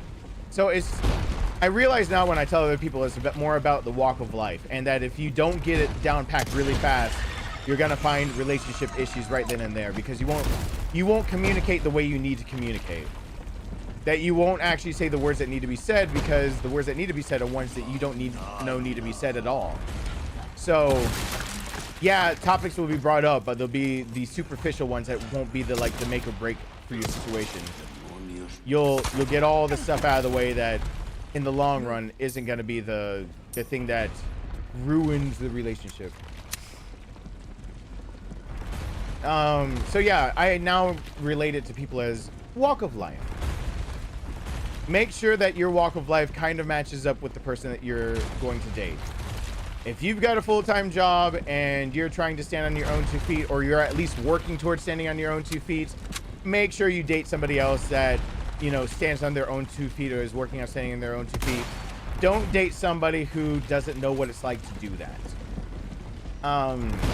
Because if they have no idea what that feeling of responsibility of... I wasn't under it again! How does this keep happening? I just stopped a little short to shoot the thing above me.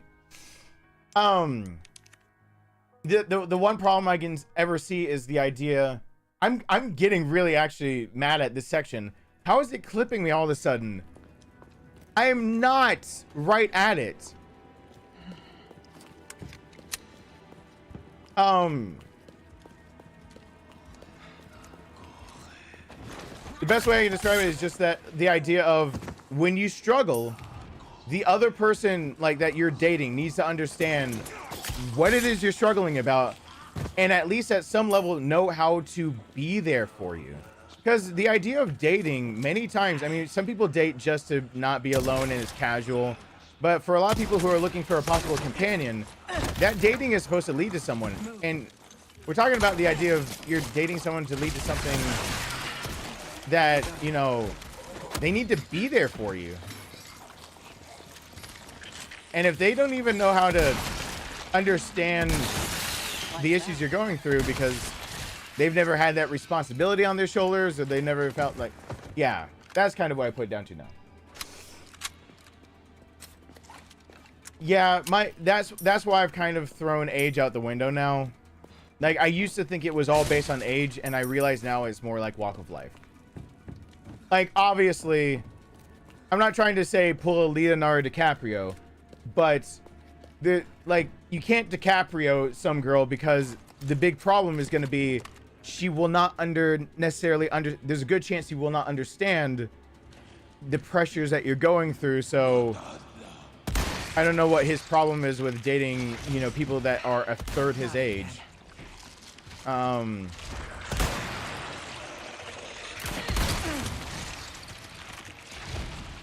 But yeah.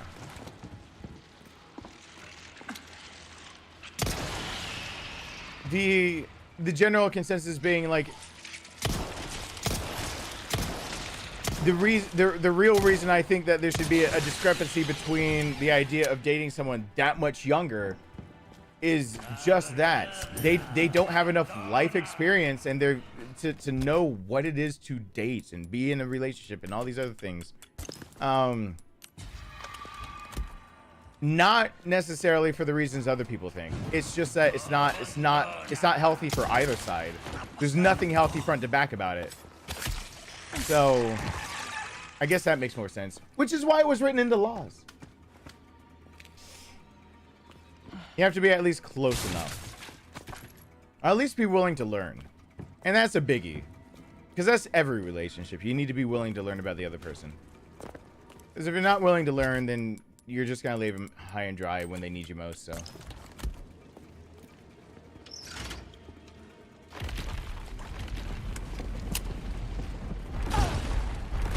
did anyone else see that thing at all hit me? The camera was swiveled. I am actually, this is getting, I will take it a little slower. That's actually getting a little frustrating. What the hell is happening? What the hell is happening? I am not glad anymore they added this back in. This is my second time playing the Ada story. The first time, I just waited on each one perfectly. And now, what the hell is happening?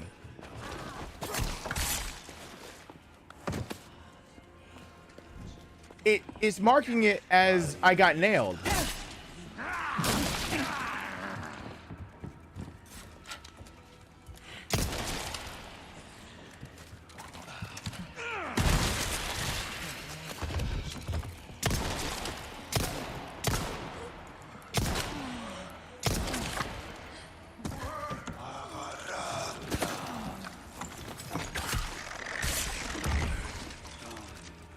Well, I usually do make sure I'm hella clear of them. And times I've even made sure I am as clear as I've been.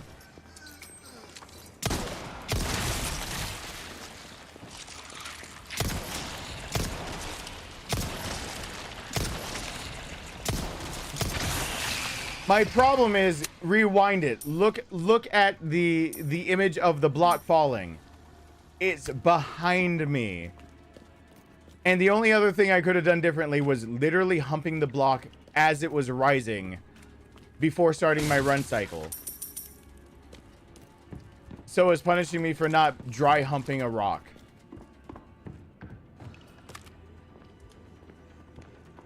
Confirm, game is sexist. Ada's expected dry hump a rock.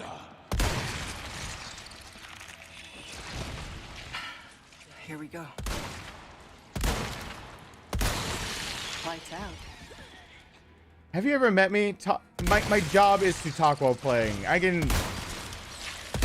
Ever see me play Ethan Must Die?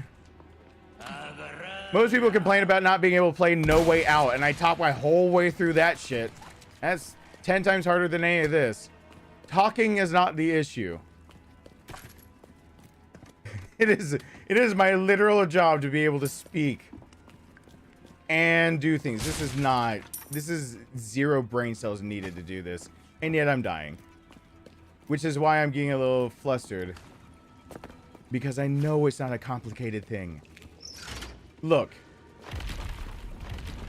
if I need to prove a point here, because I will if I need to, I can show you the difference of what I've been doing, and I know I'll get smashed. Because one is me doing this. Watch, right here. That's as soon as I can start moving. And the other one is me moving now, but not having to hump the rock. How is that any different? How is that any different? Like, really?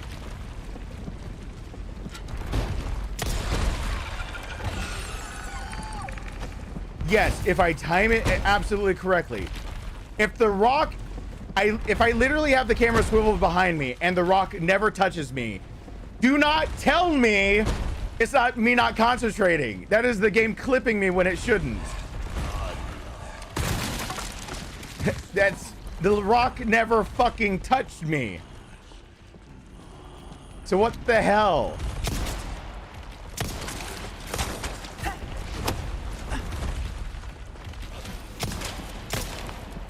Like, oh, it's expert. Okay. We make hitboxes bigger because it's expert. That would be a good reason. And I can barely speak 7% of the time. That's good. It is a small window to not get smashed. It's always been a small window. My first playthrough of this, I had no problem with that small window. Yes. What they're expecting you to do is basically rub this rock and run through like that. But I've done just fine in 2 instances of basically doing the same thing of basically kind of jotting up to it and getting smashed. To put in perspective, I've been smashed about here since you can't see the rock. You see the problem? If I can be here and get smashed by this thing. No, let's really test it. Because for everyone watching, when I've had the camera swiveled out to right here, we couldn't see the rock come down. You see, we can see it barely on the left. We couldn't see that. So how close can Ada be? We couldn't see the rock smash me. How close can Ada be and be smashed? That didn't do it. You're starting to see the issue now? So for those who don't know how games work, and I will break this down so no one ever questions me about this shit again, because I fucking actually took classes on this shit so that people wouldn't try to come up in my chat and act like they know the answers because there's just some fucking person on a keyboard thinking that they can just say some shit and poof, they had the answer. No, I'm no fucking novice. There are hitboxes and their timings. And the way that you program that in is that you have a character model. And their character square, basically, when you make them, they aren't actually what you see on the screen. You have to make sure that you have a box for them and the box for the object. And there's collision detection. What's happening is her collision detection is going off when she's already past the object, but the object's timing for its animation has not set to the correct timing of when the animation goes off. Therefore, when the block already drops down, it's actually triggered as actually having already dropped, even if it's still at the ceiling. So that can make for a situation to where your character model can already have its run cycle all the way past the block, and the block can be all the way at the ceiling, and the block doesn't even have to hit the ground, and that's why you don't see it hitting me, but it can crush me. Which is not my problem, it's a game flaw design. And I know they're trying to make it into close things of a close call by being hit, but I'm telling you right now, that is how a physics engine works. In any game physics engine you will ever... Go experiment in Unreal. Go test me on it. If you don't want to test me on it, then don't comment on it. It is not me saying it's something that's not frustrating me for no reason. There is collision detection that is not being parsed correctly. If I can be this close, I should be crushed. When I can be literally having the camera swiveling. Yeah, I don't rage at games. I'll rage at people who think they know what the fuck they're talking about and don't know a goddamn thing. If she can't be crushed right here, she can't be crushed when you can't see the fucking rock. It is collision detection where the rock's animation right there is already fallen. Its animation probably starts. Watch it up there. The crush animation starts there before it's ever fallen down. And my animation on whether I get crushed or not is based on the run. So technically it's counting when I was running, was any part of my run cycle near when it was trying to start lowering the rock, not when it hit the ground at all. And that's where they're doing the collision. It would make sense because it would look a little funny if you clipped into a rock when you got crushed. But technically, if we just have her under the rock and get crushed right now, there is a crush animation for her getting crushed right here.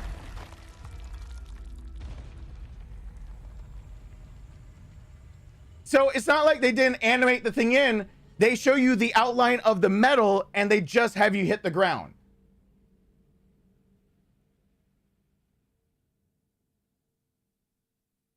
See the problem?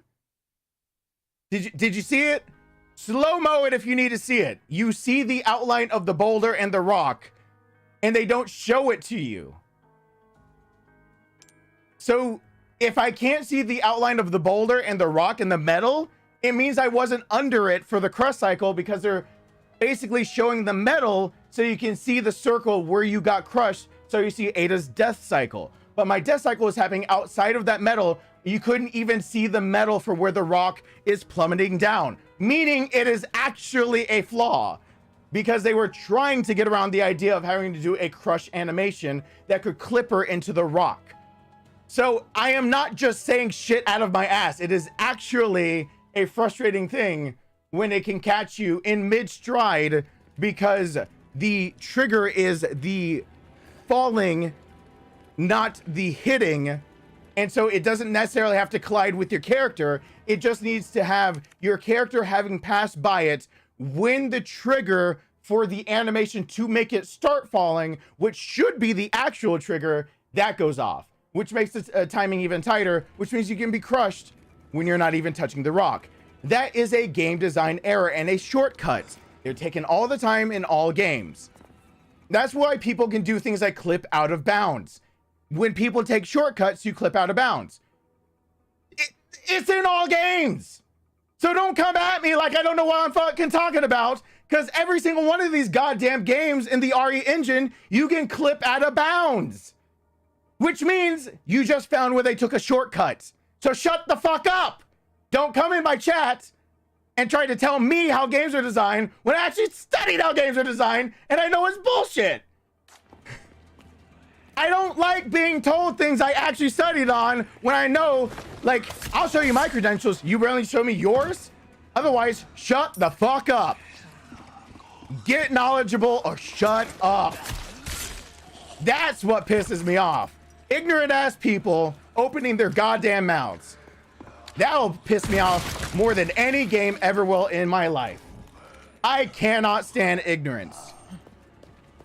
And if you let your ignorance show, I will let my fury show, because I'm pissed every damn time. So, word to the wise. Just shut up. If you're shooting in the dark, and it sounds like I might actually have some expertise behind it, and you don't want to at least quickly educate yourself, just shut up.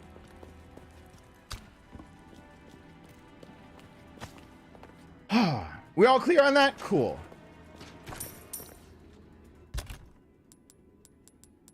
Anyway, I do not rage at games, really. I rage at people.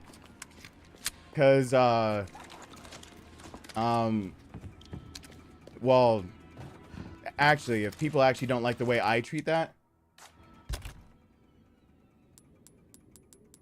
If people don't like the way I treat that, you guys have, you guys would have been in for a treat meeting my brother.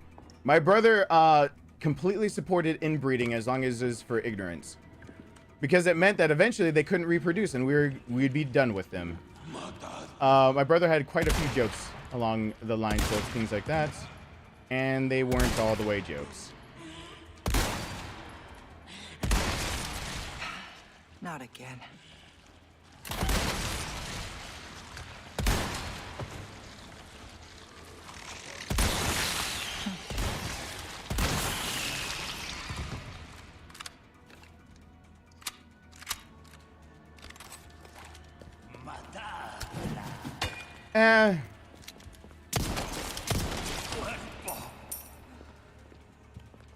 Well,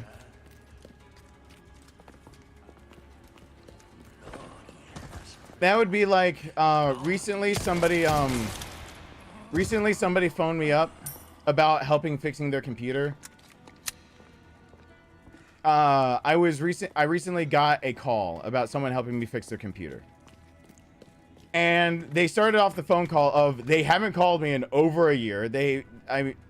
Close to a year. They have had no reason to contact me. They've they've acted like they have no inclination to ever want to speak to me again. They called me and they said, hey, I'm having problems with my computer. Can you help me out? And I was like, yeah, sure. All right. I said, what is it that you need? They're having problem logging into the computer. They know the password's right. They think something might have happened. I'm basically running tier 1 tech support with them, and I'm saying that, you know, actually, you know, this, that, and the other probably happened if you're going through all of that, and it's no biggie, blah, blah, blah. You can do this, that, and the other, and you should have that fixed. First step would be doing this.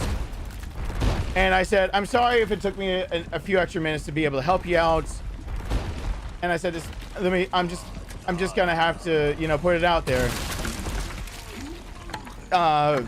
Being like the IT guy isn't my foray anymore. I said, like, it's been years since I was like head of IT for anyone. It's been years since that was my job to help people fix computers. I shit you not. This woman who called me that wanted my help, as soon as I said, I'm sorry if like me helping has been a bit obtuse, basically. It's been years since I've, you know, worked as head of IT for anything, which was my job for 2 years. In fact, while I was head of IT, I rewrote a college's whole database for how they do everything. I redid the whole college website and their database. One of their students that was not in their computer sciences courses is the one that took care of all of it. I did that for the college I went to. That was my job. My first job was just to be in the archives and archive things. My job after that was to redo everything to make it more streamlined for a new data system that would be able to let teachers remotely grade and do a lot of things with papers and give access and certain pushes and certain things. Basically make a whole package that would usually cost you thousands of dollars. They were not paying me enough to do as much work as I did for that college. And on the side, my job was to sit there and fix people's fucking computers. And I was taking course after course on exactly how to troubleshoot every version of Windows, every different type of anything out there, and basically be better than Geek Squad ever was, because Geek Squad just popped in a DVD into your computer and pretended like they knew what they were doing. And very few people on Geek Squad for Best Buy ever knew what they're doing. So that was my job. And I was just nonchalantly apologizing to her. I'm sorry that it's been so long and everything that, you know, me being able to help has been a bit obtuse. And she said, no, I get it. I mean, I know exactly what you're talking about. I used to do the same thing before I stopped working when I married my husband and everything. To which I didn't want to be rude, but my first inclination was, bitch, please, are you kidding me? You're trying to say you had the same job as I did. She had literally just said she just did my job 15 years ago before she married her husband and didn't need to do that job anymore. No longer worked. I did that job 15 years ago. So if she's trying to do a pissing contest with me, why the fuck is she exactly. Then why the hell is she calling me? If she's just going to sit there and try to have a pissing contest with my knowledge on it, coming to me for help, and then the first thing I say is that, like, I'm kind of out of date with being able to do this kind of stuff. What the fuck is she calling me for? Because literally she just admitted we're both 15 years out of date for us being our jobs as this. So technically, if she's telling the truth, she shouldn't need to call me. She's a goddamn liar. She never did that, and I got confirmation later that was never her job. She just wanted to sound like she knew what she was talking about. Me, on the other hand, that was 2 years of absolute hell. I hated every moment of it. I did not like working IT, especially for a college. I did not like it. I did everything I could to basically leverage that job into another job. I hated it. I hated it. I hated it. It was the worst. Dealing with people who do not know how to even describe what's going on with their computer, or what a computer even does, was just, and it's just really demeaning, but then you have to still be nice about it. But if you have someone literally tell you, like, that's the kind of shit that can piss me off really fucking fast. It's like, all right. Lights out. Yes, please tell me about how we are equals because of our experience. And also act the ignorant part because you don't know what the fuck you're talking about. And also ask for help mixed in there. Yeah, you can't play the field. Pick a lane.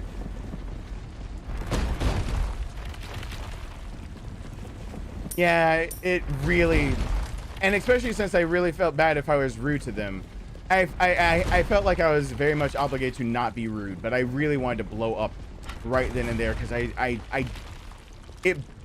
was baffled. I was baffled that this was even happening because I really don't know how they didn't pick up on the idea that if they are telling the truth, we both worked that job 15 years ago. Then so why is she calling me? I was so not happy, if you couldn't tell. Ow!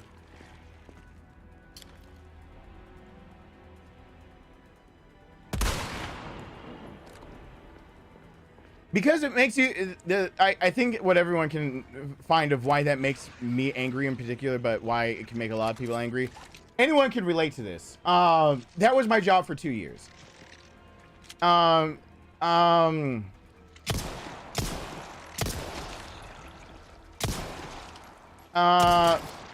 Who here has been working their job for at least 2 years or more? A job that they feel like they needed special training for. I mean, it's a generalized question. Everyone can actually relate to what I'm saying if they really think about it. Good night, Sir Constant. You're not talking too much.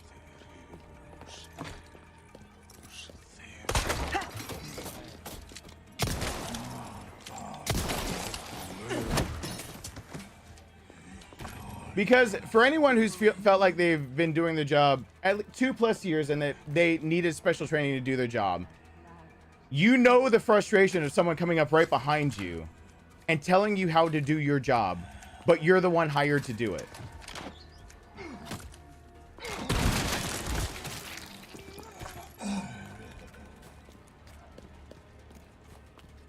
Engine building does count.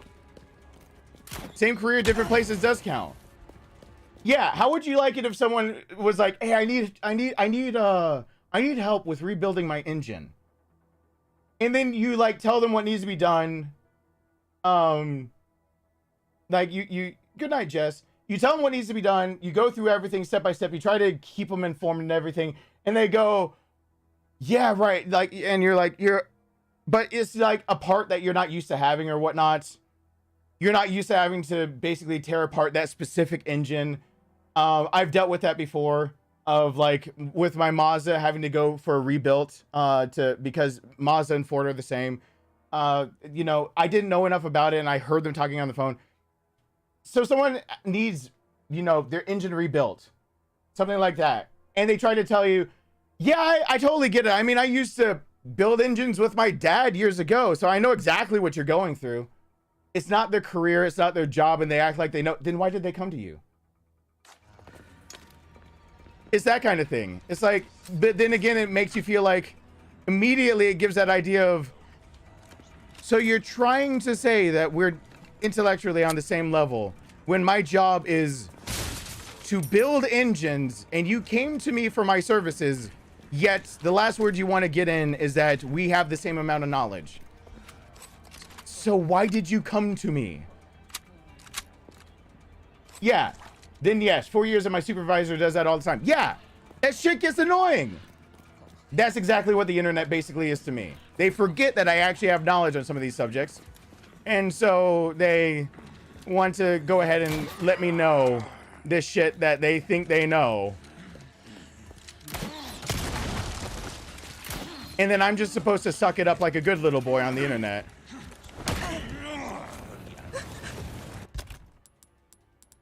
And it can be just, sometimes I have a breaking point. That gets infuriating.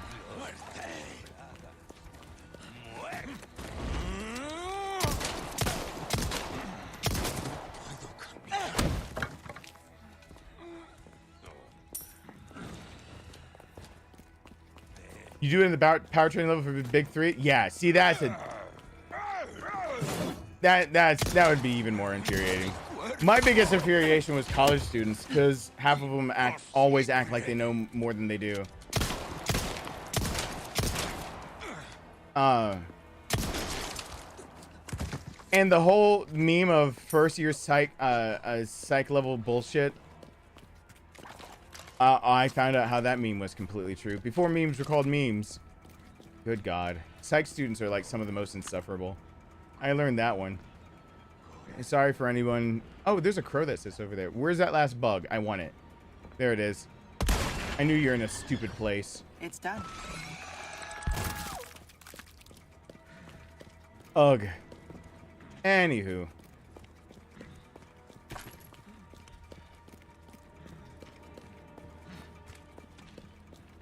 I should... One day, we're going to do one of two things on this stream. We're either going to make the worst LinkedIn profile ever that makes it look like I'm the most inept person. And I will say that the idea is borrowed, because I thought about doing something of the likes that would kind of make a joke out of, like, what do I actually know? What do I don't? What do I not know? But I saw someone else use ChatGPT to do it, and I thought it was fucking hilarious.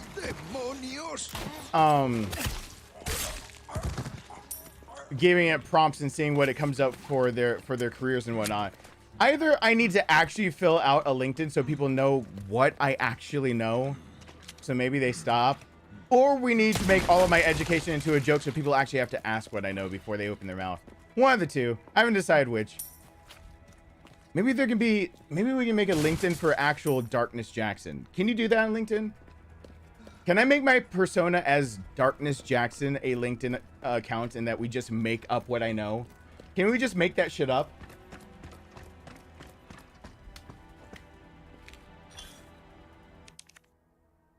Ooh. Sarcasm. I see you brought up Hellblade. My biggest thing is to them coming up and saying, hey, we need you to do this job faster. And it's like, I'm sorry, would you like to do this job instead since you want it faster? Yeah, I have hit that. Shut up, not most educating key. We would like to buy one child, please! Which quote do you like more from Hellblade for a tattoo? For every battle won, a greater battle takes place, and so it goes until we fall. And in the end, we all fall. Even the gods after their time. Ooh. I forgot about that quote.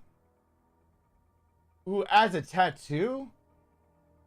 Ooh, you got my attention for a Hellblade tattoo. For every battle won. Ooh. I mean, I don't necessarily endorse nihilism, because Hellblade is very nihilistic, but you have to understand it's Nordic and Celtic cultures clashing.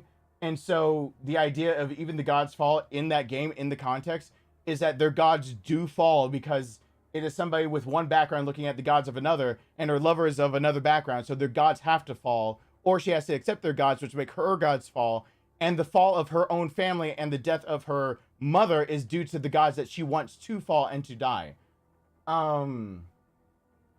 But I don't know. I would like if the tattoo for every battle won, a greater battle takes its place. I actually. Oh yeah, it's close to the 5-hour mark. Son of a bitch. I actually like straight up the quote, for every battle won, a greater battle takes its place. I like it cut off right there. I'm gonna be honest with that I actually like it cut off right there. And I was waiting for the other one. We would like to buy one child, please! Ooh. That one. Because that was one of my favorite lines when it was spoken in the damn game. That was one of my favorite lines from Hellblade when it was spoken in the damn game.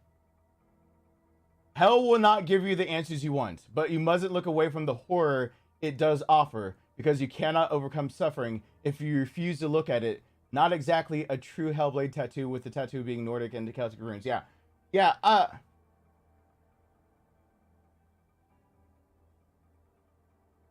Well, it is a true Hellblade tattoo.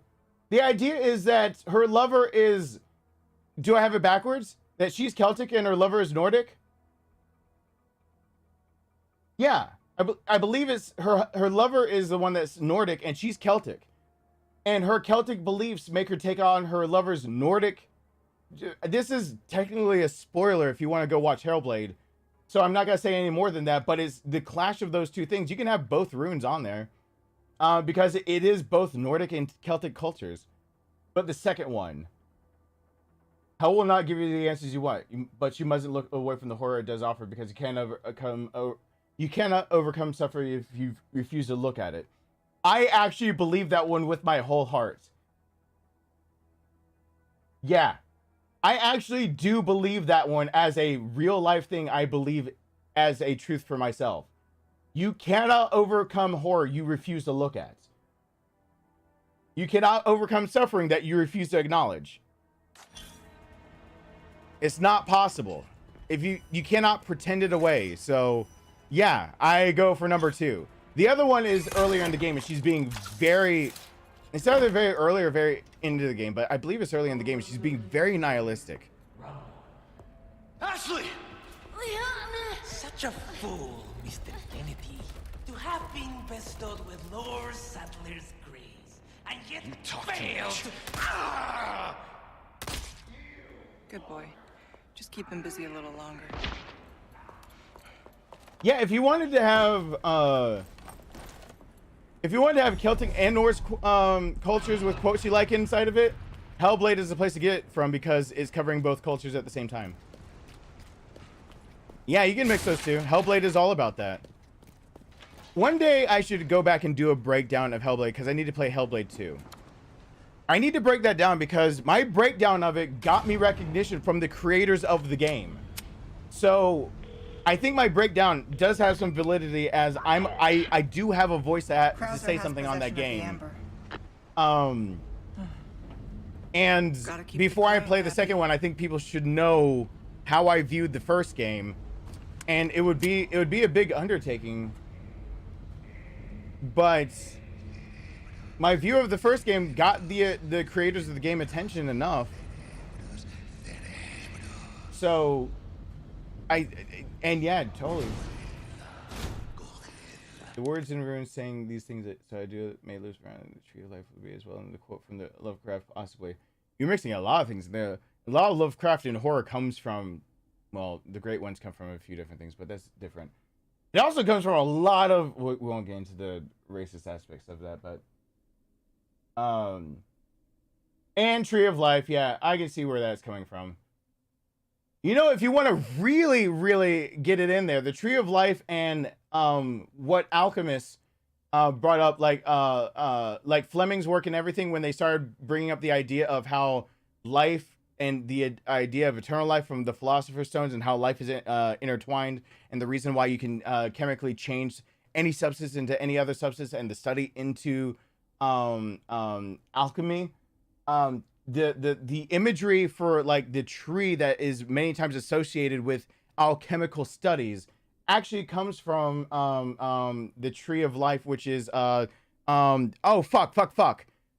giant tree, the fucking tree, the tree, the name of the tree, Yggdrasil. Oh god, I'm pronouncing it wrong. The tree, Yggdrasil, whatever. The YDD shit. The YDD. I know how to spell it, yeah. It's just a mouthful. Yeah, before you guys cite it, yeah. That tree, the imagery of that tree is what helped spawn the imagery of alchemic studies of when you can go look up alchemic studies and you'll see a tree with a lot of scrawlings on there in Latin. That tree is actually Yggdrasil. Fuck. I've never been able to get that word correctly without hearing someone else say it first out loud. I hate YDD as a spelling. My brain does not want to accept it.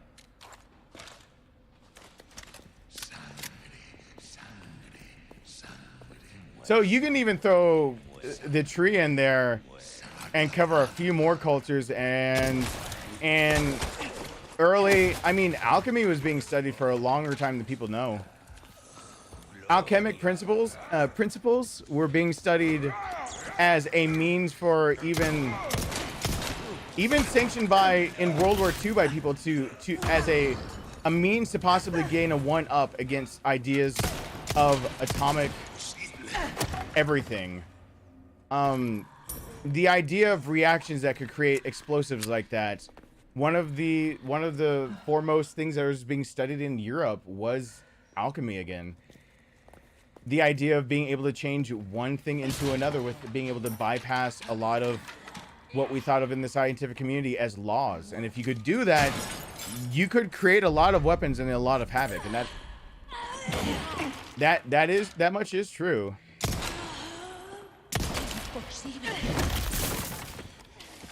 Yggdrasil.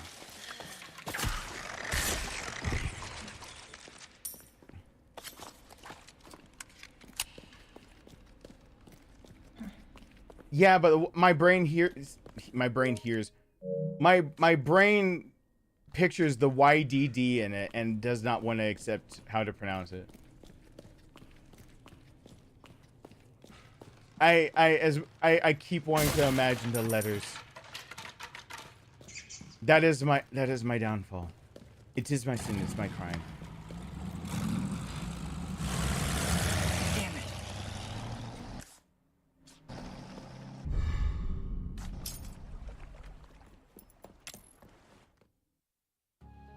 She dangles the keys looking for this hot stuff. Yeah. Save game. Am I on a good enough click to actually get through the game in time?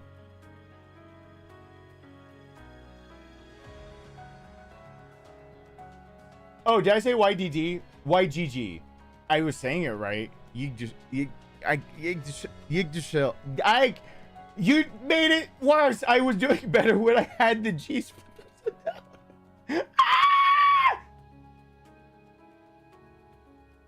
I have to go get back to God of War again.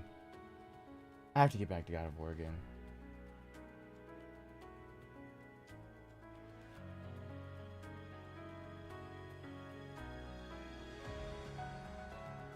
Did I say you get YDD? Yeah,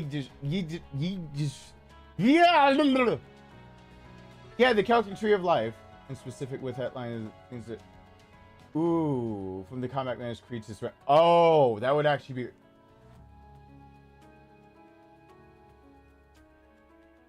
These things I do that others may live.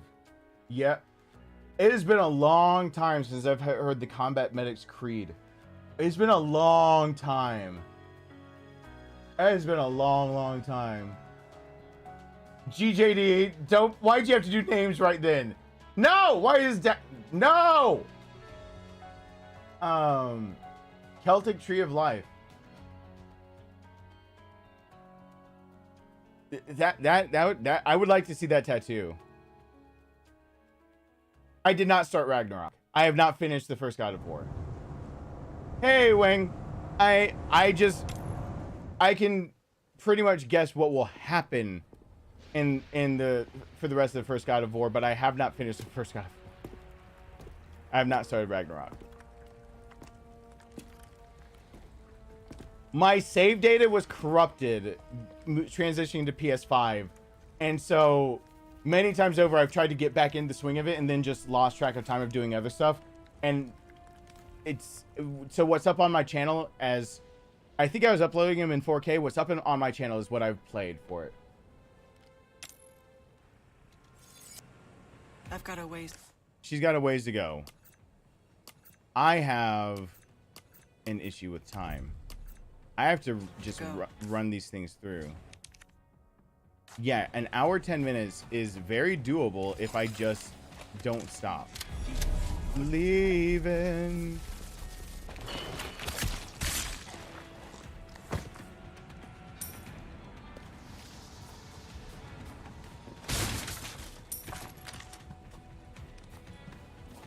Hold on to that feeling. Don't stop.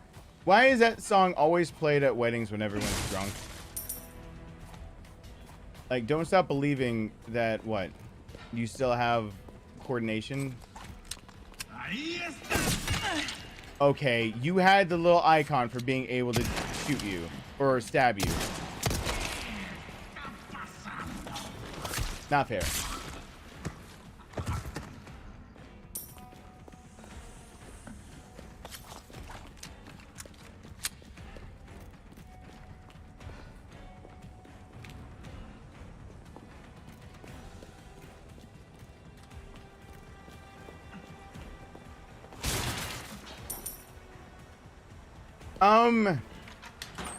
I don't know of anyone who unironically likes that song if they're sober.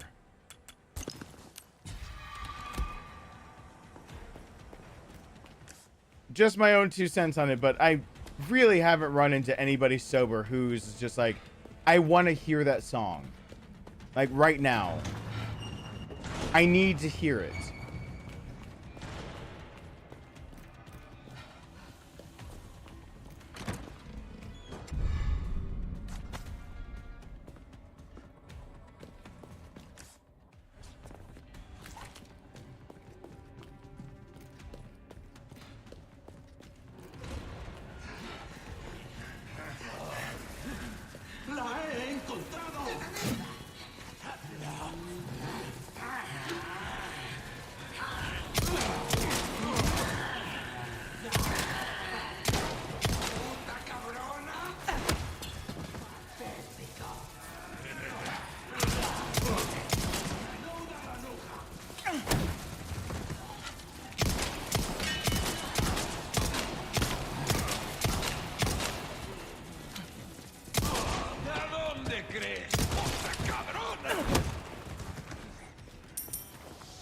Are you kidding?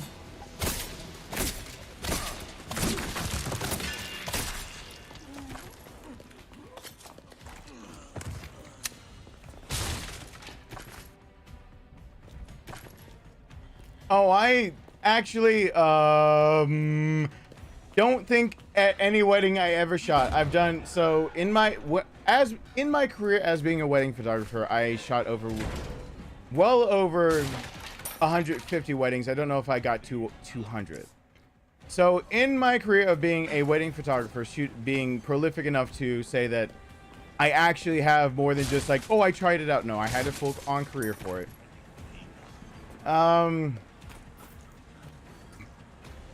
I would say that I have never once sang the real lyrics of the song, and I have heard it probably at a third of those weddings. Never once have I been called out for singing wrong lyrics on purpose. Also, not until YouTube have I ever been called out for purposefully singing wrong lyrics to basically any song. But the internet, the best way to get information from the internet about the correct answer you're looking for is by giving the wrong answer. Should be just up ahead, but getting through won't be easy. As soon as you give the wrong answer, you'll have a bunch of people jump on you about what the correct answer is, which is Murphy's Law.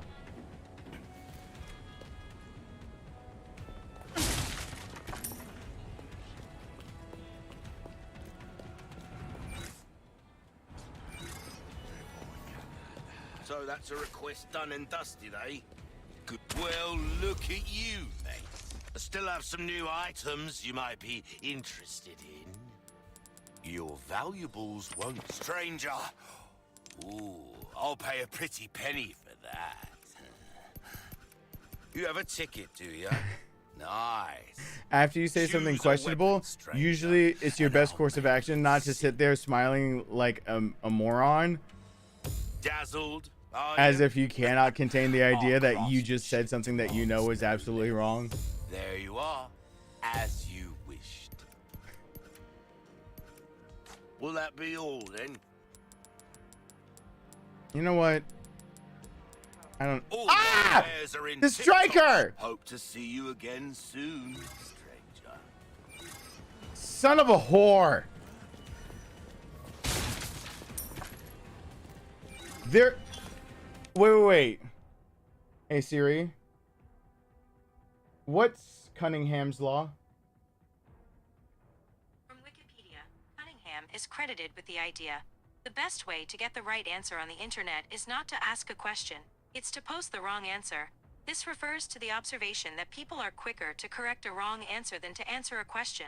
According to Stephen McGeady, Cunningham advised him of this on a whim in the early 1980s, and McGeady dubbed this Cunningham's Law. I said Murphy's Law on purpose to see if anyone actually quoted Cunningham's Law really quickly. Good night, Sarcasm. Thank you for being here and supporting.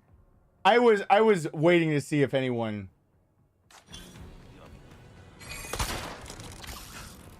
corrected me saying Murphy's Law. I was testing Cunningham's Law myself.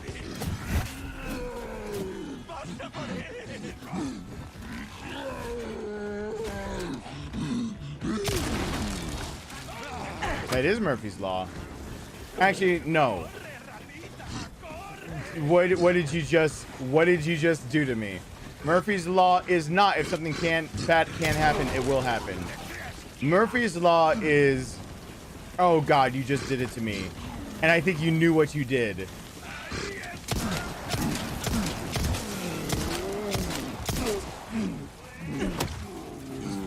Murphy's Law is quite specifically,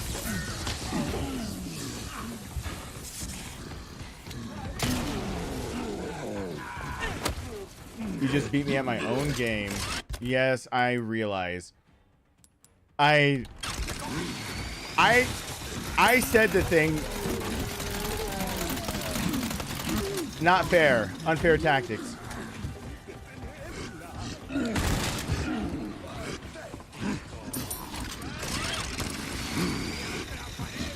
And you knew. Uh-oh. Uh-oh.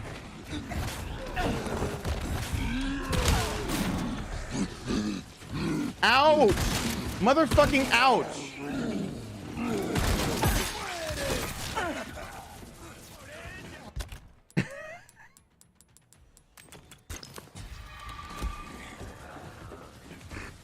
Oh, I'm about to run into the time constraint. I'm about to run into the time constraint. I've heard of a lot. Oh God.